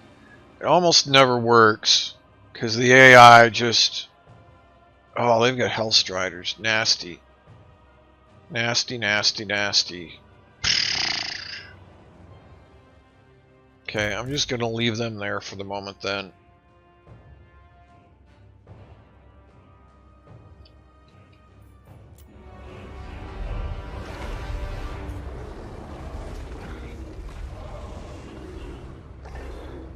Oh, you know what I didn't think about? Where are my reinforcements coming in?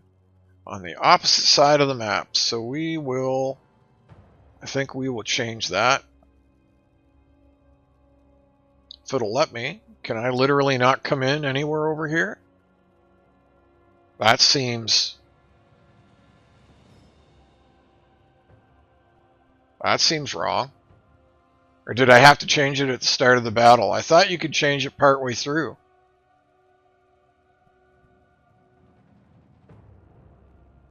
No. Okay. Alright.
That's going to take them forever to get over there.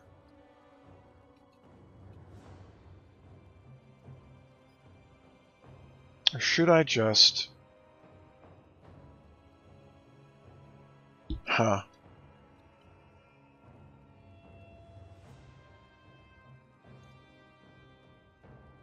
It's one of those cases where I may be overthinking it, or falling into, you know, I fight these battles in a particular way, falling into the pattern of fighting them how I always fight them instead of trying something different. So here's my concern, is if I just head them towards the wall and go up on the wall and start capping points, then technically she could just switch, because Slaanesh is really fast, right? She could just switch her whole army over, come over and smash this army, and then turn around and go back and deal with the other one. That is my worry.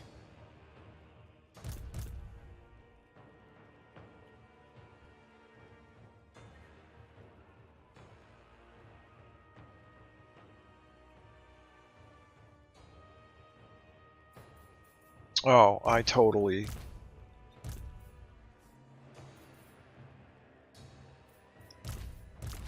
messed this up.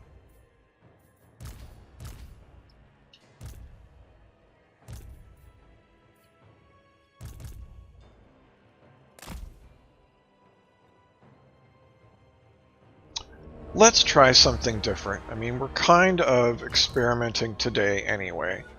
Let's just be different.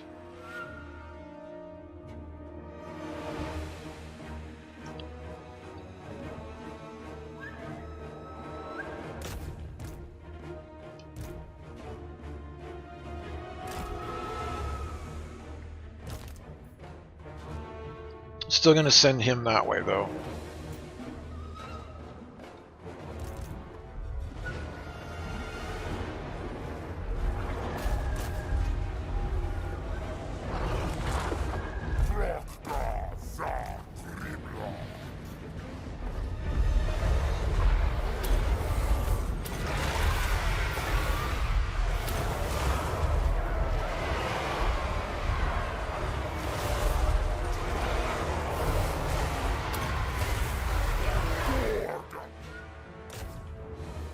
Yep, goes right after.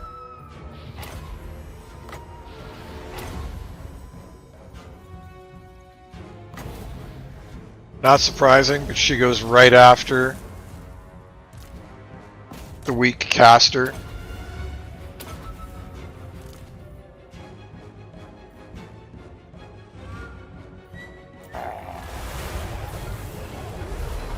Which I should have known better than to put in there.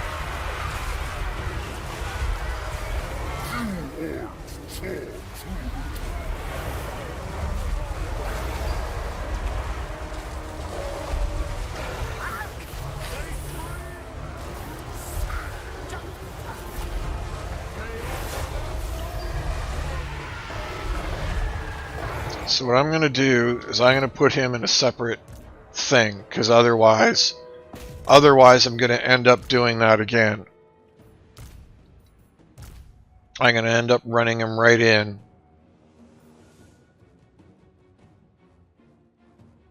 $85 armor. 100 armor. Oh, Chaos Sorcerer. Oh, well, you have to die almost as fast as she does then.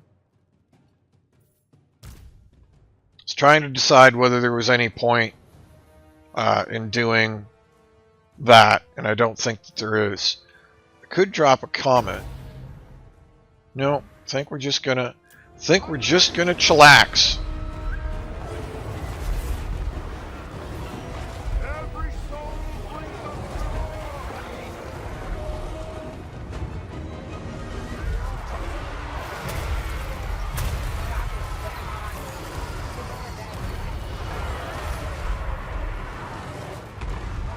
That is a long cooldown on Chain Lightning when it doesn't have any upgrades.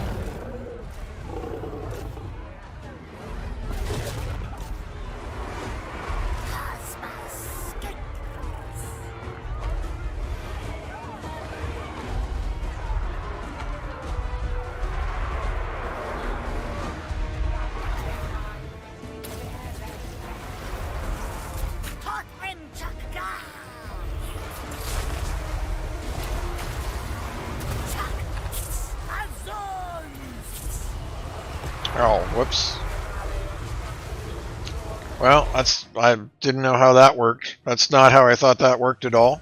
That's all right. Find out something new every day. So now that the towers are down, we can put those guys there.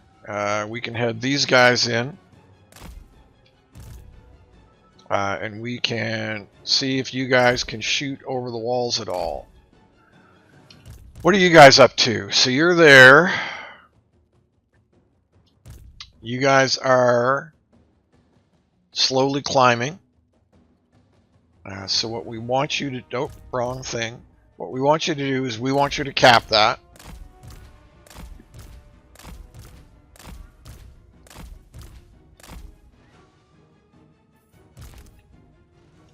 Yep. Super slow-mo dude is going to take forever, which is not surprising at all.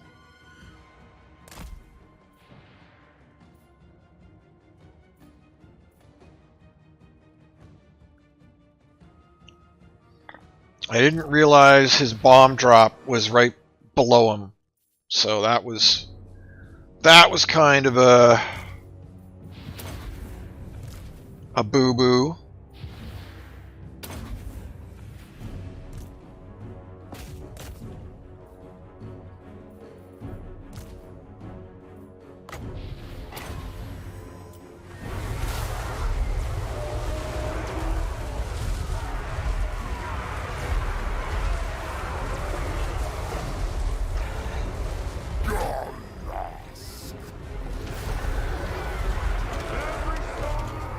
Exalted Daemonettes are only 15 armor.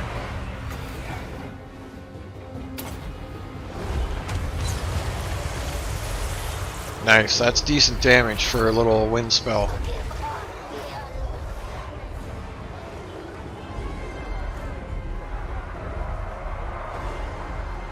I love how they just plow right through. Just stomp them to death. Turn that rampage off.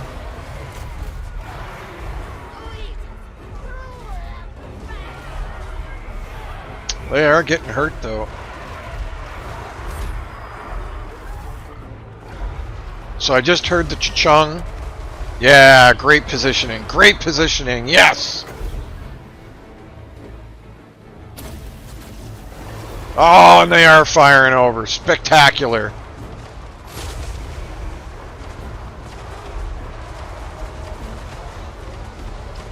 I heard the pa-chung of a capture. Yep, so they are capturing. Nice. Oh, uh-oh. Uh-oh.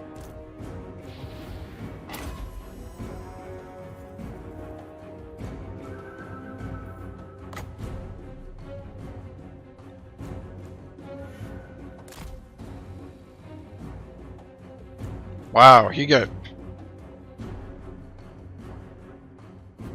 spanked really fast.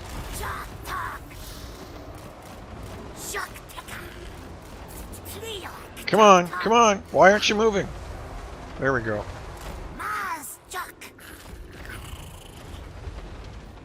I'm just gonna land him. He's not...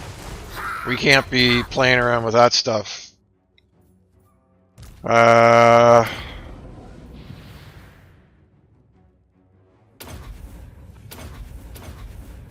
I am actually starting to get kind of hurt.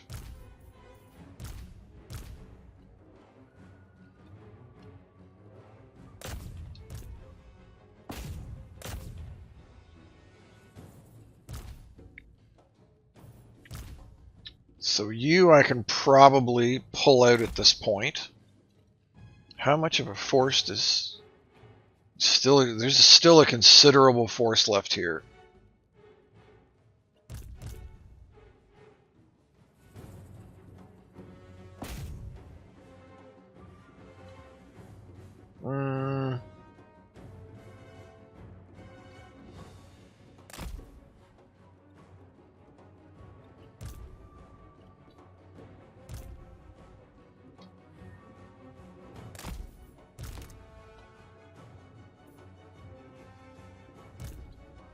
Is there only 2 units there? Looks like there's only 2 units there.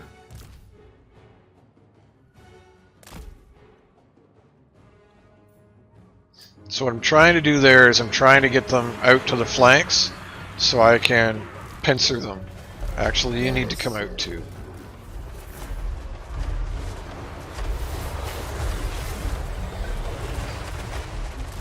We'll swap out the dino and the hero for our front line now. The only reason I'm leaving Kroq-Gar in is because he just popped the potion of healing. Wow. Wow, wow, wow. That's... I have not played...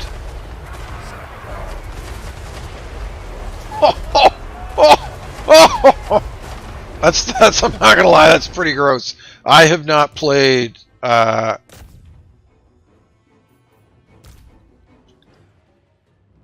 Lizardmen since the tweaks. And I mean, those tweaks were done quite a while ago. So I know that like these salamander packs have been tweaked. Like a bunch of stuff has been tweaked since the last time I played them. And man, that is a... I mean, this is against like the primary target, low armored units with physical resistance. But they're just shredding those demonettes. That's great. Put you on 0. You getting shot by towers? Yeah, probably. Put you on 0-2 for now. Oh, no, I don't want you on 0 because that's the... So you have to be unattached. I don't think it will actually let me remove them from the group now.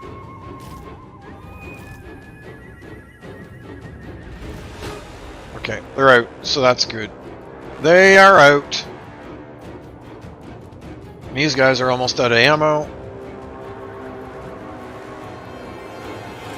We position you there-ish. You're going there. You're going, I think, right here.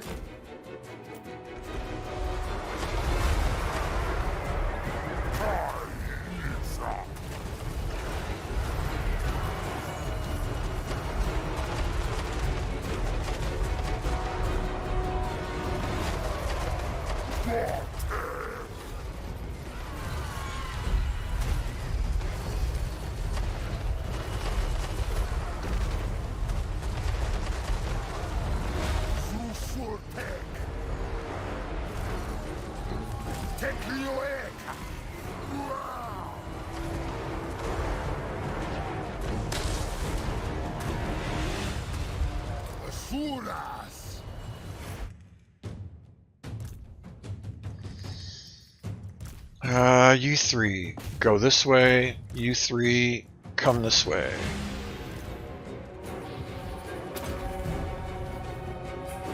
Oh, they do magical damage, so the physical resistance is meaningless. They don't.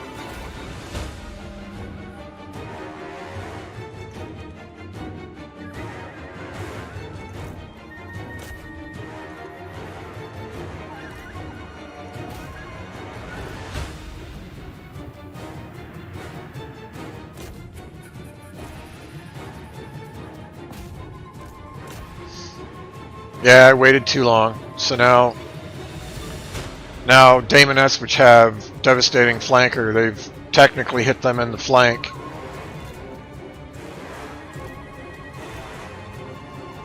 They don't really have range which doesn't surprise me. We'll attempt to get them up on the wall so that they have range. You're still going. You're still going.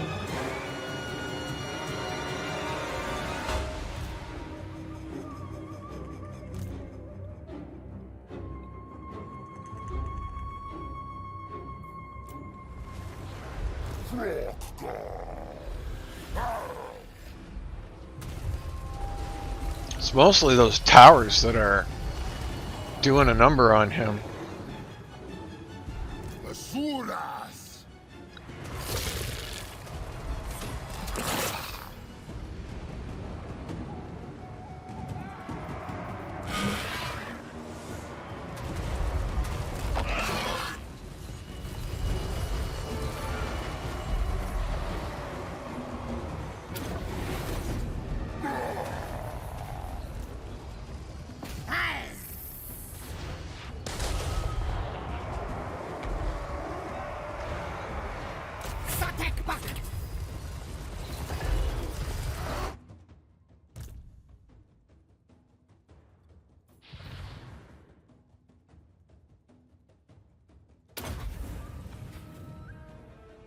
Can I tell where those are tied to? Doesn't really look like I can.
Boy, they're not moving very fast for Cav.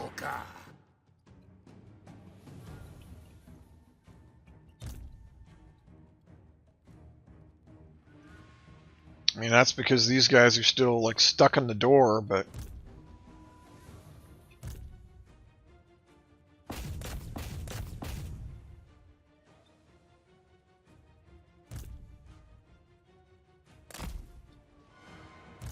See, we switch out some of the injured ones for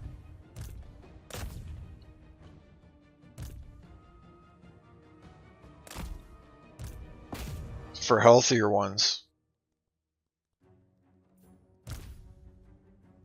You know what else I can do? Is he back in the air now? He is. So instead of helping this side, who I kind of feel is in good shape. I mean, that's not what you were. Oh, Hellstriders. Ow.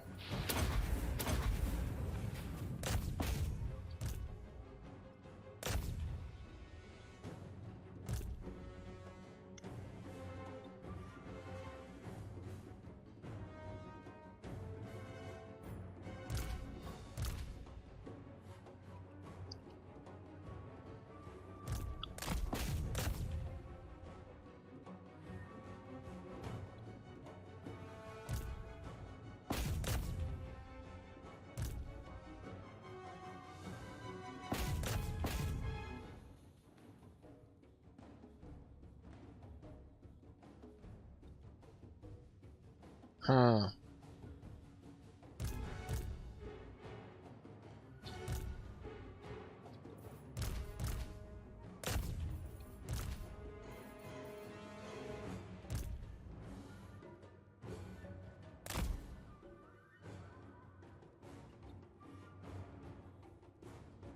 Not sure why that Razordon hunting pack is acting so weird. What am I going to do with these guys? They're just kind of sitting idle. They're really not doing anything. Yeah, we'll go this way with them. I don't know how long it'll take them to chew through that, but...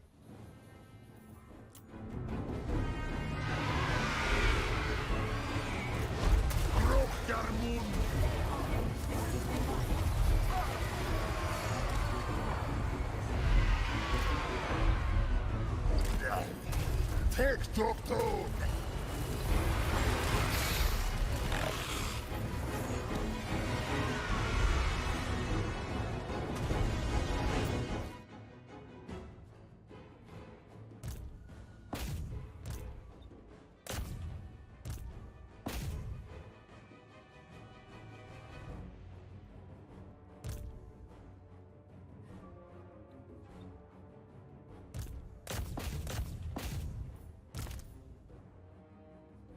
Okay, so what we're going to do with you is you're going to fly over here.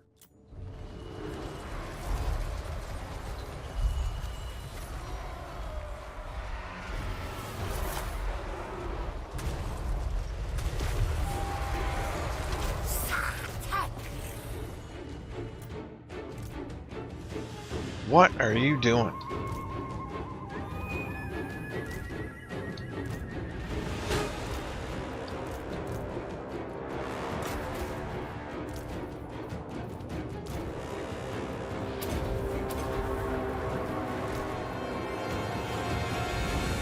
Sorry, really getting distracted here.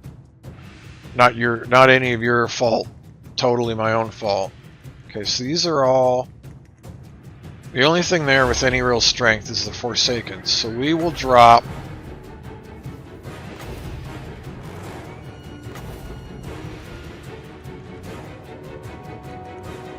an Overcast Wind, which is going to clip me a little bit.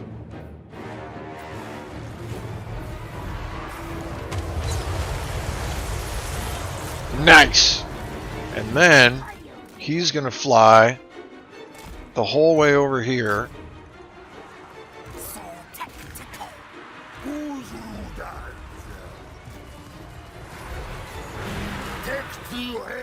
I mean, that's not what you were asked to do.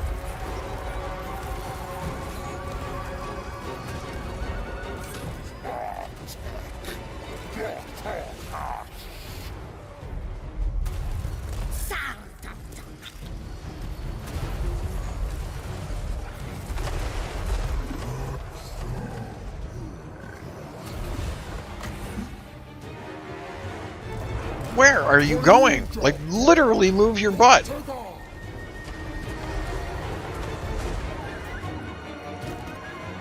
Okay, he's blocking, which is great. That's what he should be doing.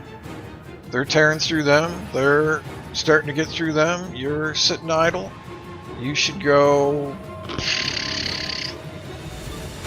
I don't even know. That's way too far away, so I guess you're just going to come over here.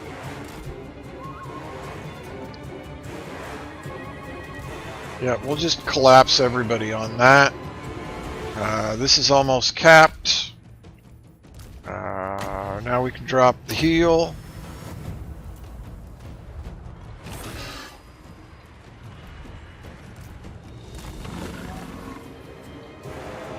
That did get both of those, which is great. What I would give for being able to...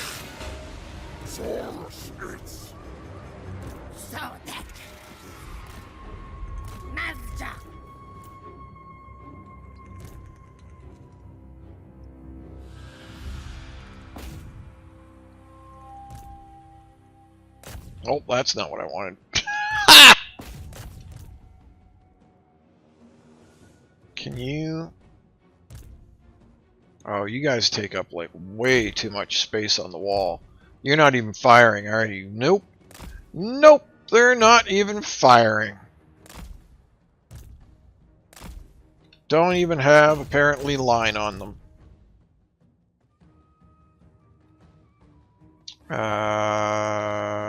No. You you 3 can go there. You 3. You 4.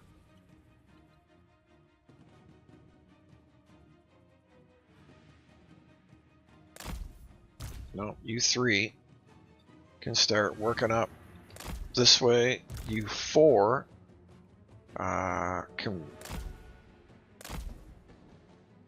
block there. Leaves that open now, but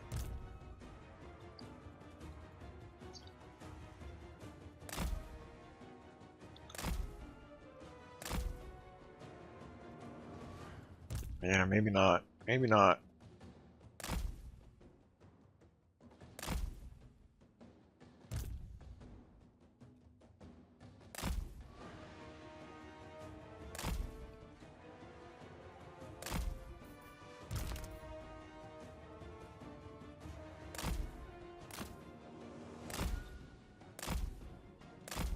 Ugh, I really don't like that you can't drag units out in the city. That it does not work right at all a lot of the time. It's very, very frustrating.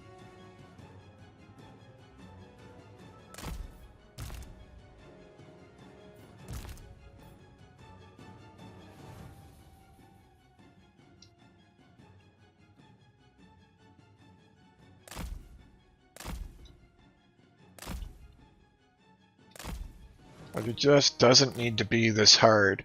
You could totally just, like, squish it, like, make it fit, instead of just having it unresponsive.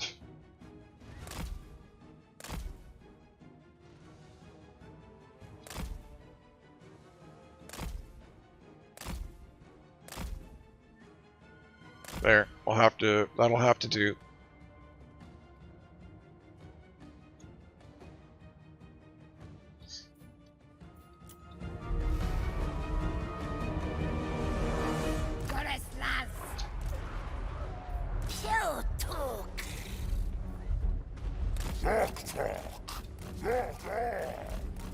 What are you talking? Tick-tock! Korq Gar!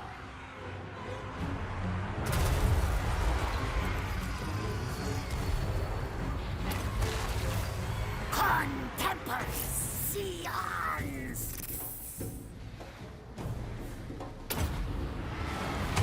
Who's Rudas? Gora! Take a cleric. Jock on! Bo! Bo!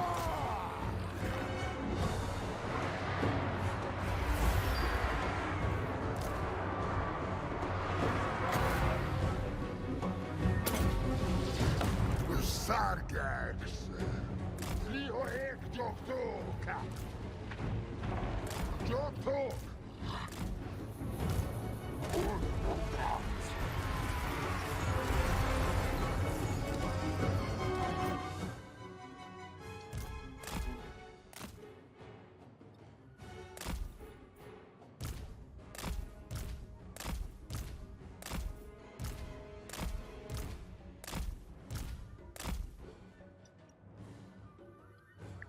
Believe it's over. Excellent.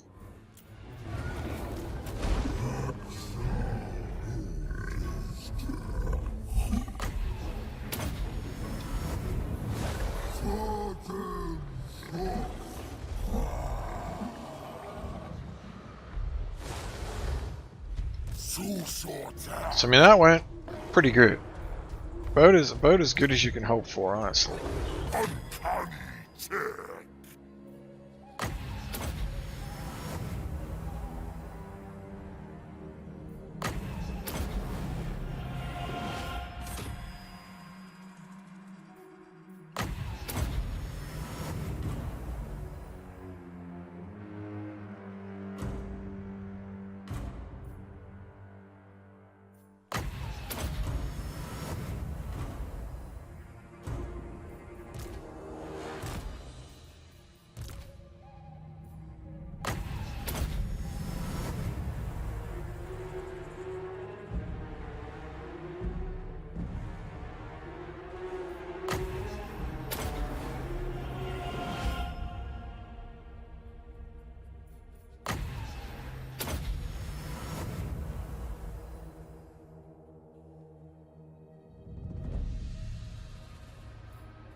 Don't have enough for one more, do I? Nope. It's okay, we'll just keep popping. We'll keep popping Earthblood, because that also, every time I cast it, does a little tiny map-wide heal.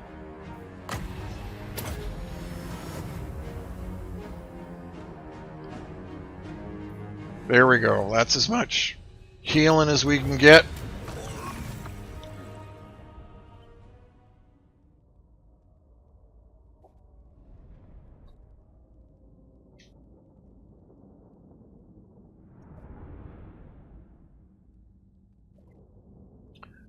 The Golden Knight, Nariska Lesa. I always forget that the Golden Knight is a woman. Not that, you know, she shouldn't be or anything. Right, sorry. As usual, I get distracted playing the game. So the Lizardmen. So whatever planet Warhammer Fantasy is set on, the old world, for lack of a better term, the old ones, whoever or whatever they are, came to this planet and they had a plan called the Great Plan. Nobody really knows what the Great Plan was, what it entailed, or really pretty much anything about it.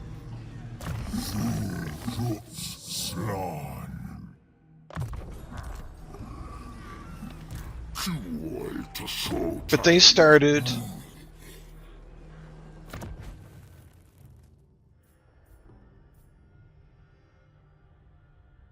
yeah, I guess that's fine. That can stay there.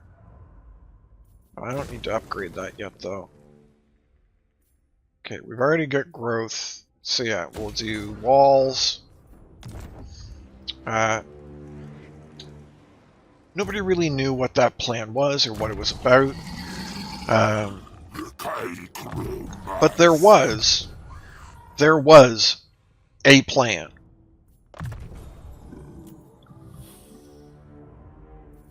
And when they arrived, the dragons, the great dragons, meaning the dragons from over in Grand Cathay, the Storm Dragon, I can't think of what the penultimate dragon is called, but like the Storm Dragon is one of his kids. So he and the Queen, the King and the Queen of the dragons, I can't think what kind of dragon they are, but the Storm Dragon and the Iron Dragon and the Jade Dragon, those are their children.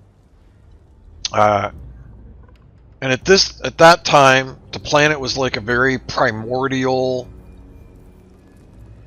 insane kind of place. So the old ones arrived and they started changing the planet, literally terraforming it. The dragons looked at this and went, that's interesting. But they just watched. They didn't get involved.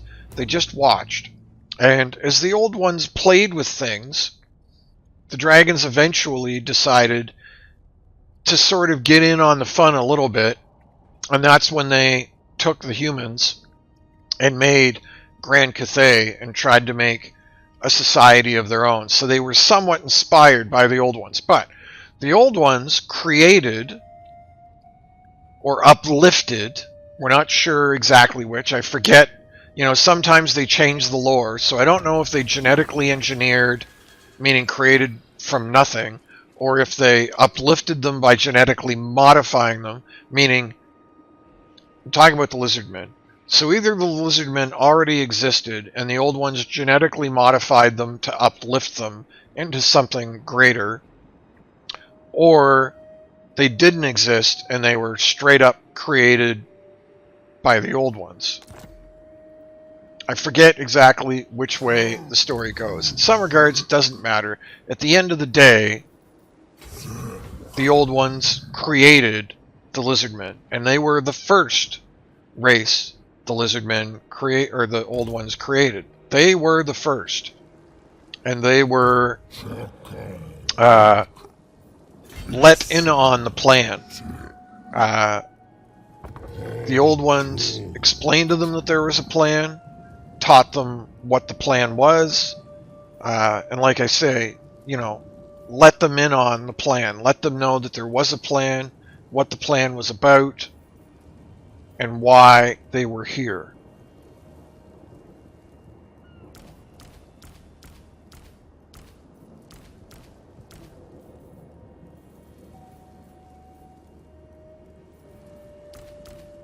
One second.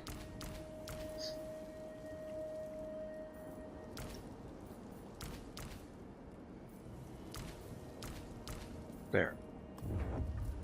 So we're going to give him a 20 stack. Now we're actually what we're going to do with him. I don't know if I'm going to keep these.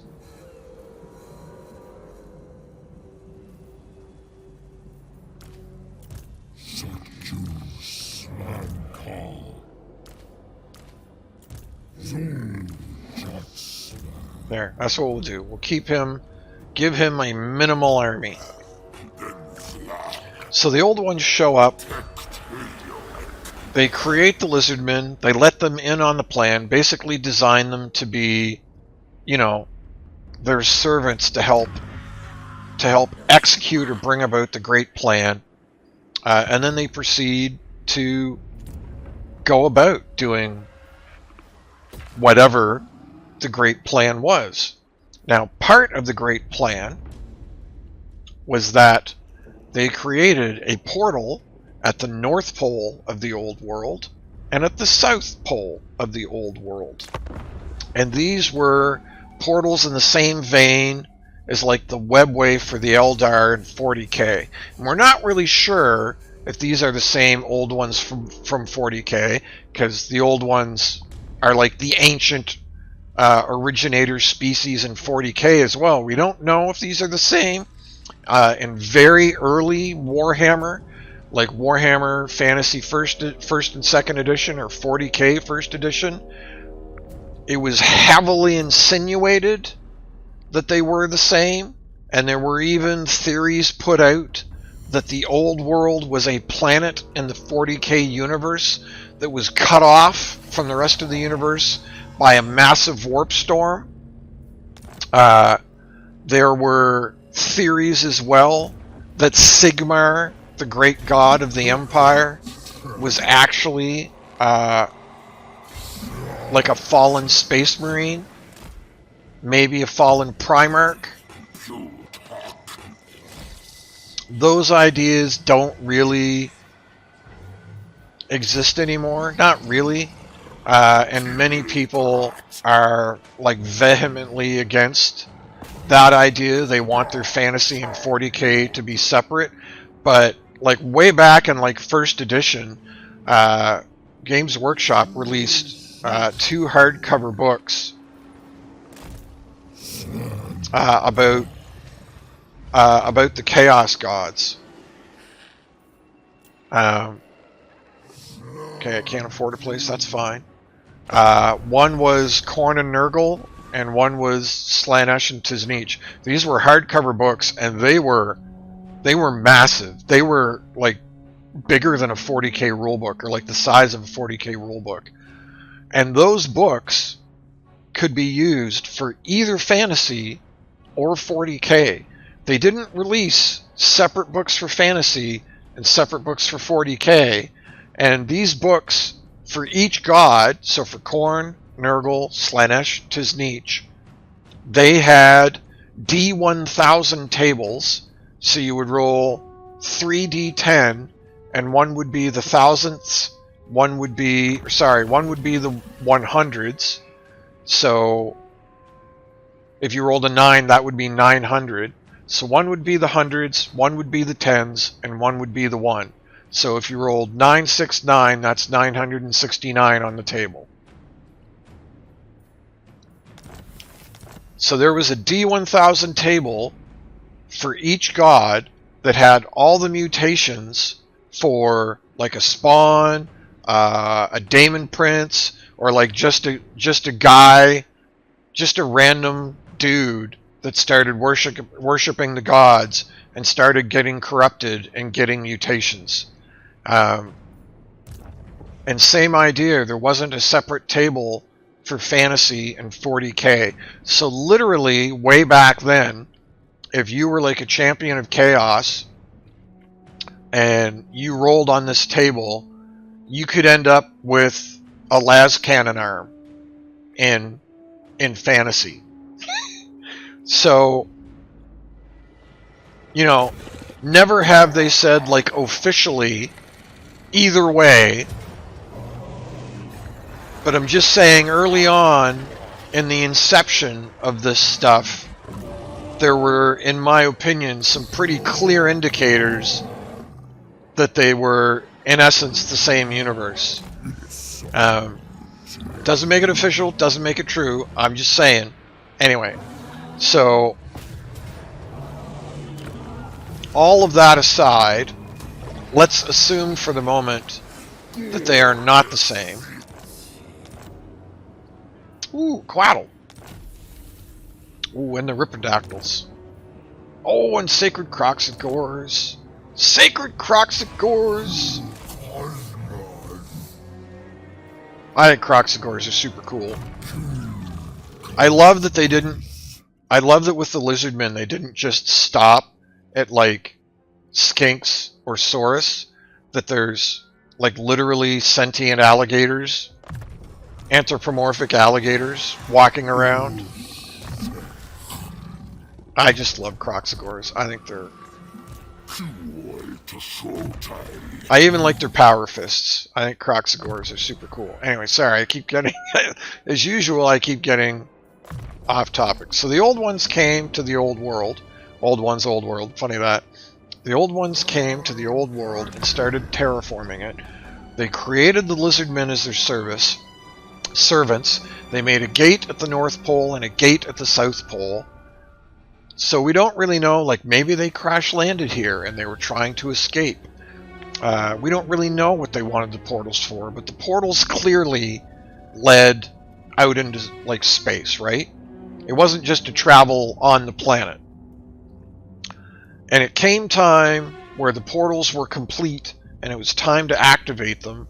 And when they went to activate them, something went horribly, terribly wrong, as it always does in Warhammer. And instead of just opening like a portal to go home or wherever they were trying to go, it ripped a tear in the fabric of reality and opened a way to the realms of chaos.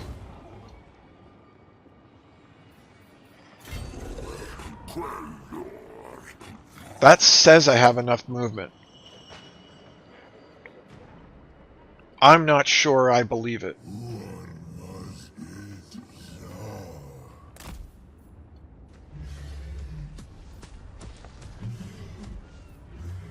I'm going to force march, but I'm going to stay in my own territory. I mean, not that it matters. I'm going to attrition no matter where I go.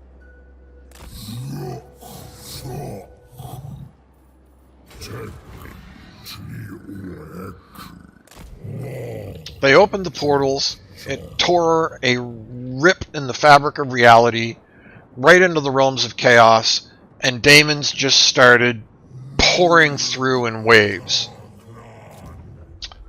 I do not recall right off. 1 second. Yeah, but I need 8k, so I have enough to go to tier 4 there and to tier 4 there. So rather than going to tier 3 here,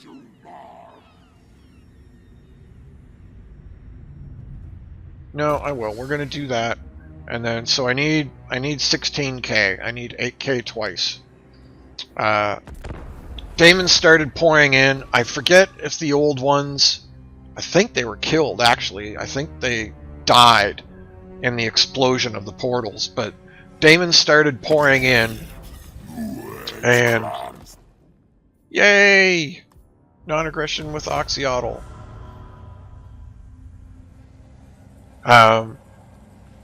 And yeah, basically, the Lizardmen's whole existence really is about still trying to complete whatever the great plan was, despite what happened with the portals. Now, by the time they opened the portals, the old ones had also created other races. So they had created like the elves, and I forget what they expressly created them for. If they created them to expressly have the most powerful magic, or forget exactly what their trait was meant to be. But like the dwarves were specifically created to resist chaos. They were meant to be the most resistant against it, which is why they are resistant to magic.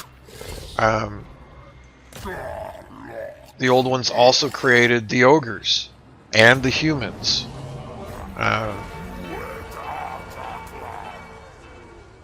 So yeah, they are responsible for chaos coming to this world, but they are also responsible for many of the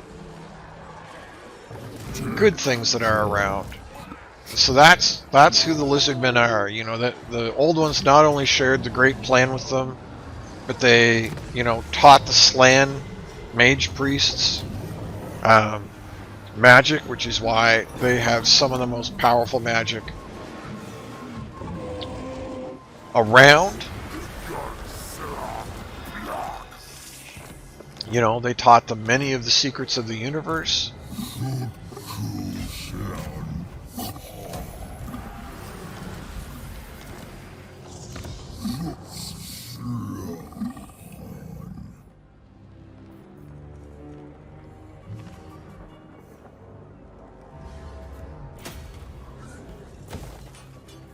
And that is who the lizardmen are. They are the first race.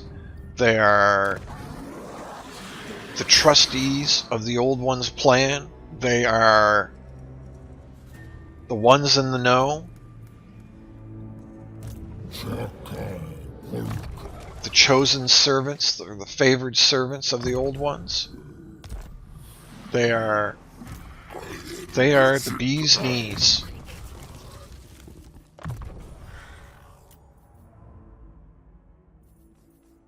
Got all that stuff. Okay, we will...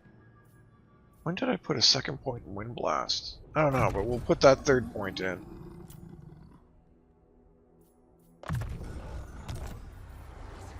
Alright, so we are kind of steamrolling already. Victory conditions. We need 30 places. They're already all dead.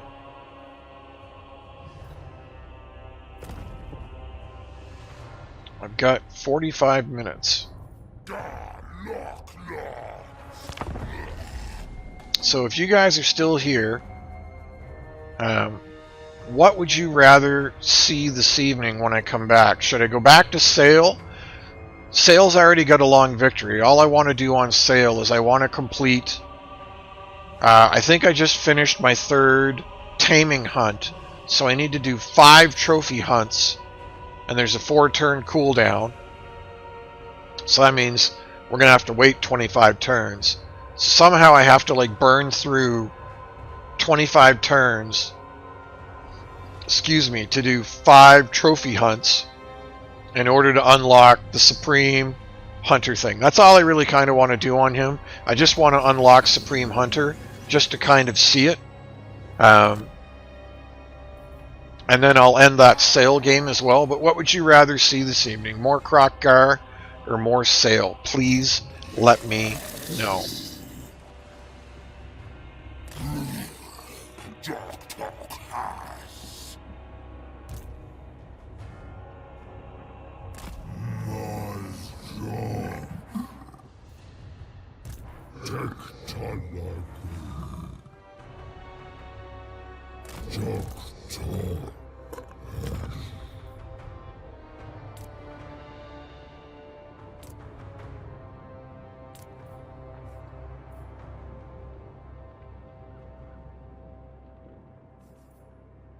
I should probably... Yeah, I'm going to have to switch that out.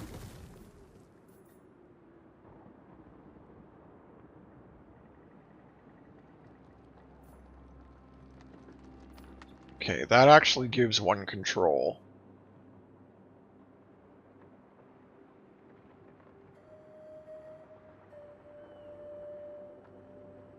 Yeah, I'll do that, just because I don't want this place to rebel.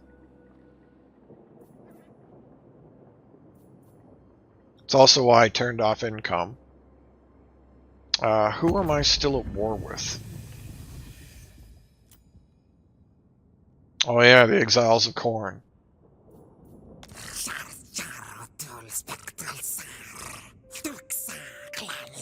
Yeah, I would love trade with you. Yes, military access would be wonderful as well, thank you. I'll hold off on the defensive alliance, though. Really? You don't want... I mean, everything I'm doing makes you happy. You don't want non-aggression? Teclis loves me. I mean, really, Ashlyn? You know, the brother of your king loves me, and you're all, well, I'll trade with you, but otherwise I don't like you? And I mean, you've only got one settlement, dude. Like, get with the program.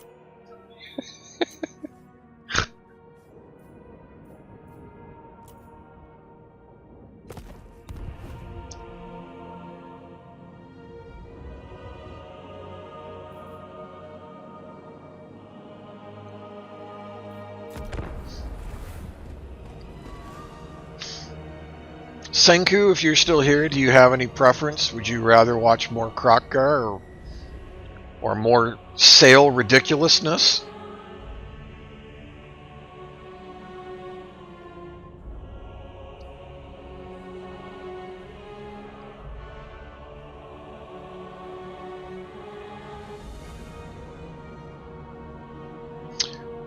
So, yeah, sharp focus. Our discussion, like earlier in the week, having played some Kroq-Gar now, I think I will reiterate that I think he is a perfectly fine starting guy. You can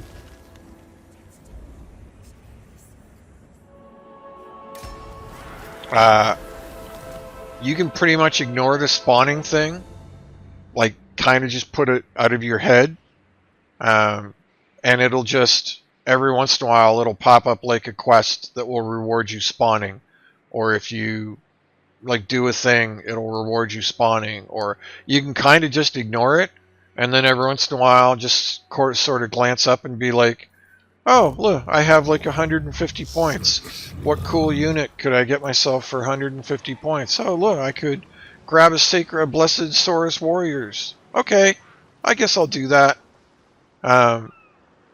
And you can kind of ignore the geomantic web as well, because all of the geomantic web buildings aren't until tier 3, 4, and 5.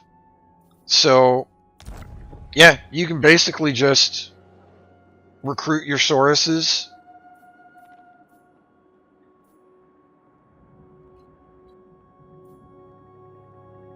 Okay, so there's no corruption here now.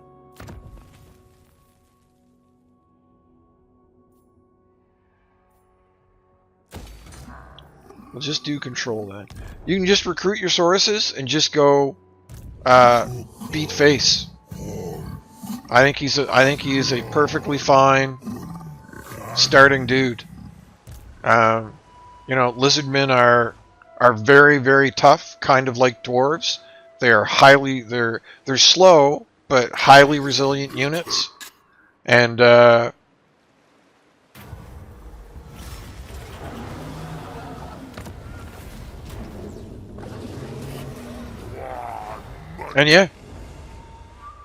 go for broke.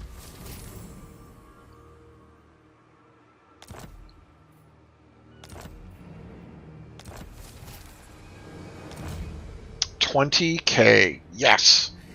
I love Skull Islands.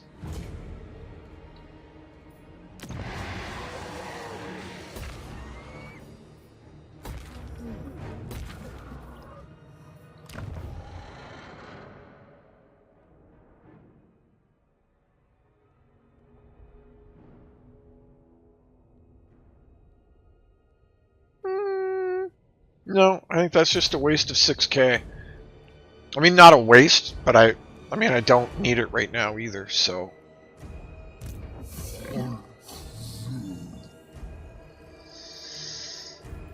Alright, I think we just... It's going to be a long, long ocean voyage, but I think we head off... I think we head off towards... Scarbrand.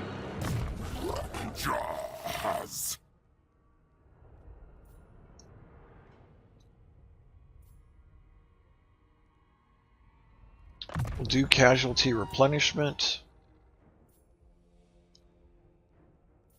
Chain lightning. Honored Elder. Oof.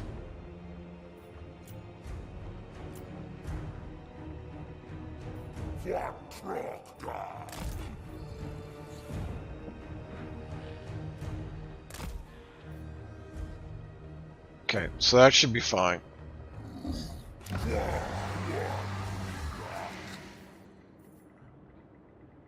Wow, that's expensive.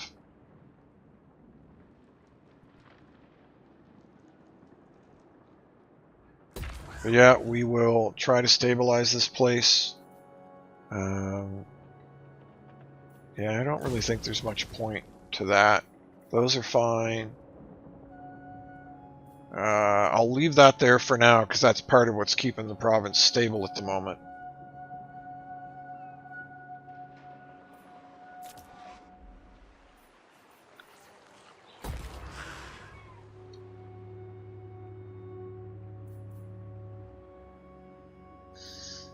Okay, and I'm not really feeling a big need for the spawning sequence now, either.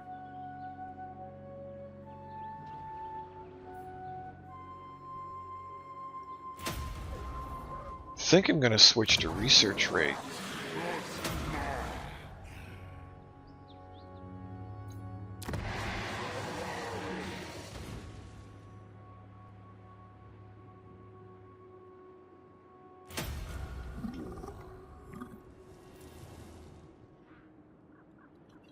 Like, at the moment, I don't need any more blessed units. Kroq-Gar's whole army is blessed units. We can really just kind of chill at the moment.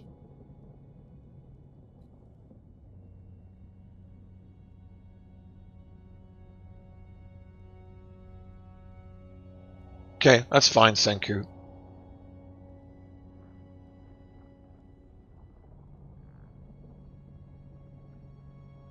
No, that's okay, Sharp Focus. So you didn't hear me talking. So basically what I said is I think Kroq-Gar, having played him again for the first time in a very long time, and after the Lizardmen have been changed pretty significantly, all I said is I think he's a perfectly fine...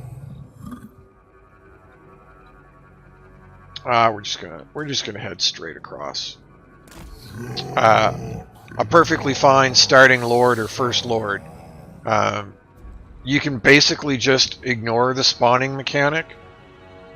Like, you don't need to go out of your way to try and earn spawning, is what I'm saying. Because if you notice that quest that popped up just a second ago,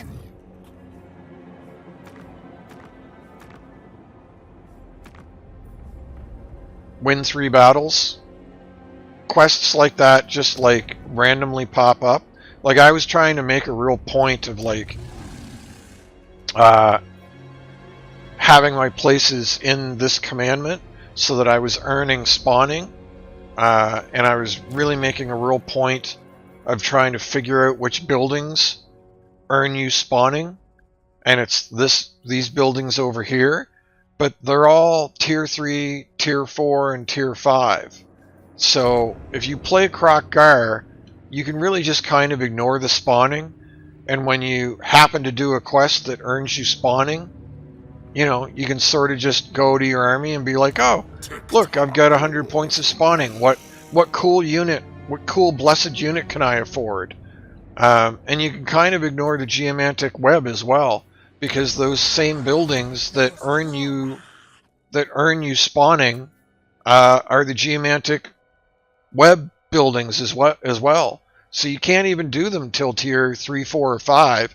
So really, Kroq-Gar, you can just start a game, recruit the units you want, and just go murder folks, and you can pretty much just actually ignore his mechanics until mid to late game. Like, I'm on turn 50, and I'm only just now reaching the point where I can build geomantic web buildings, which are also spawning pool buildings. So, yeah, I think he's a great start. And his starting enemy is Skaven, both north of him and south of him. And while they can be super annoying to fight against, they're also very wimpy and kind of easy. So, yeah, I think Kroq-Gar is a great first lord.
Nice.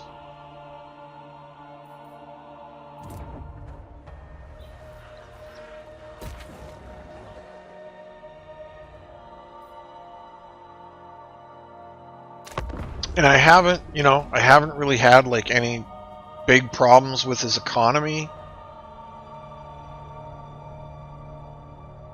which, some factions that I play, I really struggle with the early game economy. I'm madly trying to recruit stuff, and there just doesn't really seem to be the money there to support the armies that I feel that I need. And I don't really feel that way with Kroq-Gar at all. I'm only on turn 50, and I'm running 3 armies. And mind you, 1 army is basically just trash units, but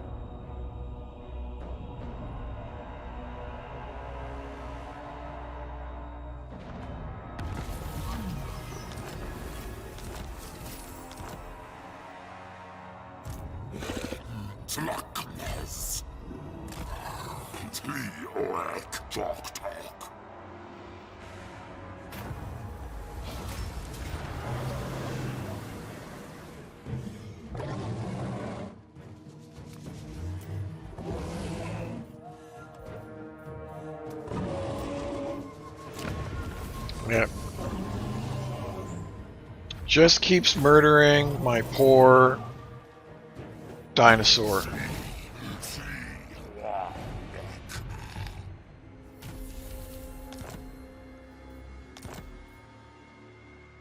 Feral Troglodon.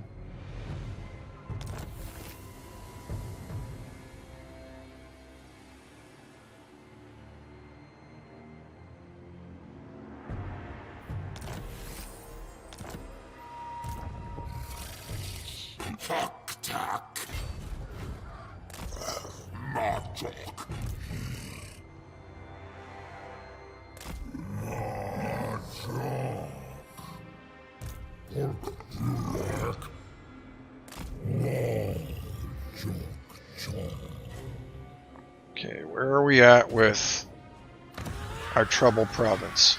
Our Trouble Province is actually kind of doing okay.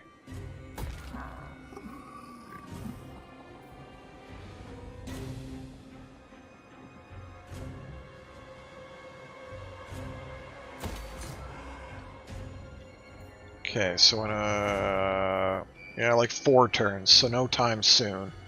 In about 4 turns, we should be safe to turn economy back on in that province. Great. Upkeep, campaign movement range. Awesome. Awesome, awesome. Okay, he's done his personal line, he's done his top line, he's got full training. So now we can kind of work back through his melee line and finish it out. And there's, you know, there's a million ways to do that stuff. I have my own little, like, way of doing it. Don't ever feel you've got to do it my way. I don't think we need that there.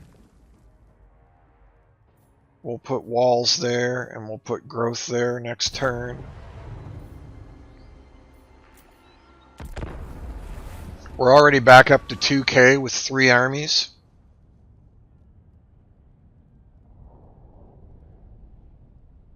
I may have found a secret sauce with using multiple trash armies instead of... Well, one solid army. Kroq-Gar's army is solid.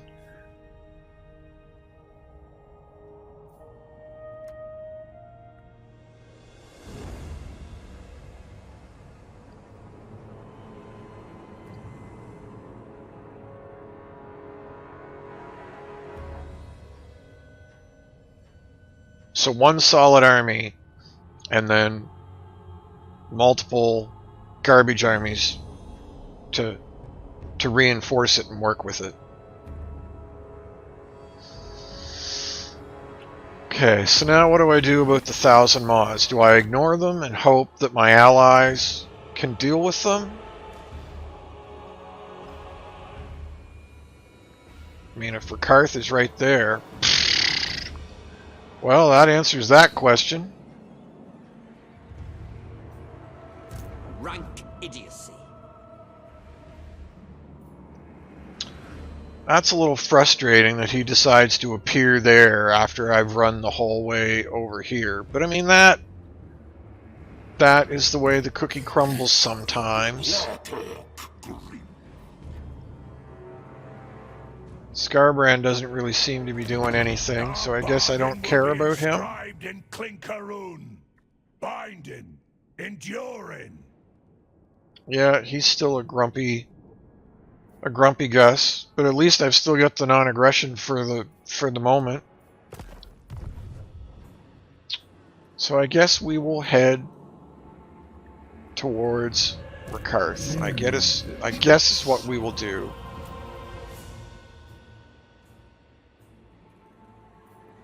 It's not really what I wanted to do. But so long as Thorek just remains like non-aggressive, like he doesn't have to be like friendly, just so long as he just doesn't attack us. He's a buffer for us on our northern border, right? So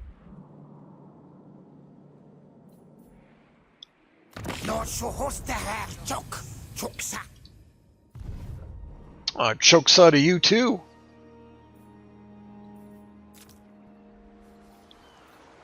How dare he talk to me like that?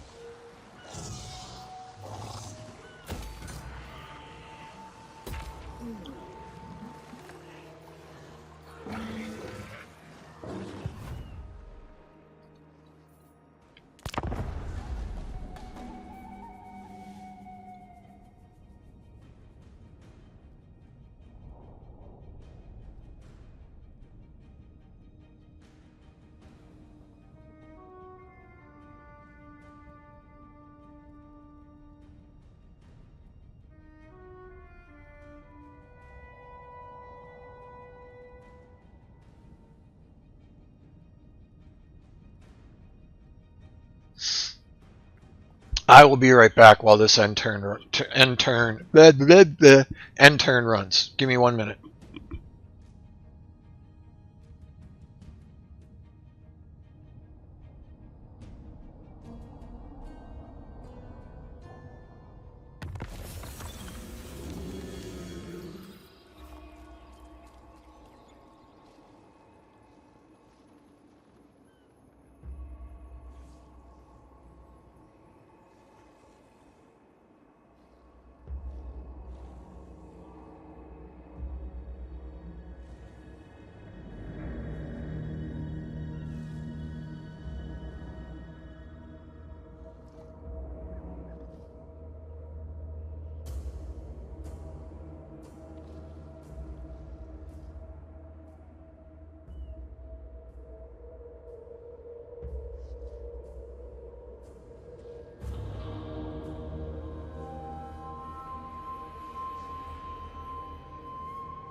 Alright, I wanted to see if we could actually swing a short victory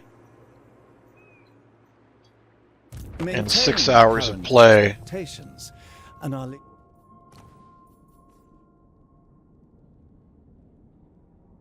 Oh, he's at war with...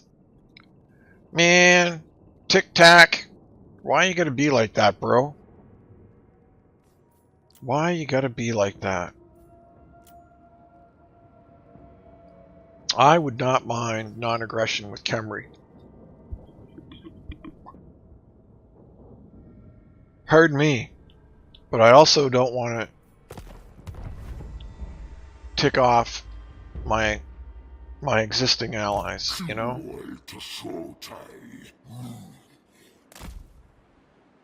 Man, that says that he's got, well...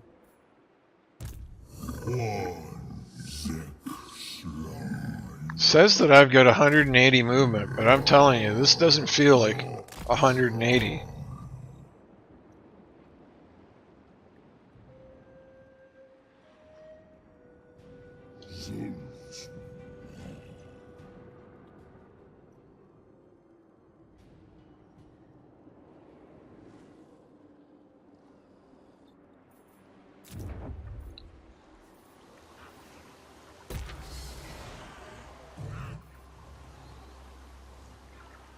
I don't remember building that.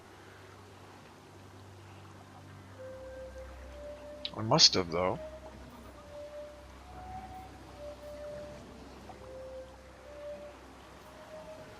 I probably clicked on the wrong thing when I went to do walls.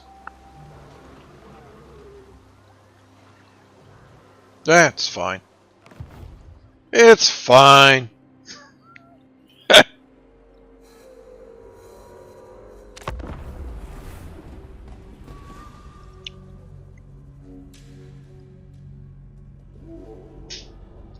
Cool. See you shortly.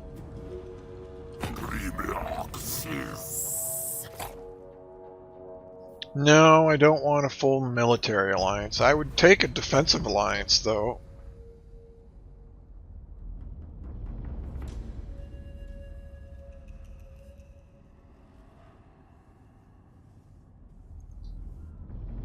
If you even survive, it looks like you're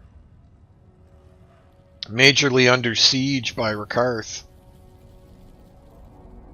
What I wanted to do is I wanted to land, and then I wanted to do a couple of his quest battles, and then push towards Skarbrand. But of course, Stinky Rakarth has to get all...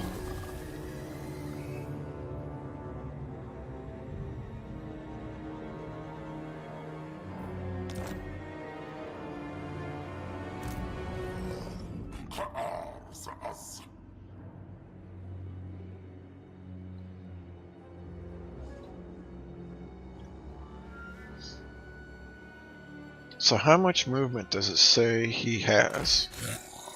190. Man, this does not feel like 190, let me tell you. Of course, I don't have...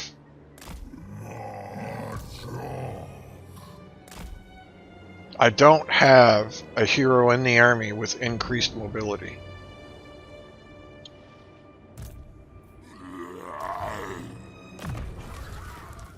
He's scouting and he's training. So who or what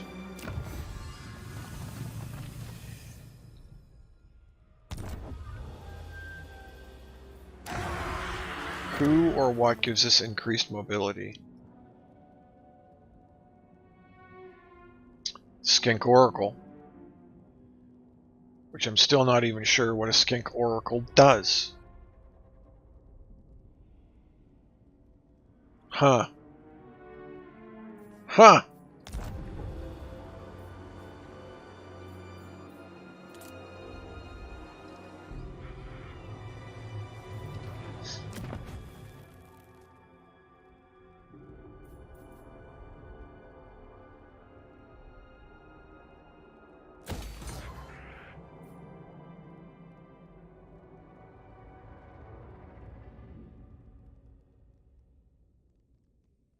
See, like I want that building, I want that building, I want all the buildings, and you can't,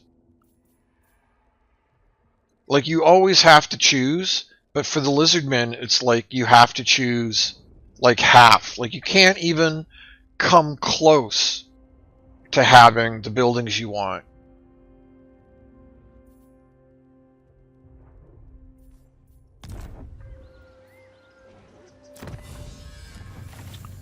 So we're making 149 a turn right now.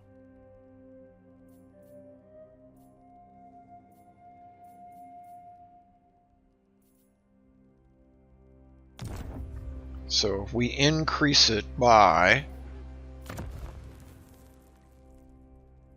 10, it would be 152.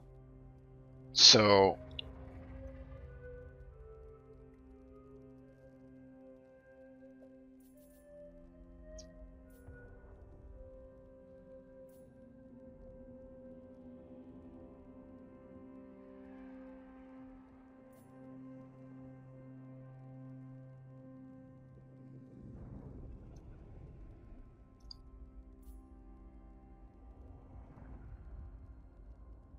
yeah, I feel like this building, and this building should all be one building. It should just be one building that does all of this.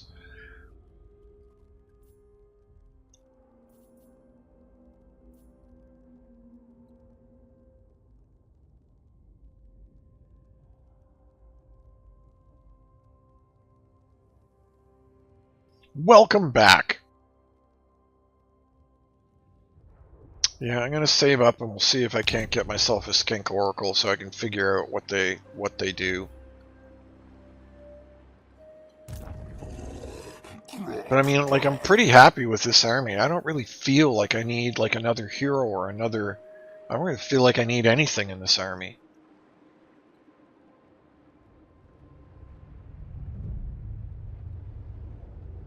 It's a solid army.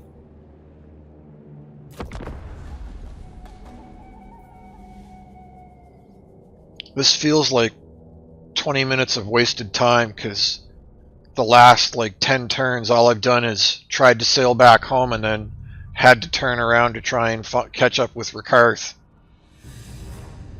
Feels a little bit like wasted effort, a little bit.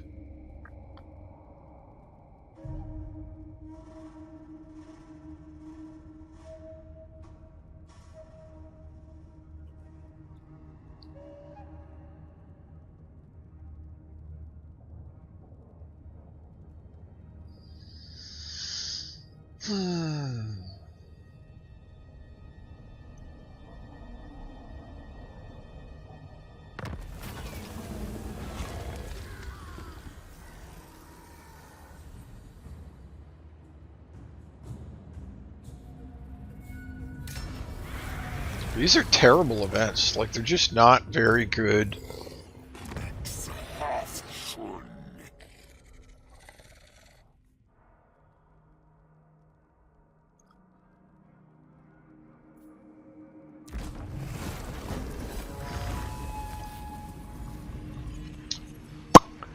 want to switch it up?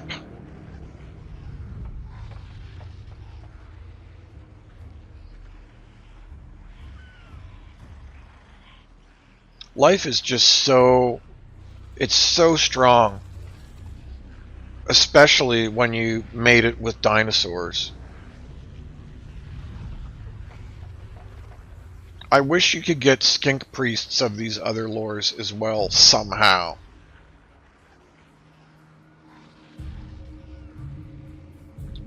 Just to be different. Just to be different.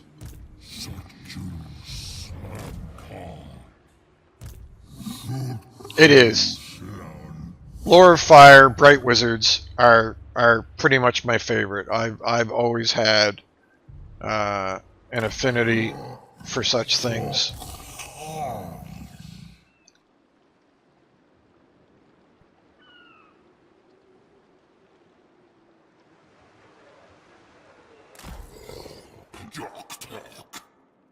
I bring. You possess some merit. That much is. You're evident. not at war with Rakarth? Huh. Huh. I would think since he's punking your bro Teclis, I would have thought that. So is Oxyotl just dead? No, he's still got 2 places for the moment. Probably not for very long, though. Definitely not.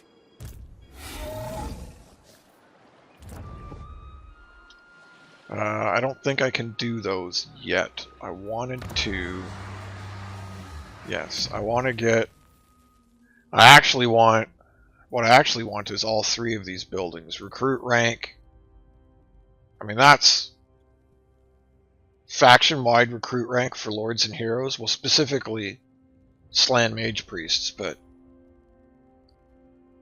And this is so powerful. But I need to get an Oracle and see what they do. And then where are we at with...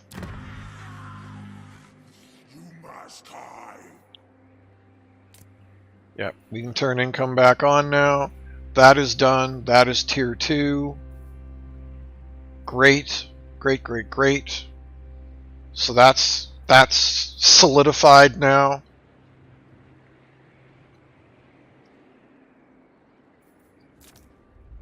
Which is good. There, now we're starting to get our geomantic and spawning stuff going. So now I really don't need to worry about spawning sequence, because it's going to start just rolling in on its own on top of whatever little quests we end up doing.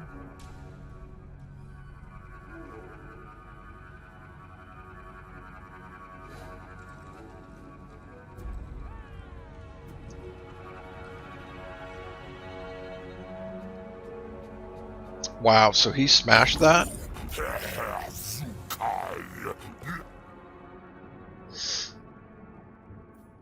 No, sorry, Cetra. I would actually like to be friends, but my other friends don't like you, so I can't do that. Sadly.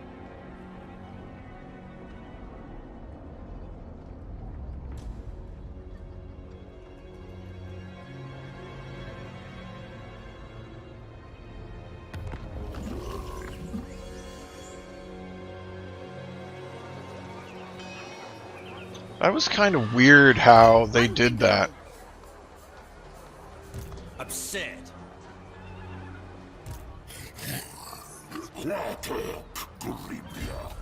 Yeah, of course he can't reach him. Oh, it's so...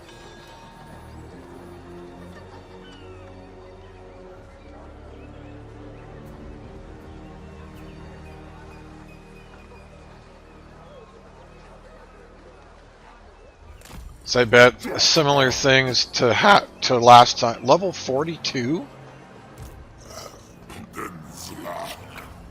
Denied.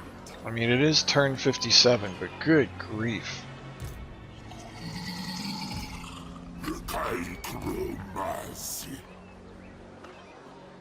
I don't think I can win this. Fool. No! An insult.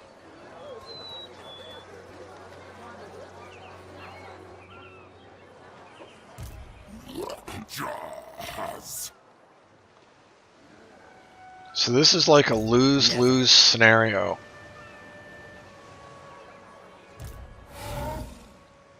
Because if I land with all three armies, he's just going to lightning strike like the weakest one and it's just going to die.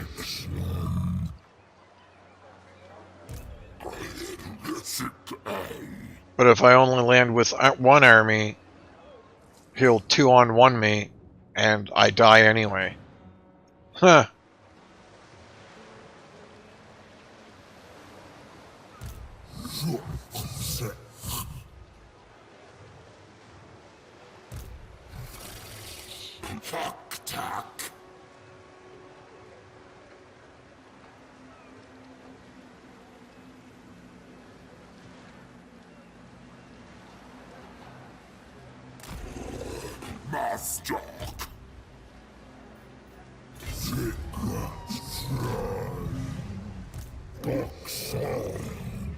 Really?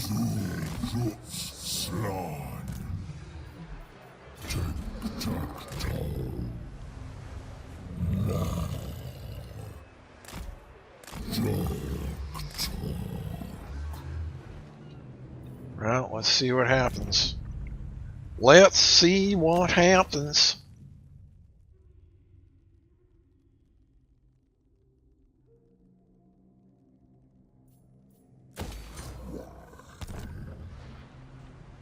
I don't think it's gonna be good.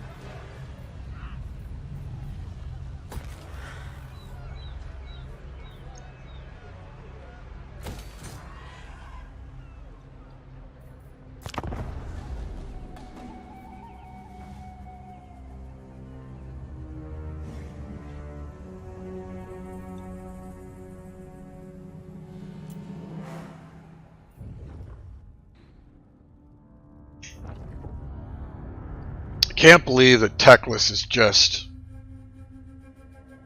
so impotent, so useless. Especially with his the new stuff they gave him, which I haven't tried out yet.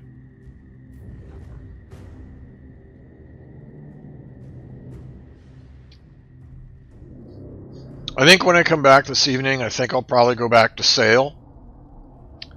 And that's mostly because I kind of want to finish him so that I can do something new, whether that's T'Challa or Ashlyn.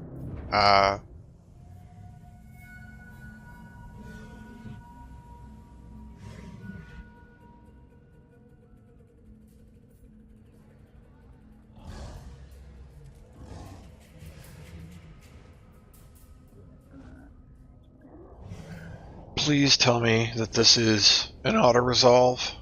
I don't think it's going to be, but... Pyrrhic victory. So I would lose 3 blessed units. I mean, that seems a little bit weird. So the initial primary army he attacks is my trash army. Not that it's trash, but... And it's not units from that are dying. It's units from Kroq Gar's reinforcing army. That's super weird. Level 7. Level 9. I hate to lose rank 9 guys.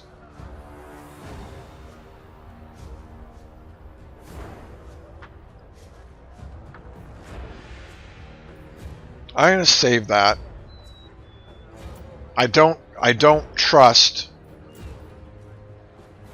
I probably can do better than the auto-resolve, but I don't trust that I can do better than the auto-resolve, so we will take the auto-resolve. Especially since that didn't play out how I thought it would. Because, you know, I thought he would lightning strike me and, you know, really give me a problem. And instead he kind of just committed suicide. Kind of.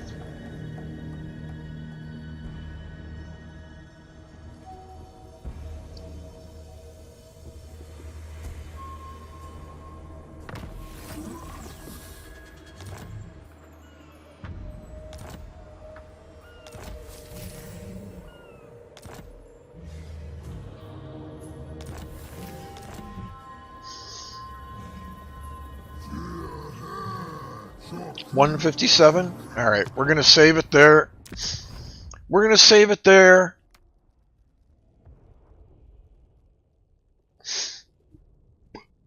Oh, pardon me.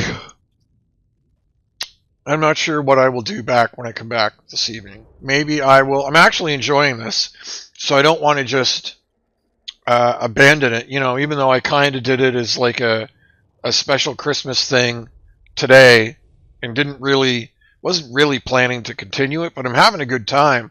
So maybe I will attempt to finish Sail this evening, and then over the next few days try to finish Kroq-Gar, and then, because I would hate to save this and put a pin in it and pause it and come back to it like weeks from now. So maybe I'll try to finish Sail tonight, because we got to do about 25 turns. I figure 25 to 30, but there's going to be a lot of battles are going to be fought manually, so that delays. You know, I can't just auto-resolve my way through it since many of them are quest battles. Anyway, I'll try to finish Sail tonight. If we don't finish it tonight, maybe I'll finish tomorrow, but tomorrow is Friday. Anyway, you get the point. I think tonight we'll go back to Sail. We'll try to finish Sail. Then we'll come back to Kroq-Gar, and then I'll decide. I'll probably go to T'Challa next, because we did double Tyrion. T'Challa, and then either like Ashlyn or Wulfric or Throg. Probably Throg.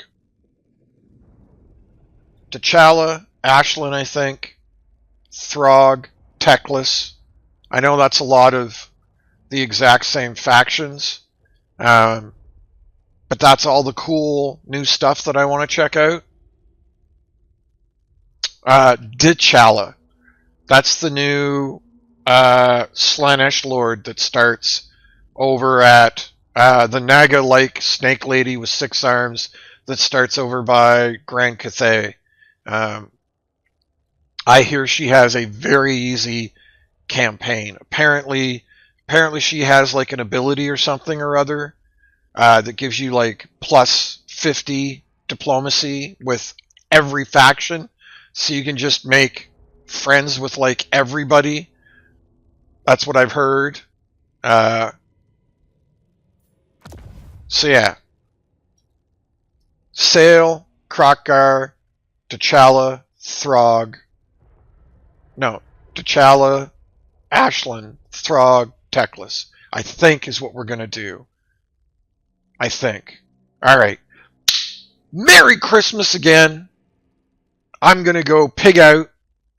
So I'll probably be in a food coma when I get back in 3 hours. We're aiming for 3 hours. Might be sooner. Might be later.